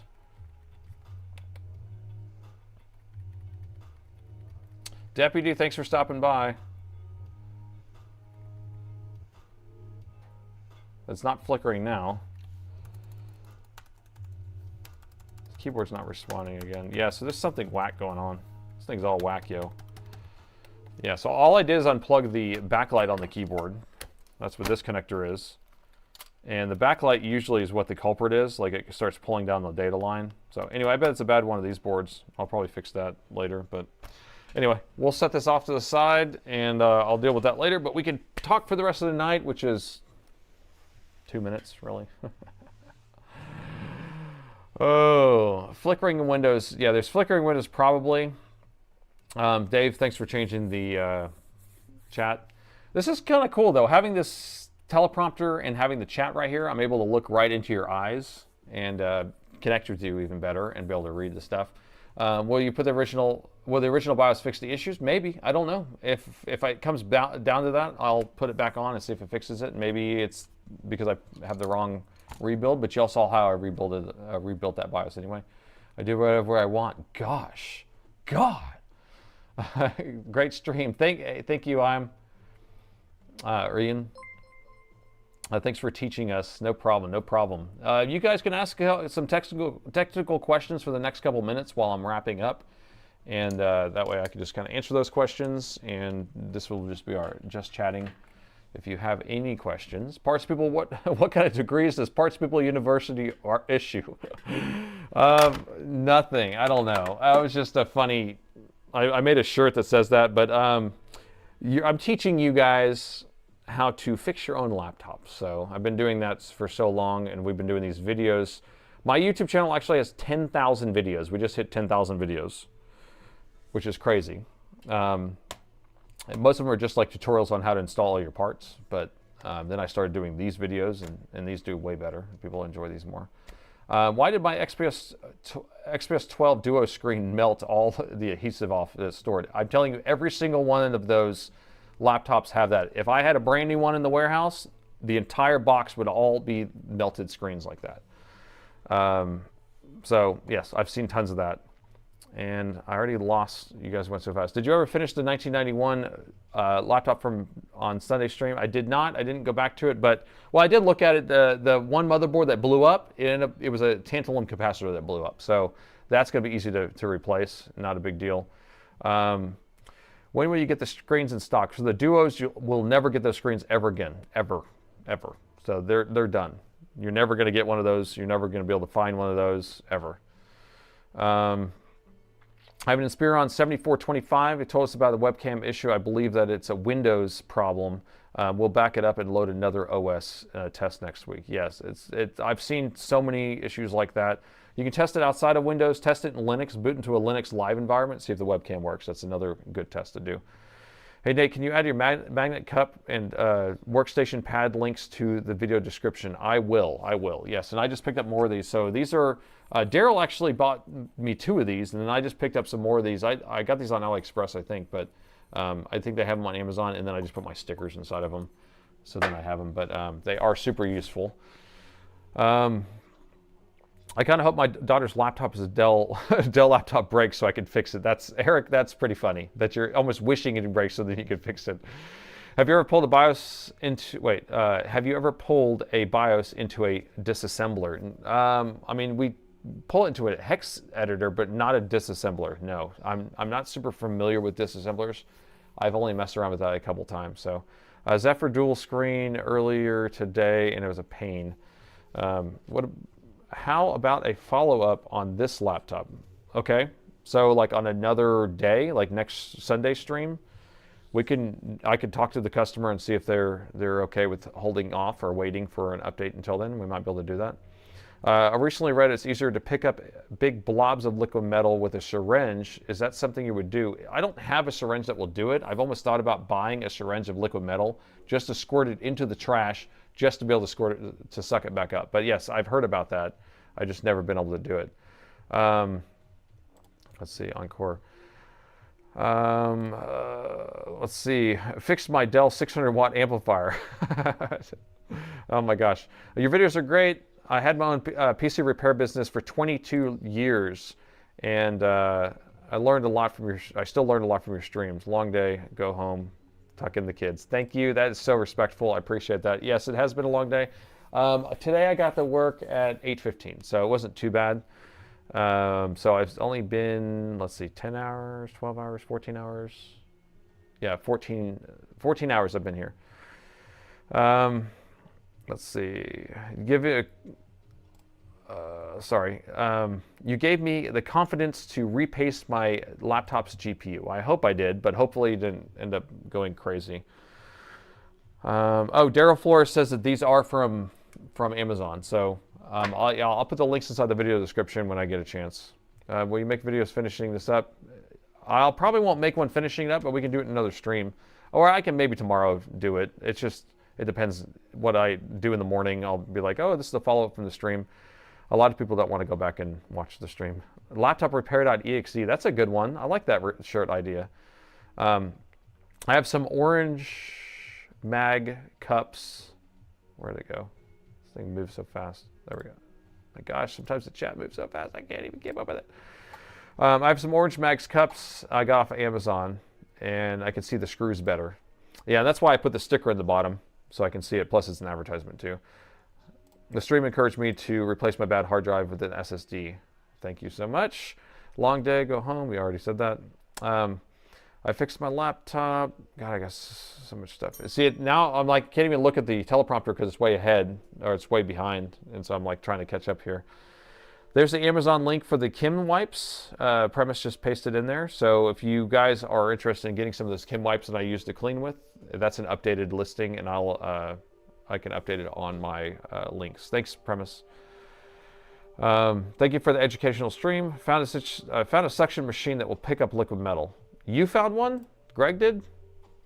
Found a suction machine to pick up liquid. Okay. I would love to. Do you know the name of it? Tell me what it is. I've tried to make one. It doesn't even work. Thank you for the fun-filled stream. Always appreciate the work. Now, hopefully you guys love me being a little goofy and all that stuff and voices and I don't know. Just I know whenever I'm doing my other videos, I'm more like Mr. Business because I'm trying to cater to a lot of different people. But this one, streams I try to be a little more loose and fun. Let's see. I have some of those ultrafine tips for super glued plastic might work for liquid metal. Maybe, but it would have to be able to suck. See you next Wednesday. John, thanks for coming by. I'll see you next week. But we also have a Sunday stream, so you can also stop there. Removing liquid metal with a syringe doesn't work. I know it works in some areas, or I know that that's what some people do. They said it on their computer repair technicians because Ninja is not an official job title. That's another shirt, isn't it? Man, you guys are going crazy with shirts. I might have to pick up some of these or make some of these. Yes, the Teach Machine. I'm going to email you to see if you can fix my M15 R7 live from Australia. I'm happy to pay for all the shipping. Yeah, so I don't fix anything outside the United States because I cannot cover any shipping especially for warranty. So that's gonna be the main issue. So yeah, if you're gonna cover shipping and then shipping back, and then if there's a warranty issue, you have to pay for shipping to come back, then that's fine. But other than that, I can't do that because it's really, the shipping is like, I mean, to Australia for a laptop, you know, you're looking at like $60 or something like that each way, or $70 each way. It might even be more than that. I don't know, these people are crazy. They know what they're doing here. If I'm ever on life support, unplug it, plug it back in again, always, and see if it works. You might be GBTing all these right here. Don't forget, I see dead laptops. I see dead laptops. I love it. A nice black shirt or dark shirt would be perfect. Your silicone matte color looks good, by the way. Getting away from the blue. Yeah, I like the gray.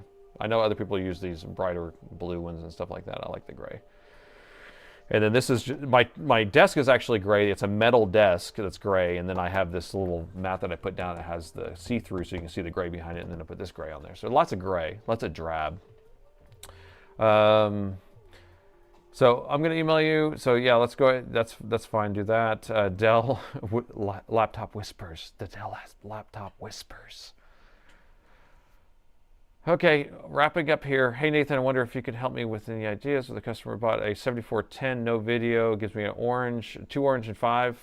What's a 2.5? I can't remember what it is. In the code it says it's a RAM problem, but an integrated RAM. You could just try reflowing it if you want. but it's probably just no power to the RAM is what I would think. So just check to see if you have a short or if you're not getting the 1.2 to it, because if it is a RAM that's bad, then you need to be able to see the RAM come on. So I would measure the RAM power supply. If it's 7410, you'll have DDR4, so then you can just measure to see you have 1.2 volts. So find the 1.2 volt power rail when you power it on. Okay.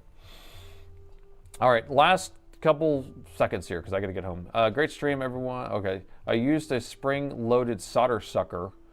I've tried that. That doesn't work for me, but because it does make a mess. Great stream, everyone. We have 75 likes away from our goal. So if you guys, right before you leave, please just minimize the screen, hit the like button. Let's see if we can hit that 800 goal. Oh, okay. I can't, my brain doesn't work anymore. I got to go. Have a great night, everyone. Thank you, Gritty. Thank you, Premise. Thank you, DIY Dave. JFix isn't here anymore. Gordon, we are fixing everything today. What are we fixing? Everyone, thank you so much. We had a great stream. It was a lot of fun. We were able to at least partially save this. I'm saying it's a successful save because we didn't think it was actually going to be repairable. You were starting to doubt me. A couple people started doubting me. I don't know. I started doubting myself for a second. But whenever we did identify that we found a short, and you remember how we found that short? We just started randomly measuring all capacitors on the motherboard. That's how we did it. Okay? So I want you to remember that, is randomly measuring capacitors can save the day. So I want you to think about that because this wasn't on one of the main power rails. Anyway, so make sure to subscribe. If you're on Twitch, follow. I do this twice a week, and I appreciate each and every single one of you, and thanks for watching.